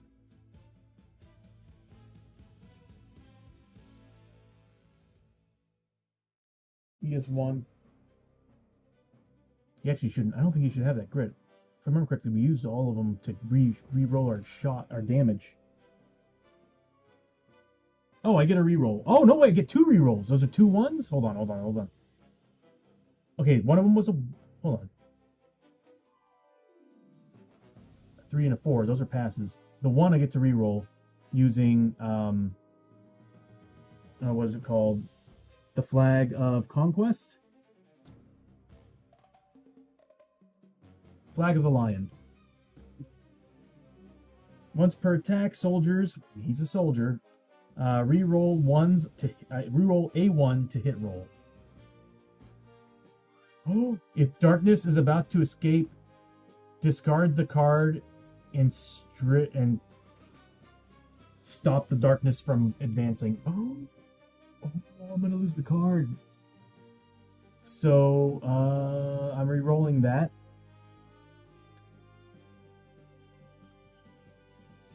That's a hit. So I got 3 hits.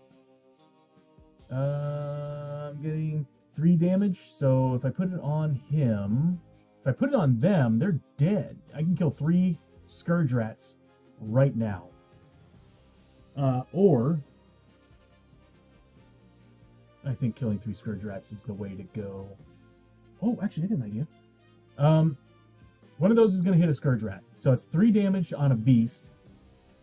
So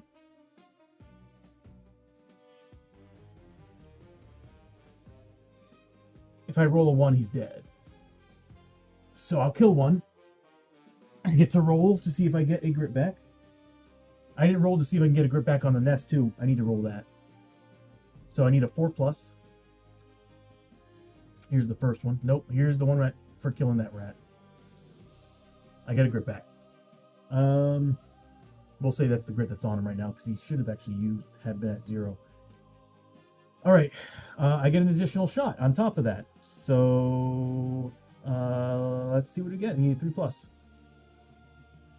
So we got 3 shots. Still, I can kill 3 hell vermin or hell rat. I'll do it. I'll kill 1 hell rat. Roll for grit because it doesn't end there. I get another grit back.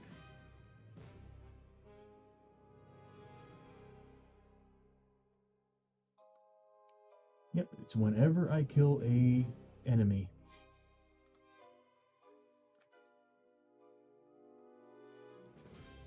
I think I might unload the rest of the shots into the hell vermin. Although I could just kill 2 more of those Scourge Rats. No, I'm going for the hell vermin. I'll be dealing a lot of damage against them. So I'm going to like this one to be the D8 damage. So I'm going to get D8 plus 1. So did I use the Gunslinger's? I did use the Gunslinger's belt. Okay, so I'm getting +1 to this D8 roll.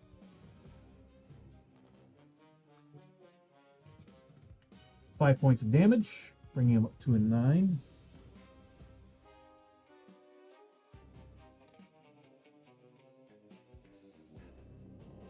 What number is he? Number 1. So 5 points of damage. I need to put that down to remind myself where I'm at here on experience. Okay, so we got 5, and then 1 more shot. at +1 damage. I mean, there's still a chance to kill him. What do I need to kill him? No matter what, I'll be dealing 1 damage. I need a 3+ to kill him.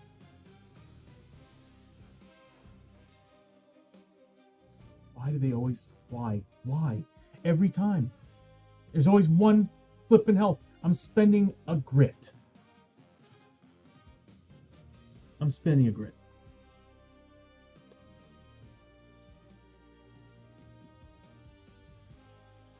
Dude, every time, like, whenever I'm fighting an enemy, I always whittle them down to 1 health. Every flippin' time. So I'm spending a grit to reroll that. Again, I just need a 3+. There we go. Okay, so that did 4 points of damage, bringing his wounds up to 13. He's dead. So what we're looking at for experience here is, let's see. So we got 25, so we had 25, 35.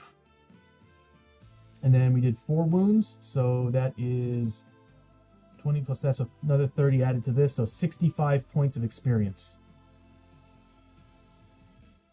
That is Lester.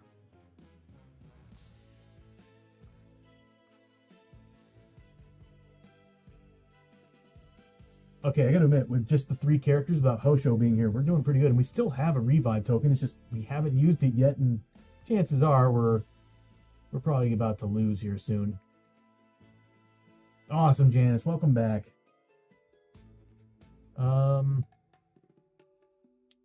Next up is Chiyo. So, as I said earlier, she switched back to her dual wielding, well, not dual wielding, but holding her staff with 2 hands, because she does much more damage with that.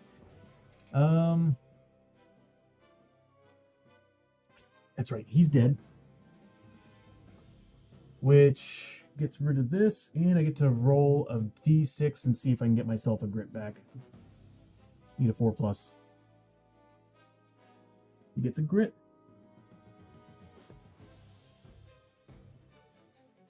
You know, the Marshal might look like as if he doesn't come with much, but some of his abilities are stupid good.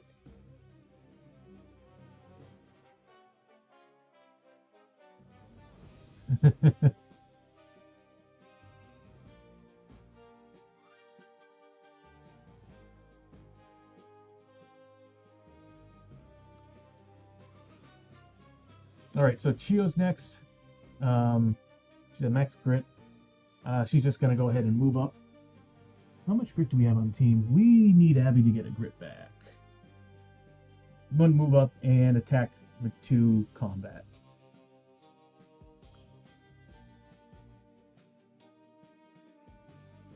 Really? Really?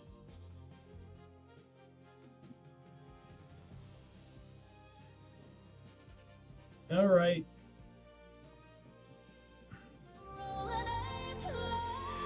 Goodbye, cruel world.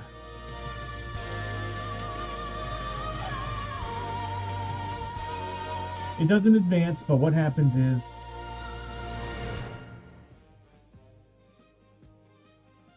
Lester's Flag of the Lion gets destroyed and stops the darkness from advancing. Oh my god. The marks on this have been here for so long I can't erase them.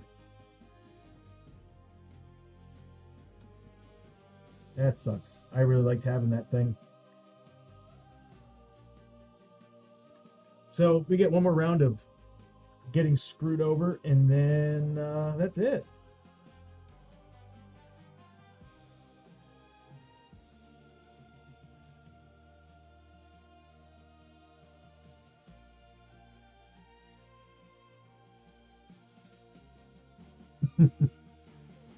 That was my first thoughts too when I heard Snoop, because I keep thinking of Snoopy and Peanuts. Alright, so we failed. It doesn't advance, but now it's... God, this mission lasted way too damn long. Okay, so beginning of the round, we no longer have the Hell Vermin. It's Abbie, and Abbie is going to roll for grit. Nothing. And she's just gonna 4 shots with her main, 4 shots with her off.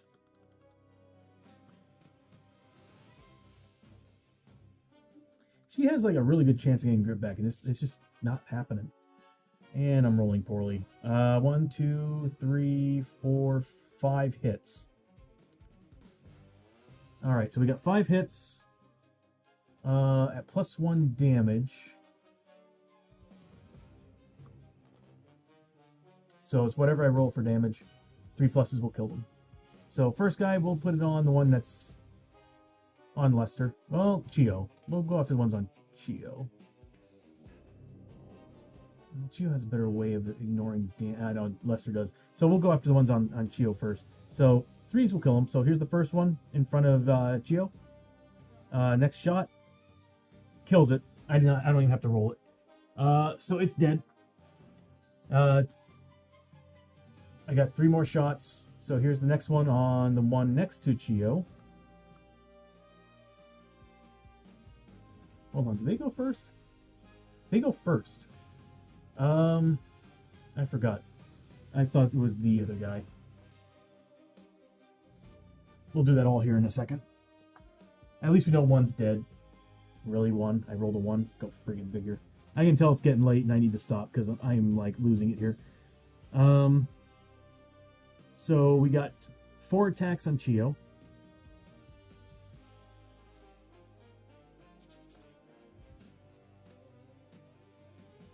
It's 2 hits.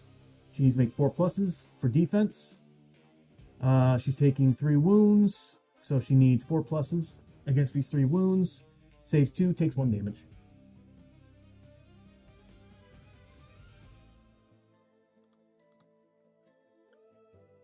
Then Lester with just 1 attack. That made it. And he needs a 3 plus. Saved. He's good. Alright, so Abbie goes, kills that one. Does 1 damage to the other guy. And kills it. 1 last shot. 3 plus will kill this guy. He's dead. That's 30 points of experience. Good God, dude. Oh.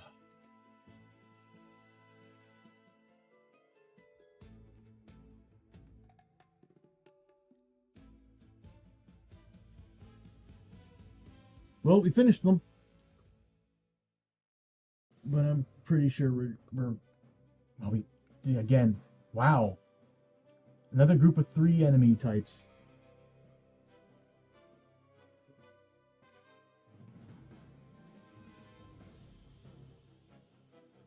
My fork fell on my ramen. That's the end of that.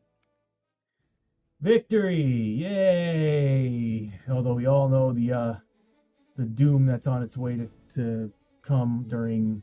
I'm sure we're gonna fail the darkness roll and that's it of the mission. Oh well, whatever. To be honest with you, we gained a crap ton of XP during this. But we get 3 loots. On top of that, we get not hold back the darkness. We get catch your breath. Abbie gets 1d3 back. Lester, since he didn't activate, gets. He's at max grit. He gets hit points back, and Chiyo's at max grit. She gets hit points back, or whatever. So we'll start with Abbie. She gets 1d3 back. Nice. Okay, so she gets 3 points. Sanity.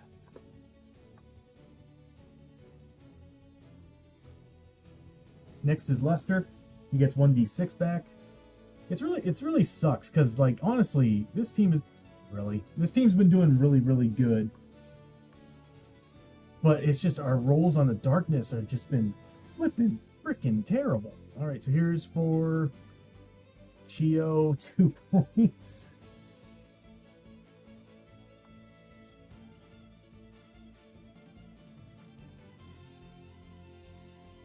Oh, and then we got 3 loots.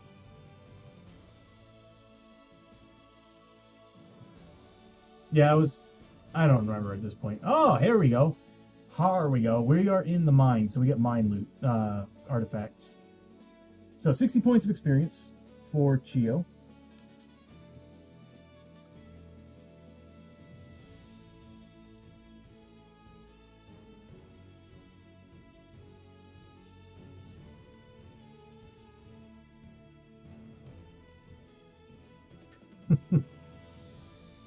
Getting 1 dark stone and 2 artifacts from the mines. Oh. Ow, my foot. Okay, first artifact. An Otherworld artifact from the Swamps of Jargano. Okay. Thank you for that. I have to go digging for that now. And a horrific statue. Seriously, a BFG 9000 would be great. Or you mean just a big gun? I'd be happy with a big friggin' gun. Horrific statue. It's a Darkstone. You may break the statue, discard to cancel every darkness card currently in play on a D6 roll of 3. Ooh, that's pretty sweet. All right, and a Swamps of Jargano.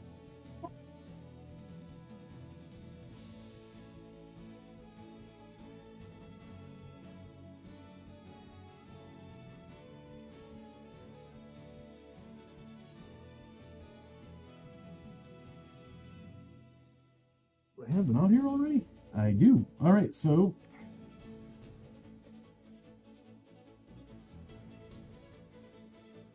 any and all welcome. The Swamps Jargano. Oh, ooh, the Hearthbone necklace. Spirit armor 5+, and you gain the keyword. Yeah, that's gonna go on somebody. We've already got somebody with spirit armor. This would be good, probably on. Oh, maybe Abbie. I gotta find out who has space, but that's going on someone. Spirit armor. 5+ spirit armor. Hells to the yeah. All right, next is Abbie. A gear card. I like gear cards. Yeah, Chiyo's already got a 6+ spirit armor because she's got a blessing on her armor. She's got the I think it's like the cross or something like that embedded. So gear card as well. Let me input everything else. So Abbie is getting 70 points of experience. She's getting close to leveling. And a dark stone. D6 times 25.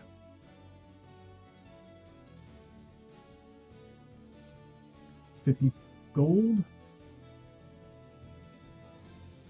And a gear card.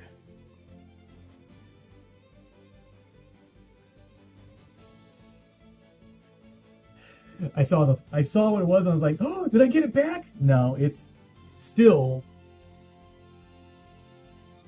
I'm gonna give this to someone. The Flag of Conquest again. Once per adventure, heal 2 sanity damage from each hero, and every hero is now +1 damage on their attacks during their next activation. We've got 1 already. I'm outfitting that on another character. +1 damage is so good. And then finally, we've got Lester. And then after this, we'll call it. And it's late.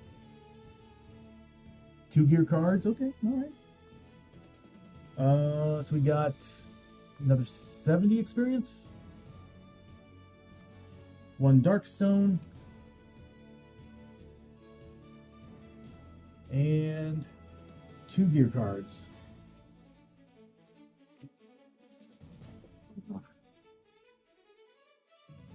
Yeah, lots of gear. Ooh, who we calling? I don't know, bro. Oh, what's this? The Dead Man's Knights. I think it's a promo card. At the start of every fight, you may roll 2d6. If doubles are rolled, recover grit up to your max grit. If a total of 7 is rolled, take 3 horse. That is pretty slick. That's pretty slick. Getting all your freaking grit back. problem is, how are wooden dice weighted? Then, 2 salt tokens. I think these are good against vampires. We have space, so yeah, we will take it. Probably sell it.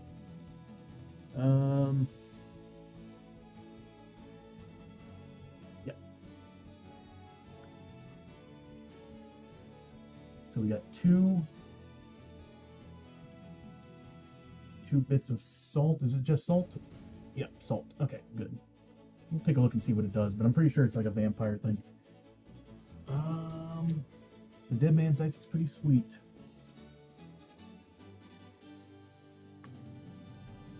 Oh. Lots of spaghetti, lots of gear.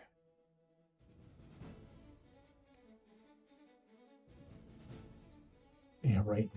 I tend to roll those pretty often, especially when we're on 8+ rolls for Hold Back the Darkness. But anyway, all right. So let's take a look at that salt card for just a second, then we'll kind of end the stream there. Rules cards, salt. Scar to roll 2 extra dice on a skill test for keyword ghost encounter, or prevent 2 d6 wounds that you're about to take from a ghost enemy. So yeah, it's very situational.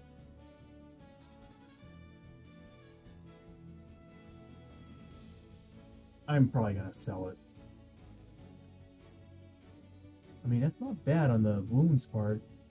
And the skill test is pretty good too, but you have to run into an encounter card that has ghost, keyword ghost on it. So I don't know about that. But we do have 2 Growing Dread cards. We're 1 away from one. You know what? Let's roll and see what happens. So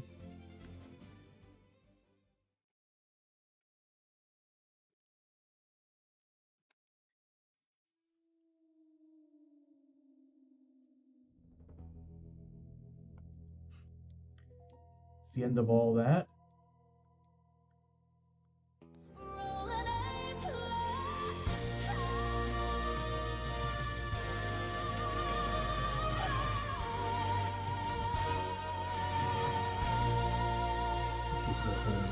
My goodness, Mad Arts.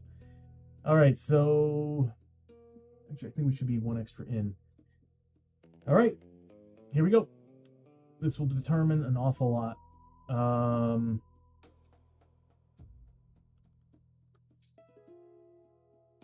my god, really? Flipping really? Yeah, screw it. Let's just see what happens. Just end already, please. Okay, so Abbie's first.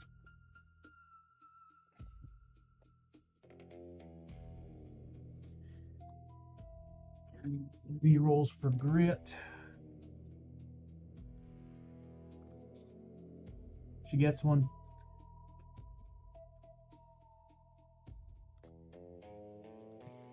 She moves up. 1, 2.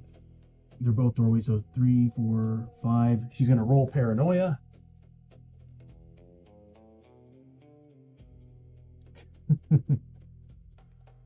Another 8-hour stream. Let's go. She doesn't pass paranoia. Next up is Lester. He's at max grit because he's been killing a lot of rats. 1, 2. Actually, hold on. He's going to roll for grit anyway because he might get movement points. Which he does. So, because he's wearing the soldier's boots, I think he's getting +2 on top of double the movement points. 2 more movement points when spending grit to add movement. So, yes. So, he's 10 movement points. 1, 2, 3, 4, 5, 6, 7. He doesn't have to do a paranoia test. He looks through that doorway, and what he finds is the spider's... Well, that makes sense. The spider's lair.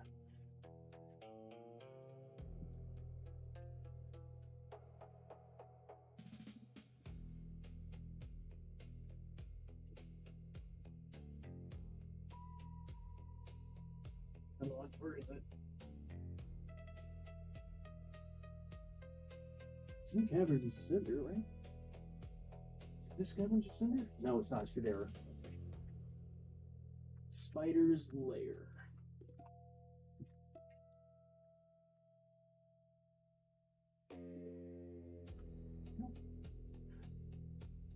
Here it is. Oh. Ads in 5 minutes. Thank you so much, Mad Arts. Yes, everybody, ads. If you're on Twitch, ads are on in 5 minutes. Your mom. It's coming in from this direction.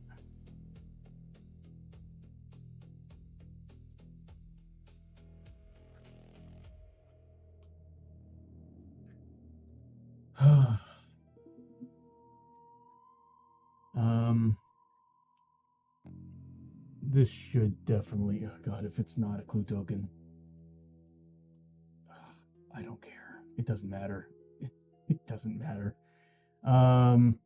He's getting 5 XP. I just wanted this to be over. And then Chiyo. It's like that time where I was like, there's no more corpse piles. We got this. And Tony's like, it's finally happening, Tony. And then he rolls double ones. She's got a 6 movement. 1, 2, 3, 4. She's gonna go right into that room like a champ.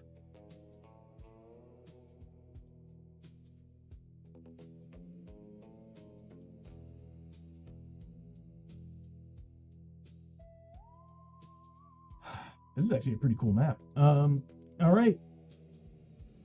End of everybody's turn. She needs to roll for grit. Did she use grit? She did not. So, whatever. Anyway, here we go.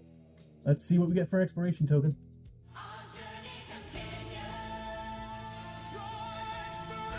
Okay. It's up until we don't get a doubles. It actually shouldn't have done this. There it is. Okay. See, that's what I wanted in the last room. We found the final 2 token. And it doesn't have to be an attack. We have a chance to win this. We really, really do. If we can make this darkness roll, now it's going to take us a couple turns to take down those dudes, especially considering we've already used all our stuff. You reserve that shit. Let me get the rule book out. God, dude, really?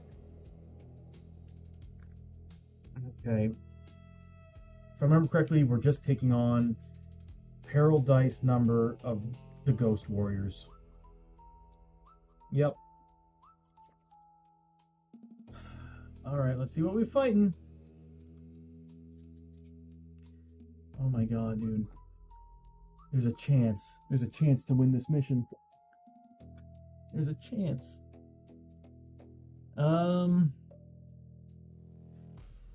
We got the Ghost Warriors right here. Oh my, it's gonna make me do this, isn't it? It's gonna make me do this. There's no threat card. It's just the Ghost Warriors and us. Oh.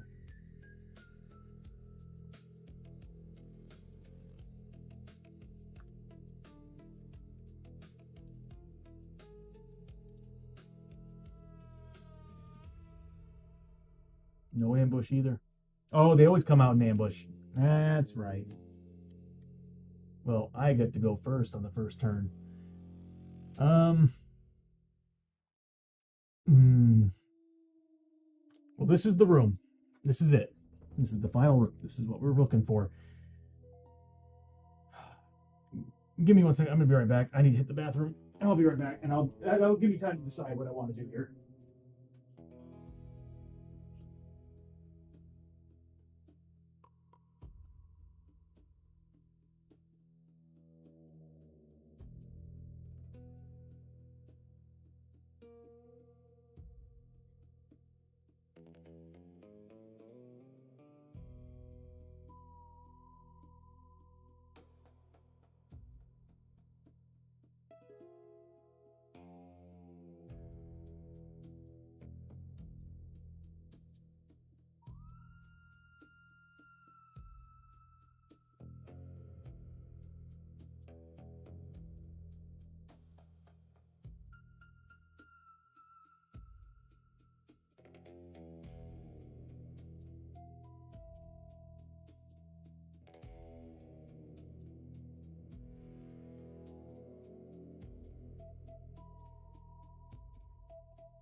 All right.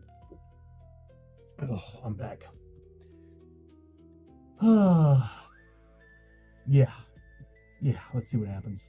Okay, so... All right. Let's tilt this so that it's a little bit easier to manage.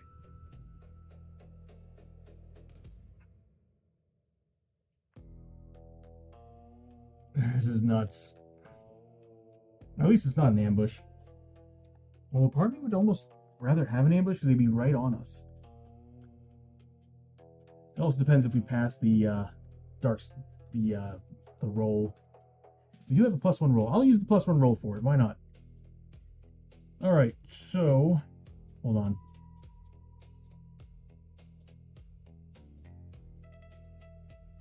I'm gonna equip the flag of conquest on someone already.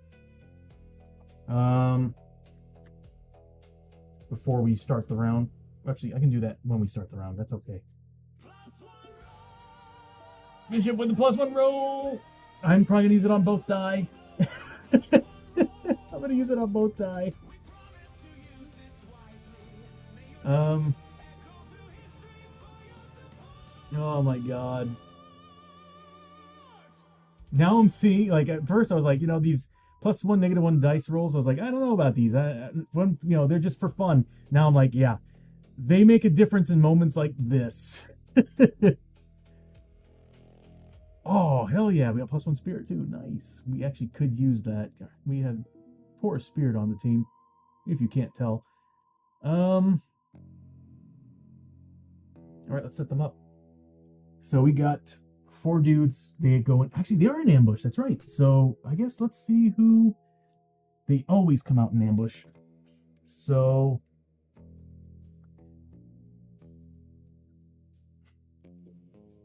who can go after what? We get 3 spaces there that can actually go after people. 2 spaces there and go after people. I guess let's just start rolling. So get out of here. We don't like you. This guy here is going to be going after... Did I press the button properly? I don't think I did. Oh, I did. That's going to be going after Abbie. So we'll just say... less people on Abbie. So we'll put him here. The next one... Abbie. The next one... Lester. So it's looking like this. So these 2 are going after Abbie. This one's going after... Actually, we'll say this one's going after Lester. This one's going after Abbie. And then the last one can only really... Oh, wait. Yeah, the last one can only go after Chiyo. There we go.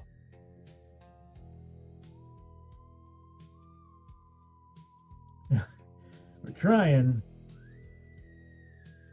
If we can make this darkness roll, we have a chance. It's not a great chance, but we have a chance. Because these guys are actually a bit tough.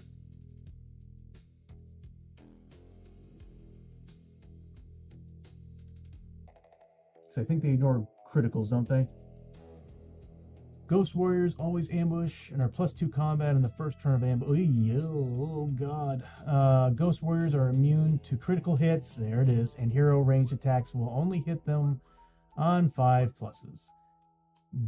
Oh, we're not done.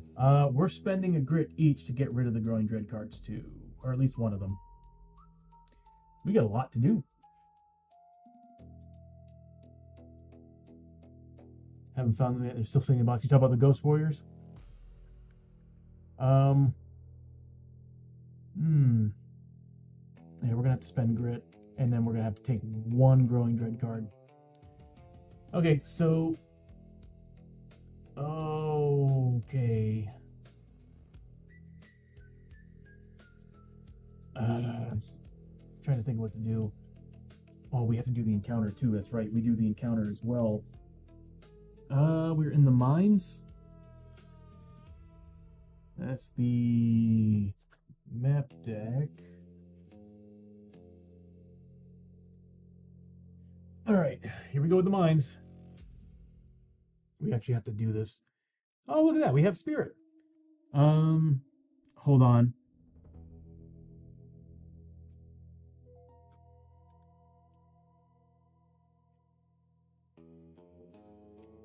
else we do it.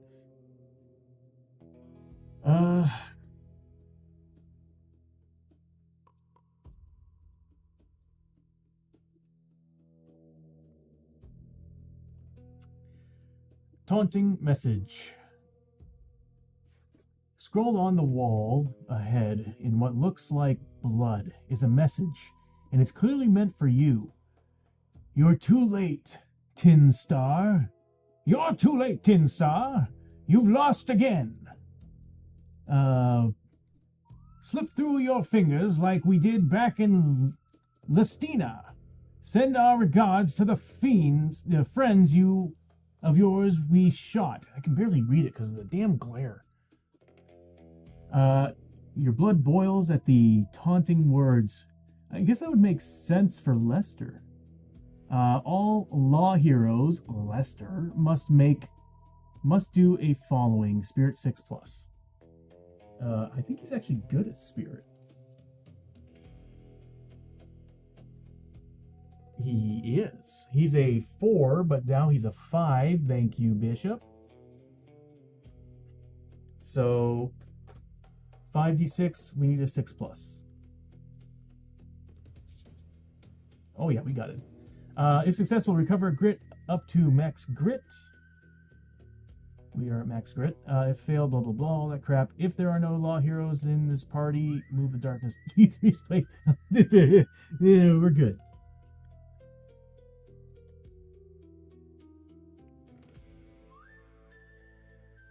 Is Lestina the female version of Lester? Possibly. Probably his girlfriend.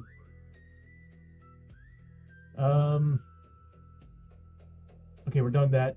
I think we're now at Hold Back the Darkness. I think we're at Hold Back the Darkness. Okay. Moment of truth, everybody. Do we continue? Or is it all over?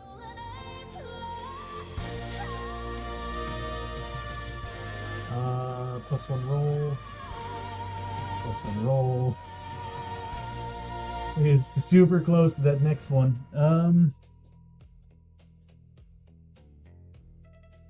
All right.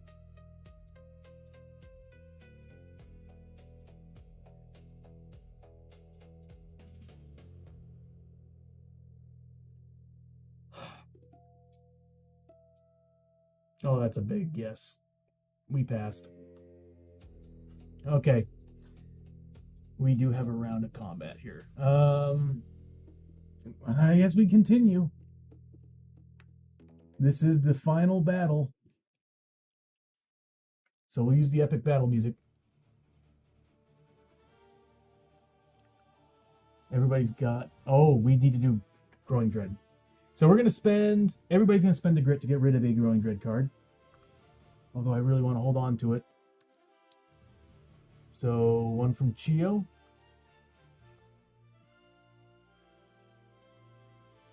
One from Abbie. The final countdown. I feel so uncomfortable dating a guy called Janice.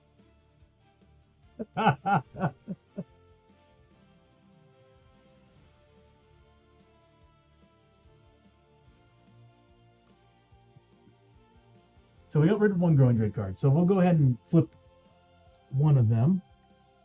Is it still on? It is. Okay, so here we go. Would have been the one that we canceled. Powerful Dread. It takes all of your willpower to not simply turn and flee at the sight before you. Every hero must make a single willpower save. For each failed, move the darkness 2 steps on the deck. This game is constantly taunting me with the darkness moving. All right, final one. Oh, what evil lurks in the hearts of men is known only... You fucking kidding me? Is known only to the shadows, yet those lurking fears manifest. The shadows are dragged into the light. At the start of the next fight round, add an extra threat card to the fight. If only we had 2 more grit.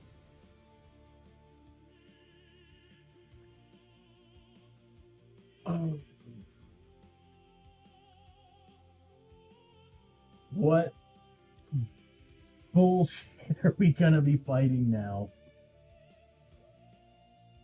Also, hold on a minute. They are... Oh, they're demon. But they're not outlaw. Okay, we're good. We're good. Alright, so there we go.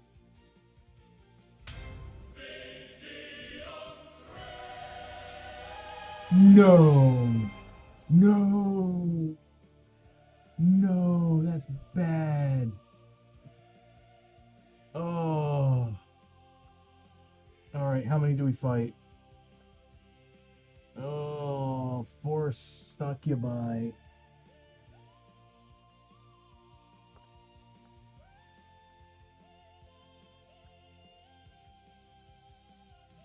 We are being freaking raided, everyone!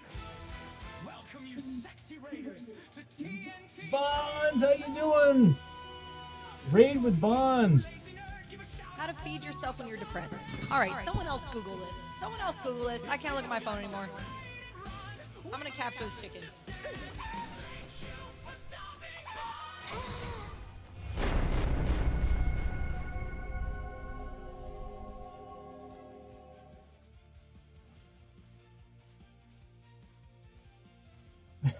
Hell yeah. Bonds, thank you so much for the raid. Raiders, welcome. Welcome to TNT Tabletop. If you're not familiar with our stream, we play a game called Shadows of Brimstone. We're actually reaching the end of our, well, we should be reaching the end of our stream, but we're constantly being raided, well not raided, but ambushed by monsters in this game. But if you're not familiar with the stream, we play Shadows of Brimstone. It's basically Diablo on a board game. And there's been several Kickstarters, there's like hundreds of monster groups, like almost 50 different classes. There's so much you can do with this game, and this one adventure alone has been taking us a long time. But anyway, Bonds, thank you so much for the raid, and everybody, if you've got a raid and run, it's totally understandable. Thank you so much for showing up, hanging out, and also thank you for the follow as well. Panda Angel, thank you so much. So yeah, we're in the middle of a fight. We're getting some new models out. We're taking on Hellfire Succubi, and we are taking on 4 more of them. So give me 1 second to pull this away. And I'm going to get 4 models from the Hellfire Succubi, and then we'll start our fight. I'll be right back.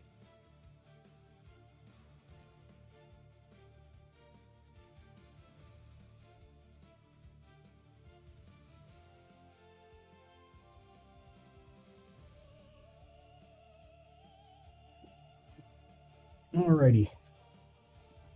These are not in ambush, so I think we're safe. So anyway, since they're not in ambush, they're going to be on the other side of the room.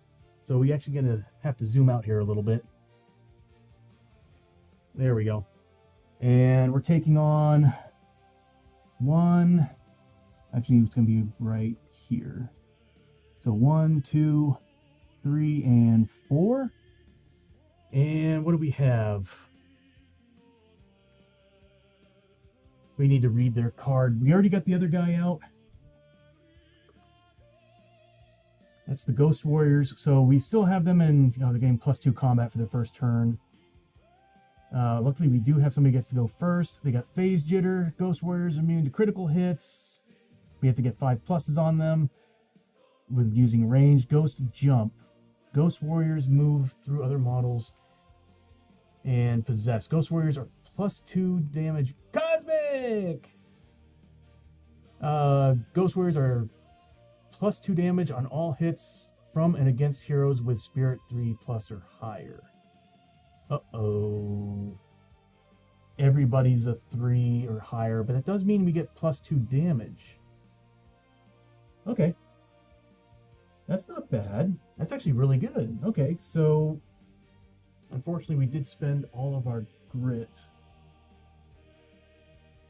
So that's them, and then we get the Hellfire Succubi who are on the other side of the room with initiative 8. Nice. Vicious Claws. Heroes are -1 on their defense rolls against Hellfire Succubi combat hits. They're demons. Oh, they're all demons. So we're getting extra damage with Abbie.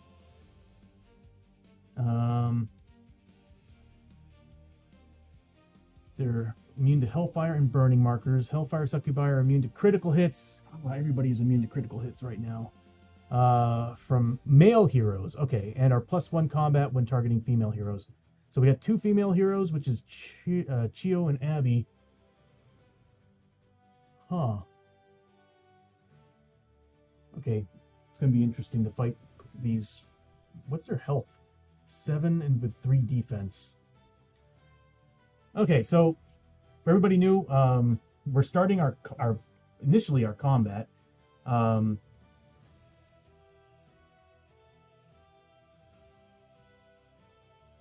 Surprise beast, first time chatter, welcome. So yeah, first round of combat. Normally, they're doing ambush, so that means they're getting +2 on their initiative, so they're 9. But luckily, I have a gunslinger, Abbie, who's going to be a level initiative 10 at the first turn. So she needs to take out these ghost warriors as best she can. Unfortunately, she doesn't have any grit, but she's going to be handling her 2 outlaw pistols. We're going to be putting. Are they beast as well, or are they just demon? They're just demon. Okay, so Lester's going to use his shotgun for this round, and then Chiyo's going to... She doesn't really have anything great against any of these guys, so I'm thinking she's probably just going to go with her... Yeah, her monk staff. So she's going to not dual wield, but hold the monk staff with 2 hands, so she's going to be getting bonuses on damage, but other than that, we are pretty much out of all our feats. Okay, so first thing that happens... We get to, well, did we pass? Yeah, we did. We passed our hold back the darkness test, so we started with initiative order. Let me go ahead and fix that for us here. We have the highest initiative of 8, I think. There we go. So right now, the first person should be Abbie because she's a 10, so she's going first. She's going to roll for grit first. And if you're familiar with Shadows of Brimstone, when you're moving through your turn, first thing you do is always roll to see what your movement points are, move your points and everything. I'm using advanced rules, which are allowing you to, instead of roll, because I'm terrible at rolling, ask anybody in here. Instead of rolling, you're getting an average of 4 movement speed, so you can move 4 and everything. So in place of rolling 1s on your movement, getting grit back for rolling 1s, you just roll a grit roll. So that's what we're doing here. She gets to roll 2 dice for this. She needs a 6+. Nothing. So she gets no grit back. Really need it. All right, so she's getting, first turn, she's getting 1 extra shot. So she gets 4 shots for each pistol. So in her main hand, she's getting 4 on the main, 4 on the other. So I'm getting +1 on the main hand. So she's going to get 5 shots at 3+ to hit. 4 shots on 4+ to hit with her offhand. So we'll use the white dice as her main hand and the pale blue as her offhand. So again, white dice are going to be 3+, 4+ on the blue. She can't get crits. I'm seeing 1, 2, 3, 4, 5, 6 hits. That's all we need, really. So she's getting 6 hits. She's going to get... oh, yeah, that's right. I needed to see something first. Wanted to make sure somebody can hold the flag of conquest here. Oh, Lester can, because he lost the other flag, which weighed something. So he's going to wear the flag of conquest. He's going to pop that. Once per adventure, +1 damage. And everybody gets back 2 sanity. So Abbie gets back 2 sanity points. Back up to full. And we have antlers too, so we can always once at the beginning of every fight turn, we get back a sanity point. But what we're looking at here is we're getting +1 damage for this. Abbie's getting +1 damage for being within range of those guys, and they're demon, so it's another +1. So we're looking at +3 damage. So at this point, it's whatever I roll for damage. Oh wait, I needed 5 pluses.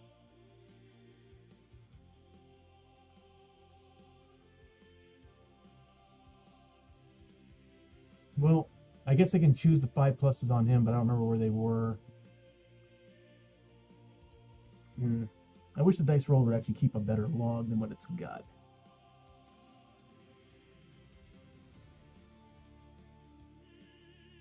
Okay, well, anyway, I know there was a couple shots in there that actually hit. The other ones are going to actually have to go on 1, 2, 3, 4, 5, that, the succubus at the very end. So I know I got 2, I got a 5 and a 6. So I'll put them on these guys. So it's going to be whatever I roll for damage against them, because they ignore critical. Oh, hold on. She's getting +2 damage on top of that because of the possessed. Because we're at technically a spirit 3 on every +3+ on every character. So +2 to these rolls. So I need a 4+ to kill them. So here's the guy behind her. He's dead. So that one's dead. The next shot's going to go on the guy. I'm going to say that's on Lester. Or actually, the other one that's on her. Again, I need a 4+. +2 damage, so it's 4 points damage. He's got 2 wounds left. So the rest of the shots, I guess I can put on the other succubi. So he's got 4 wounds.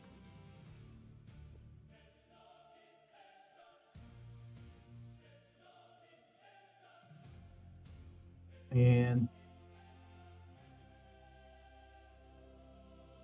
you still have 3 other shots. So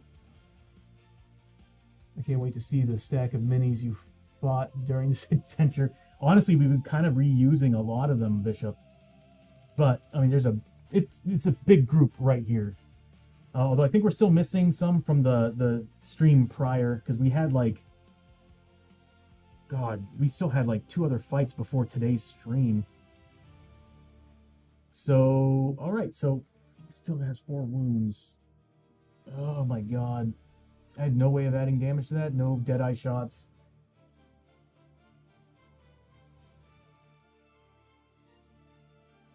Are they ghost? No, they're demon. I already factored that in. All right, so the other shots are going into the succubi at the other end. She's not getting +1 for the laser shot. She's getting +1 for the flag and +1 for what else? Oh, demon. Okay, so put away his card. And we're going to start popping shots with Abbie's final 3 shots against this one right here. All right, here we go. So it's going to be their defense 3, so it's going to be -1 to these rolls. Hold on. Heroes with +1.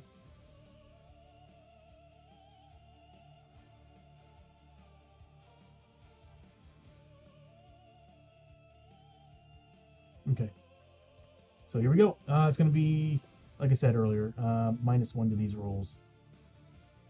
So here's the first shot. 4 points of damage.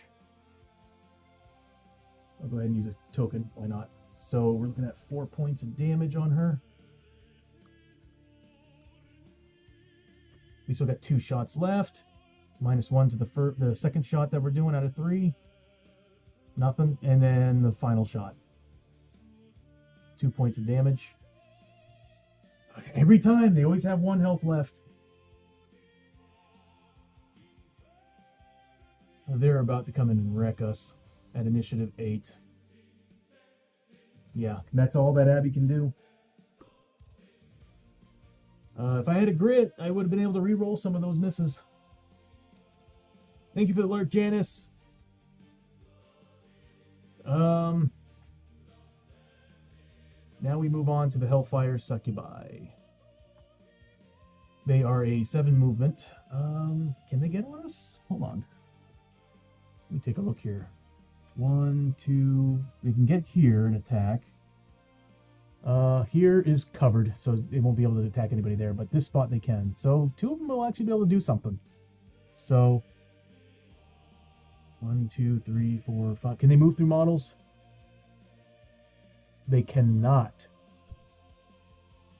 So they just move up.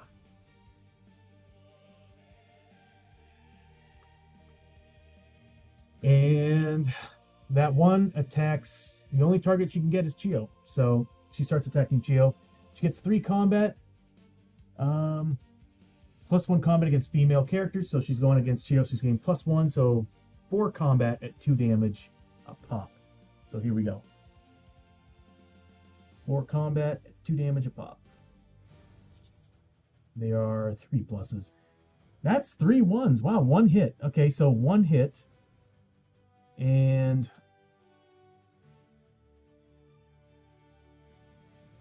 so the -1, so she's -1 to her defense roll, so she needs 5+ defense against this. That's 2 damage, so 2 armor saves of 4+ with her taco back hammer, and she made 3s. So 2 points of damage on Chiyo. And that's it. That's all they can do. It's now the Ghost Warrior's turn. We're looking at... We've got 3 Ghost Warriors are still alive. One's going after Abbie. Every character is getting a Ghost Warrior. And they get +2 combat on the first turn of their ambush.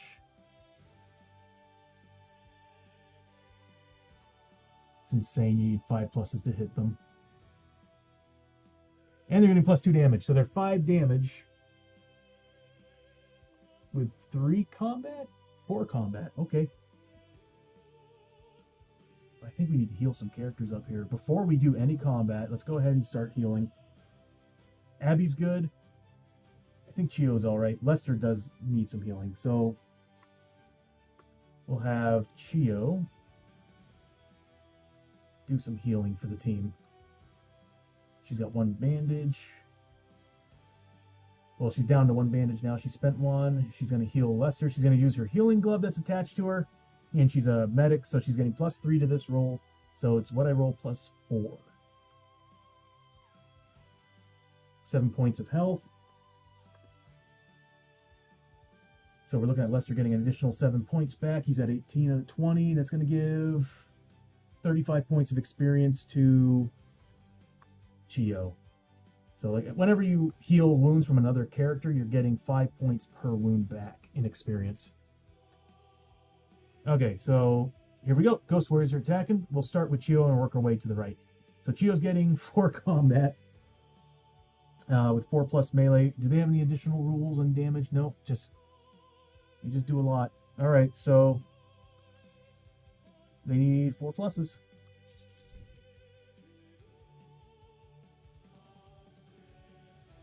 Wow. Okay, so that's 4 hits. And we need 4+ saves. Hold on, do the succubi... I need to look at something. Okay, it's just against the succubi attacks. Alright, so we need to make 4+ saves against these attacks. This could take Chiyo down. Those are D8s.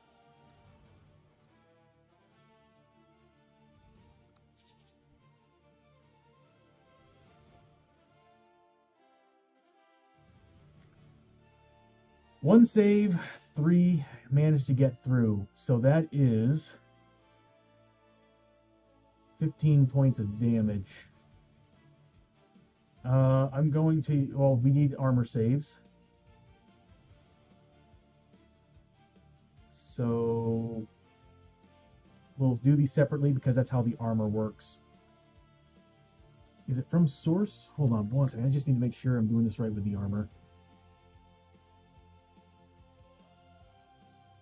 From a single source. Okay, so here's the first 5 damage. The reason why is for corruption hits. If she saves, yep, she saved more than 2. So she takes 2 points of damage, has 1 corruption hit because she saved more than 2. Here's the next one.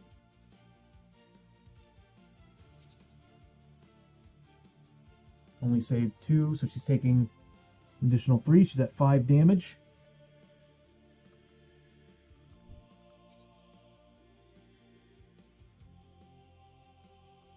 She's taking 1 point of damage, so she took 6 points of damage, and she needs to make 2 corruption saves.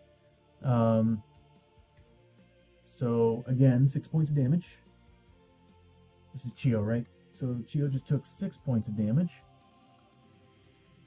She's bloodied. And she needs to make 2 saves of 3+ against these corruption hits. I can't believe the stream has lasted this long. She's safe. No corruption hits, but did take some damage. Next up is Abbie. Same thing. 4 combat, 5 damage apiece. So let's see. 4 pluses is what he needs to make. He gets 2. Abbie needs to make 2 4+ saves. She really needs to make these. That's 10 points of damage. She has no armor. So she straight up takes these hits. Ouch. And then finally Lester, who's got 18 wounds. I'm not really too worried about him. And he's got armor, but not great armor. So once again, 4 attacks at 4+.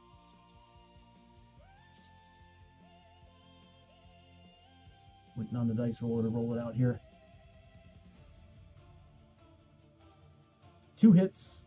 He gets a 3+ save on this. 1 save, so 5 points of damage with armor 6+. 4 points of damage. He did pretty good.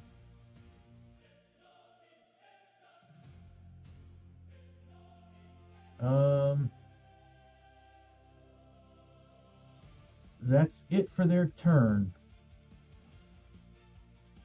I'm glad we don't have to deal with that +2 combat anymore. Oh my god, that's insane. Alright, next up, we've already done Abbie, is Lester. I guess we could heal Abbie. Actually, everybody needs some healing. I do have an ability on Chiyo that she can use. I don't have to worry about using bandages. But we'll start with Lester. Lester's going to first roll for grit. There's no way we're going to pass this. If we actually finish this mission, my head's going to explode.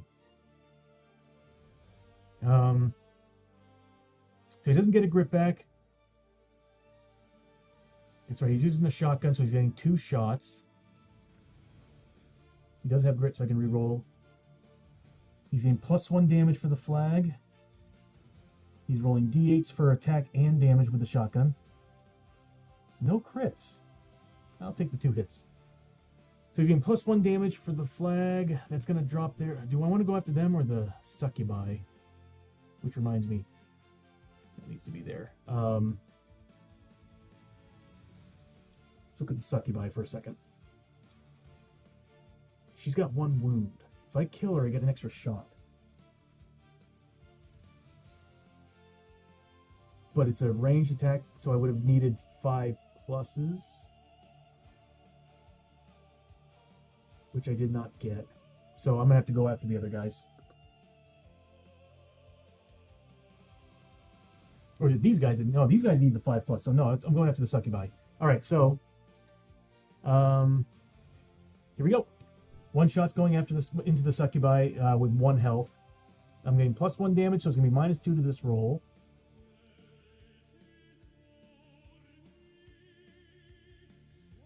There's a lot of rules to remember here. Hold on. Okay. We're good. So I want to roll a d8 -2. I just need 1 damage. A 3+ would take her. Come on, come on, come on. There we go. That succubi's dead. Now what that does, with him being a marshal or a soldier, he gets to, no, actually it's marshal if I remember correctly. If he kills a target, he gets to roll an additional attack and roll for another grit. So first we'll roll for the grit. He needs a 4+. And then we get an additional shot. So let's see what we get for a shot. I still have the inlay, so I can re-roll if I need to. We haven't used it yet. That's a crit. All right, so we got a crit. Unfortunately, everybody ignores crits from poor Lester.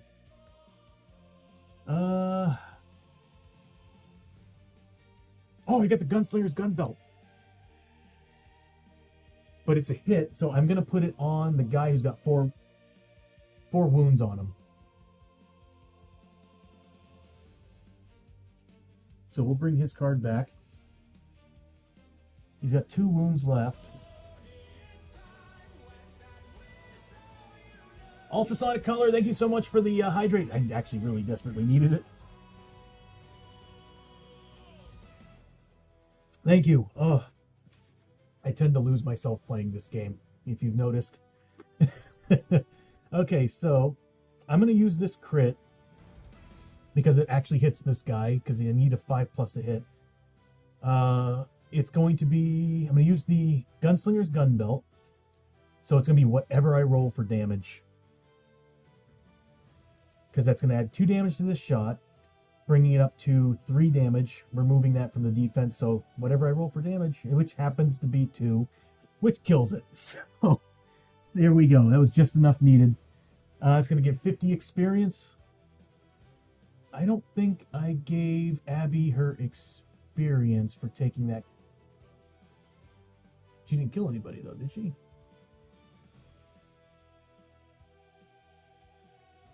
She did kill him. Okay, so yeah, I didn't give her experience. She should have gotten 50 experience for taking on the Ghost Warrior. And then same thing goes for Lester. He took down the Ghost Warrior, getting 50 experience. 50, yes. We'll get rid of that. That Succubi is down because he killed that Succubi. He still has 1 shot. That is a regular shot, and he's gonna use it on a Succubi. So we'll put it on this one right here. So we need to roll a d8. We're getting +1 damage for it. So against the defense of 3, we'll say it's -2 to the roll. That's a 1. Okay, so nothing. Did negative damage. That's the end of Lester's turn. He actually did pretty good.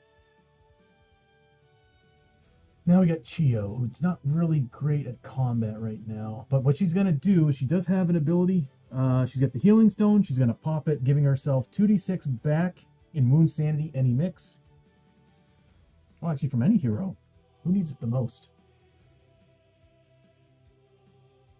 She has a better chance on healing if she uses her bandage on Abbie. So she'll use this on herself. So 2d6 back. Actually, how's everybody doing on sanity? Good. All right.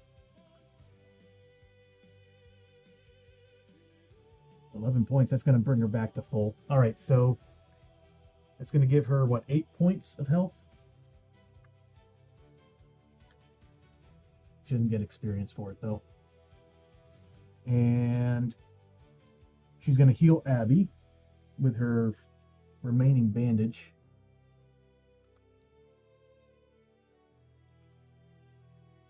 Also, for those of you, again, not familiar with the channel, we do have redeems points for the characters and stuff, for cheers and everything. So the cheer, what it does is that it actually has a 5% chance of being bad, but it has a 95% chance to have good effects, like getting health back, sanity back, stuff like that. So you have a way to interact with the characters as we're playing this game. On Thursdays, I play with Maddark's Treasures, who's a mod in my chat. And we got all these different redeems for all these different characters for you to use. Another thing too is we have redeems points for this over here on the side of this, well, the center of the screen.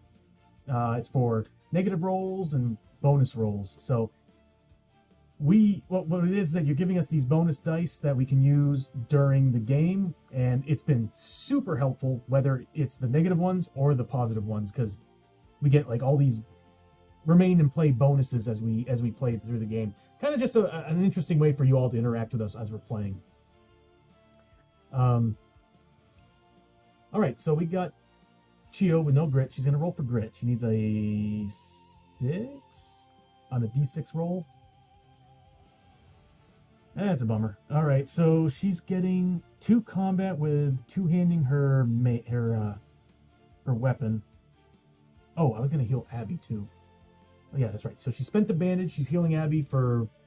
She's going to use her glove on this one, so she's getting +1 for that. +3 for being a medic. So +4 to the roll. I'm actually kind of wishing I used that roll for her.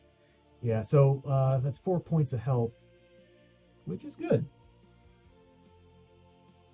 And we still have our revive token too. I keep forgetting. So total of 7 health.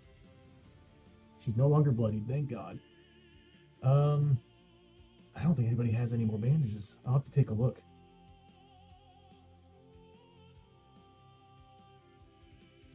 We are flat broke on bandages.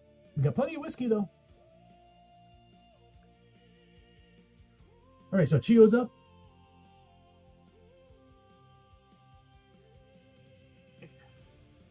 She's getting 2 combat. Do I want to move her? No, she's good where she is. She's getting 2 combat. She can make her typical rolls. All right, so here's what we're going to do. She's getting 2 combat. God, I wish she had grit. That would be so helpful right now. She needs 4 pluses to hit. Is there anything I'm missing? Nope. She needs 4 pluses to hit. That's 1 hit. She's getting D8 for damage on this using her monk staff. Getting +1 damage. +2 damage. Right? I might be thinking of the succubi. Nope. +2 damage. She's getting +3 damage total. So basically their defense is gone. It's whatever she rolls for damage against the guy in front of her. And I think that's all she can really do this turn. She's really just a healer. Oh, wait. She gets a key point. So she should be at 2 key points. So I can actually... I'm going to spend those key points to add damage.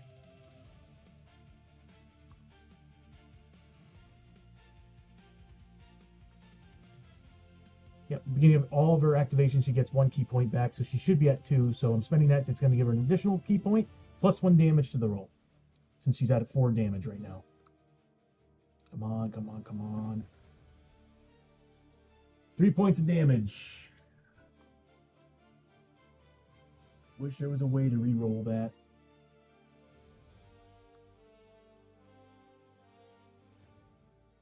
So he's got 3 wounds on him. That's a shame. Because now we're at Hold Back the Darkness. And we are 1 step away from failing. If we fail this Hold Back the Darkness test, it's game over. We've come all this way.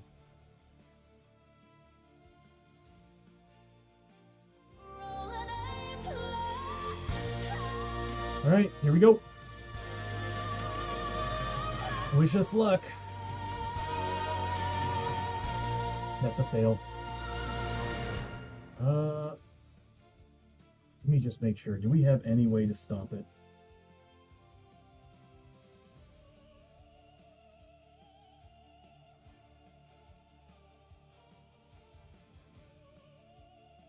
No. I don't see anything.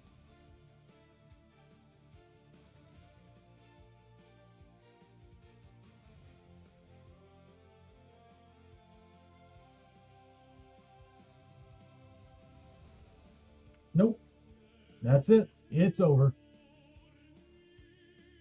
The darkness escaped. I need an animation for that. Okay, well, unfortunately, we failed the mission. That's such a bummer. Womp womp, right, Bishop? Yeah, so everybody, again, if you're not familiar with Shadows of Brimstone, the stuff that's happening here in the center of the screen, the little purple dial, or the glowing purple thing that's been moving around on the board, that's representing the darkness. So the yellow one on there is representing us moving further and further and further into this dungeon. And of course, if we reach the very end of it, which, let me show you. If we reach 0, our posse, we fail the mission. If the purple one reaches 16, because it starts at 0, we fail. So it's kind of like the two are kind of going against each other and crossing paths. Unfortunately, this stream we've been very, very, very unlucky. Like, it's been a weird mix of luck and being unlucky, because whenever we had to do that hold back the darkness test at the beginning of every turn, we've been rolling double threes. And what double threes does is it doubles the movement speed of that thing. We did that 3 times. So if that wasn't for that, we totally would have won this. But our luck was not great on those rolls.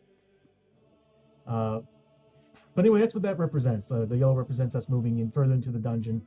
The purple is the darkness coming out. The darkness comes out, destroys the countryside. We fail the mission. So let's get to the mission failure. What happens when we fail?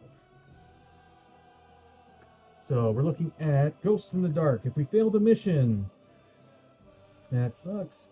If the mission is failed, the heroes are tormented by the possessed tribal ghost warriors.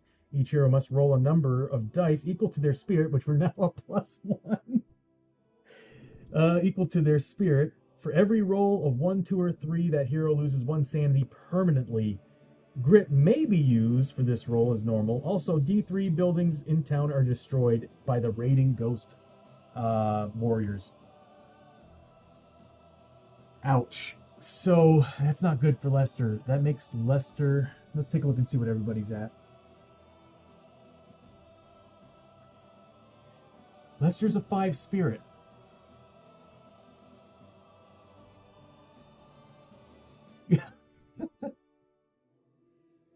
Oh, that's a 4 luck. No, he's a 5 spirit. Oh my god. We might be losing a lot of sanity. Okay, so we'll start with Chiyo. She's a 3 spirit right now because of the bonuses we're getting from the bar here.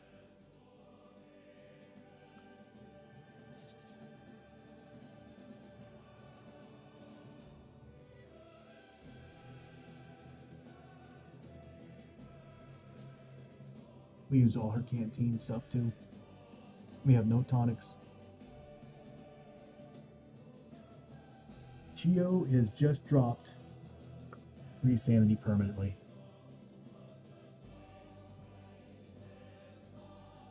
Why is it not updating? Oh, it is. I'm looking at the health. Alright, next is Abbie. Same thing, 3 dice. So 1. It's sad because Chiyo, I remember from the start of the stream of this season with these characters, she had trouble with sanity. Like, I think she was down to a 6 or 5 or something. We finally got her up, and now she lost some permanent sanity. Oh man. And then finally Lester with a 5. Yeah, does he have grit? He at least has grit. We can re-roll these. He's gonna need to.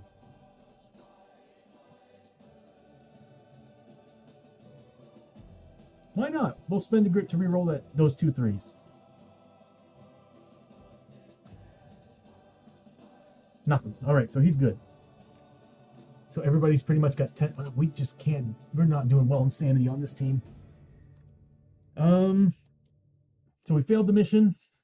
After you complete or fail a quest, you have to roll and see. Well, first you have to do the failure and victory dealings of the adventure. But then after that, we have to see if we have enough.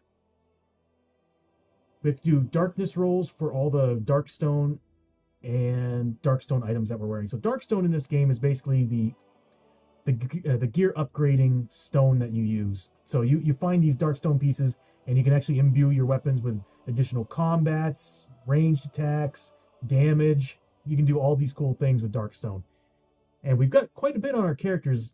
Unfortunately for this, for where we're at with the darkstone, well, not unfortunately. What's awesome is we've got plenty of boxes that hold darkstone, so we don't have to worry about taking these tests. We should have a lot.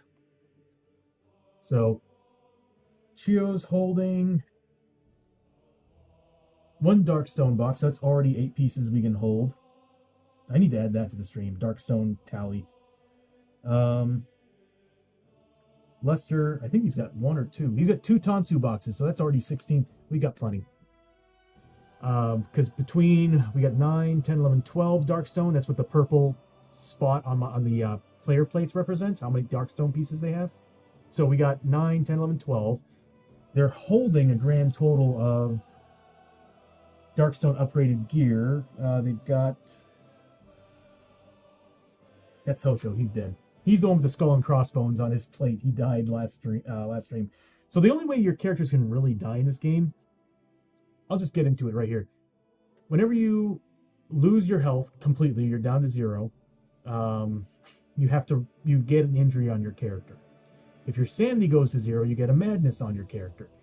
If the corruption that you've seen, I think you might have seen earlier, if your corruption matches your maximum resistance, which, you know, if you reach, for example, Abbie reaches 5 out of 5, you get a mutation. Injuries and madness are bad. Mutations can vary. They can be really bad. They can be really good. If a character ever gets 2 of the exact same injury, madness, or mutation, they are dead. And that's what happened with Hosho Ryo. He ended up getting 2 of the same. And I think it was the fingers. It was the fuse. I think it was either the fuse or the tentacle fingers. It's one of the 2. But you can bring them back whenever you go back to town after you go on an adventure. There's usually there might be, we're losing D3 buildings, but there could be a church or there could be a shrine you can go to kind of res your character back. Insane in the membrane. Yeah, right? So anyway, so here we have to do the darkness test. Unfortunately, well, not unfortunately, what's awesome is that we have Tansu boxes and darkness boxes, which we bought in town, where I think we can hold right now without Hosho, I think we can hold up to 24 pieces. Because I think Chiyo, we got 1, 2, 3, 4. So yeah, we can hold up to 24 pieces of Darkstone. So we're good. We don't have to make any tests. So what would happen is that you would actually measure up how many you have, divide it amongst your characters any way you want, and then you roll corruption tests to see if they get corrupted by the Darkstone. Luckily, we got, like I said, Darkstone boxes and Tansu boxes, so we're good. We were prepared for this.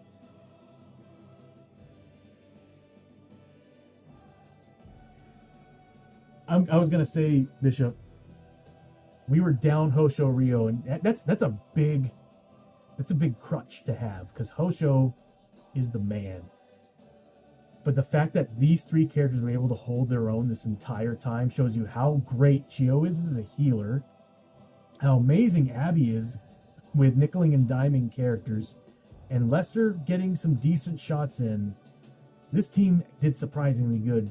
Chiyo definitely lacked in the close combat realm, but as far as healing's concerned, you can't beat her. She's a frontier doc. There's all these different classes in the game. The healing classes are typically the frontier doc from the Old West campaign and the traveling monk from the the Forbidden Fortress, which is the feudal Japan era Kickstarter campaign. I basically took what is called a journeyman class, which is something they added in recently in Darkstone magazine, where you actually get the multi-class. It's a little difficult to work with, takes a lot longer to level up, but you get the benefits of these 2 classes. Everybody, ad break in 5 minutes. Chiyo is basically the 2 healer classes, 1 from each of those. The Frontier Doc and the Traveling Monk. The Frontier Doc gets already right off the bat 3 bonus heals whenever you're using bandages. And then on top of that, if I wanted to, I can spend Chiyo's key points to add healing points to any heals that she does. Well, actually, once per turn, she could do that with key points. She is the ultimate healer. And on top of that, she has, what is it called? Expert Surgeon, where what she can do, she can actually get rid of an injury or a mutation on a character if she rolls well. But anyway, so yeah, so we finished the adventure. We didn't quite finish. We failed the adventure. And here, we would normally go into traveling. So what would happen is we would bring up our travel charts.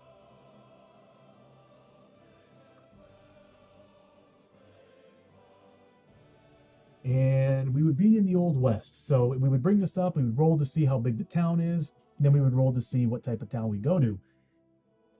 How big the town is will actually add to what's called a travel hazard. So I'm trying to get rid of this part of the game and make my own little thing, but or I should probably just do what Bishop keeps telling me to do and go to Board Game Geek and get the actual big 100+ version of the travel hazard stuff. But anyway, what happens here is that we would roll to see what size town is. That size town would actually determine how many travel hazards we have to do. So travel hazards, of course, are us going from the location or the mission back to town. And it's usually not good. It's usually bad. And then once we finish those, we go back to town, and we can do adventures there. You can do missions, or you can just go there, replenish your supplies, bandages, whiskey, upgrade your gear, maybe find horses to make traveling easier and better, which we've got the money to do that now. Although I want to go back to Bartertown. Bartertown is basically the Mad Max equivalent of, well, Bartertown from Mad Max. But anyway, there's 3 different towns to go to in this game so far. There's the Frontier Town, the Feudal Village, and Bartertown. And I kind of run it to wherever place we're currently in, whatever adventure we're doing is going to basically be the town we go to next. I kind of like that rule. Technically, you should be able to go to anywhere you want, but I kind of like it feeling like as if we're actually doing a campaign and progressing based on where we're at. But yeah, so you would go to town, do what you need to do there. Bad things can happen in town. A lot of good things can happen too. And then once you're done with the town stay, you go select another adventure, randomize it, choose it, whatever you want to do. And there's a whole bunch of different ways to enhance the adventure. If you got all the Kickstarters, or if you got a couple of books, expansion books, you open it up and it'll have all these different missions in there for you to do. Some of them are preset, some of them are procedurally generated as you're going, using these map deck cards. So as you progress through, you slap one of these in, and it tells you what the next tile is. It tells you where it comes out of, and which ones are actual doorways. So the game is fully randomized and procedurally generated. And per usual, as you would think from a Diablo type game or a role-playing game, there's leveling up. As you can see on the character screen, there's XP. We reach certain XP, you can spend that XP and use it to level up your characters. There's skill trees, there's a whole bunch of stuff. So it's a big game, and they're always adding to it. Right now we're in the middle of throughout time, and they're adding new classes that are knights and gladiators. So they're just constantly adding to the game. So anyway, we're going to go ahead and end here. This is actually a really good place to end. But I want to thank you everybody for coming out, hanging out, watching the stream. Big thanks to Bonzinator for the raid, for sure. That was a huge raid. Thank you so much. And everybody from the raid who stuck around, thank you so much for hanging out. Much appreciated. Thank you to my mods, Bishop, Janice, Mad Arts, Cosmic. Love you all. Thank you all so much for hanging out as well. We're going to... It's crazy. Like, as long as this mission was, and the fact we failed it, I still feel like this was a really awesome mission. We did a lot for 3 players. And we didn't even use a revive token. We had 2, technically. So this was a good adventure. I'm really happy with it. Got a lot of gear, got a lot of XP, very true. We end up finding another flag, so now we got 2 of those per adventure. We found the Dead Man's Dice. We can either sell that or keep it. It's not a bad keep. Getting grit back, but rolling 7s kind of sucks, but getting all your grit back at the beginning of a fight, that's pretty slick. This, though. The Hearthbone necklace. That 5+ armor is so good. The horrific statue is really good too. Being able to cancel every darkness card that is currently in play. You have to discard it, but that's really good. And then of course, Dead Man's Canteen is really good as well. So we found a lot of loot. Found a lot of money, a lot of loot, a lot of Darkstone, and we didn't have Hosho Rio. But Yeah, that was a good adventure. Really good adventure. I was really happy with it. Even though we failed, it was a lot of fun. How many ambushes did we have? The first day we got I think we got, hold on. We got them right there. We got the encounter. If I remember correctly, we actually had a dark discard that did an ambush. We got an attack. We got ambushed by double ones. And we had a dark discard that gave us an ambush. Yeah, we were nonstop being attacked. With all the odds against us on the darkness dropping and everything, this team did surprisingly well for 3-player. Yeah, we did 3 double 3s. That's 6 movement for the darkness to come out.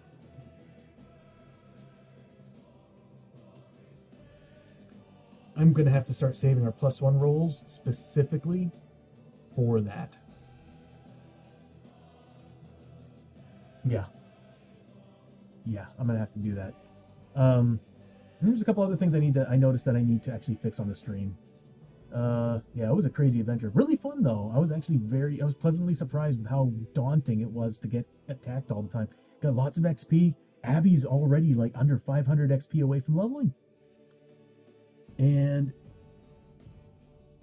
to debate this, well, I'm gonna have to debate this. Like,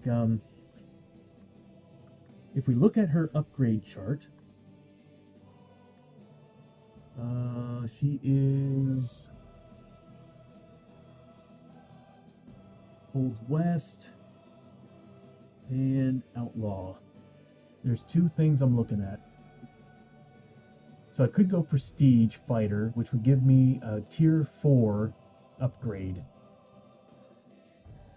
Which is the only way you can get a Tier 4 upgrade if you go Journeyman. Because you can only go up to Tier 3 if you don't go down the Journeyman path, which that's all I've been doing, and I'm tired of it already.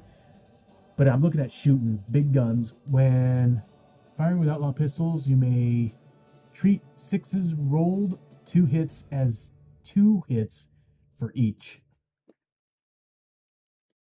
That's awesome. That is awesome. That means that all her 6s will now be 2 hits apiece, which would be so amazing. But there's a few things that I can go with Gunslinger as well, because Yeehaw, I think, was something I was looking at. Your hits with Outlaw Pistol are +1 damage, or +2 damage against targets that are defense. Yeehaw is just too good, and +5 health points. If I go with Gunslinger,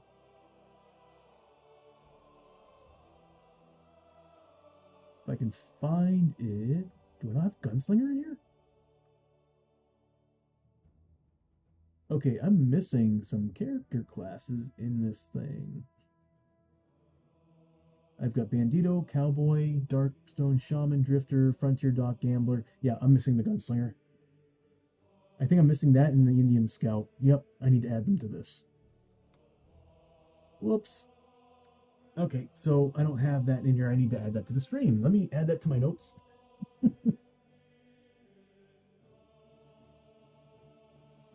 Add Gunslinger and Indian Scout.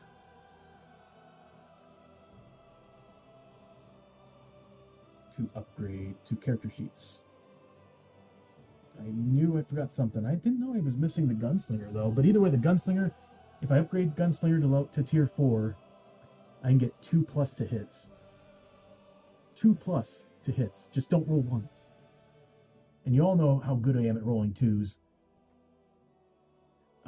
But I gotta admit that +1 damage with those pistols, she'll now be doing 2 damage base. +2 damage against enemies with defense 4 or higher. That's so good. I mean, I'm looking at that and I'm like, hell yeah. Oh, Bishop, it's late, bro. It is 11 o'clock. It's the end of the stream. But what we'll do is, if I have time tomorrow, I'll stream tomorrow and we'll finish painting our Spectral Horde monsters. Yeah, I was hoping to hit the gym tonight, but that's not going to happen. This took too long. But again, everybody, thank you so much for coming out.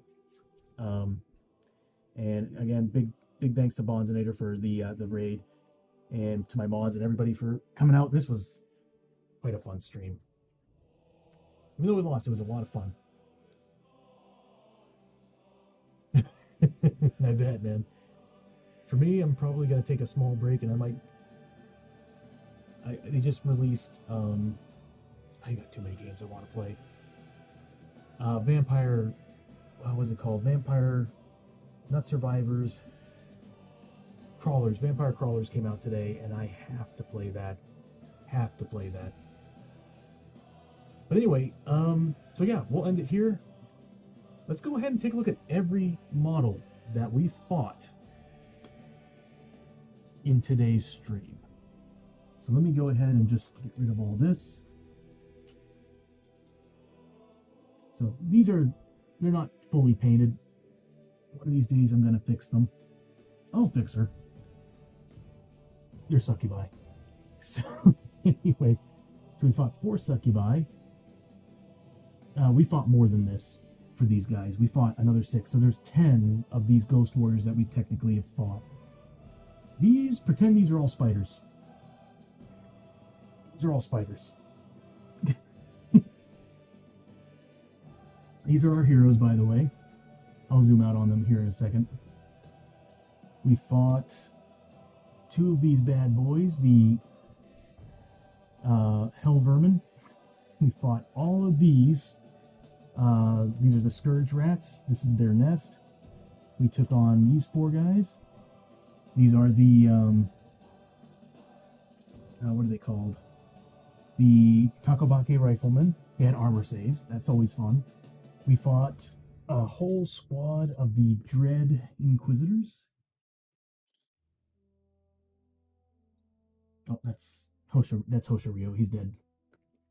And, yep, a whole squad of them. So that's 6 of them. And we fought a Magus. Oh, and that's not it. Actually, there was another 2 groups that we fought. So that's all the models that we fought, plus 6 of these guys, and of course whatever we fought in the last stream. We gained a ton of XP during this, a ton. If I remember correctly, at the start of this, I think Abbie was around like 1800. Look at her now; she's almost leveled.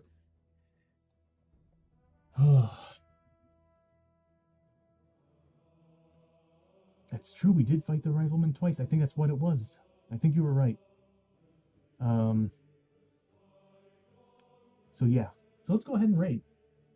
Let's see who we got online tonight. Hopefully we have some board gamers, but it is late, so oh. Okay. Let's see what we got. Or who we got.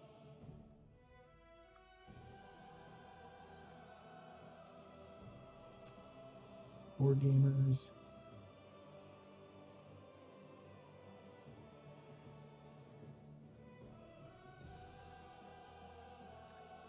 We got Ghost of Ur playing. Not quite sure, but it's a group game. Seeing a lot of digital gamers. Ah, here we go. Azu Mario Kartman is playing Arkham Horror, the living card game. All right, yeah, we'll go ahead and do that. We haven't raided into them for like ever. So we'll start the raid there. Everybody, again, thank you so much for hanging out and watching the stream. I hope you enjoyed it. Anybody who's new, we will be maybe back tomorrow for some painting. I'll make an announcement. Thursday, we should be back with Mad Art's Treasures to continue our Stelios and Julio campaign, which has been actually a lot of fun. So until next time, you all have yourselves a wonderful, safe night, safe evening, and I will see you then.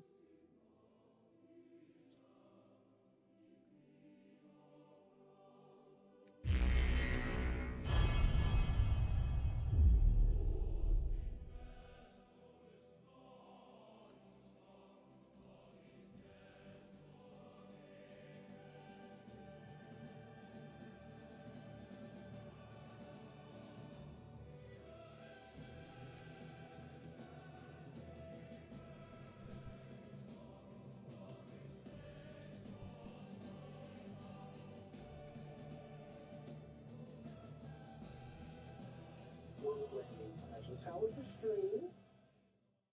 What are you guys up to tonight?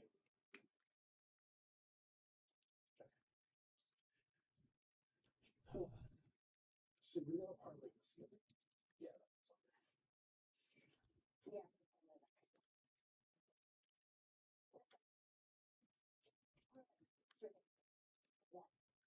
So it has both tip on your foot.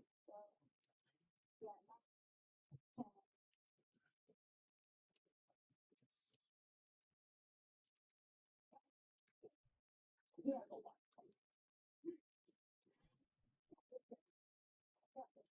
Mm-hmm. Yeah. So just like hard attached to it. It's 6 hour stream of Shadows and Brimstone. Shadows of Brimstone. Failed or mentioned was a lot of fun. So is it like a co-op game? Yeah, I've never heard of Shadows of Brimstone either. Really good stream here. We got we're trying to push one more objective in this scenario. We're cutting it close, so we're trying to get one more. We're trying to get to wrestle. Should you just move over and start investigating?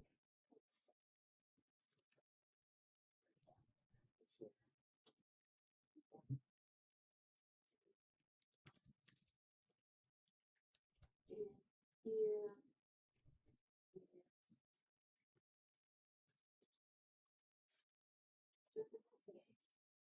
Choose your app.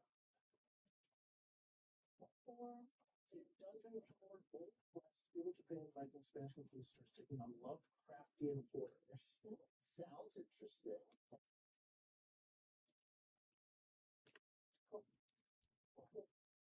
Lovecraftian horrors, that's what this game is all about. Alright, so I'll go next to try to get rid of. Yeah. So using book, because I'm 3. Is longer than I expected. You'd stay and watch your course. Hey, that's fine. That, yeah, I know it's getting late. It's almost 11 here.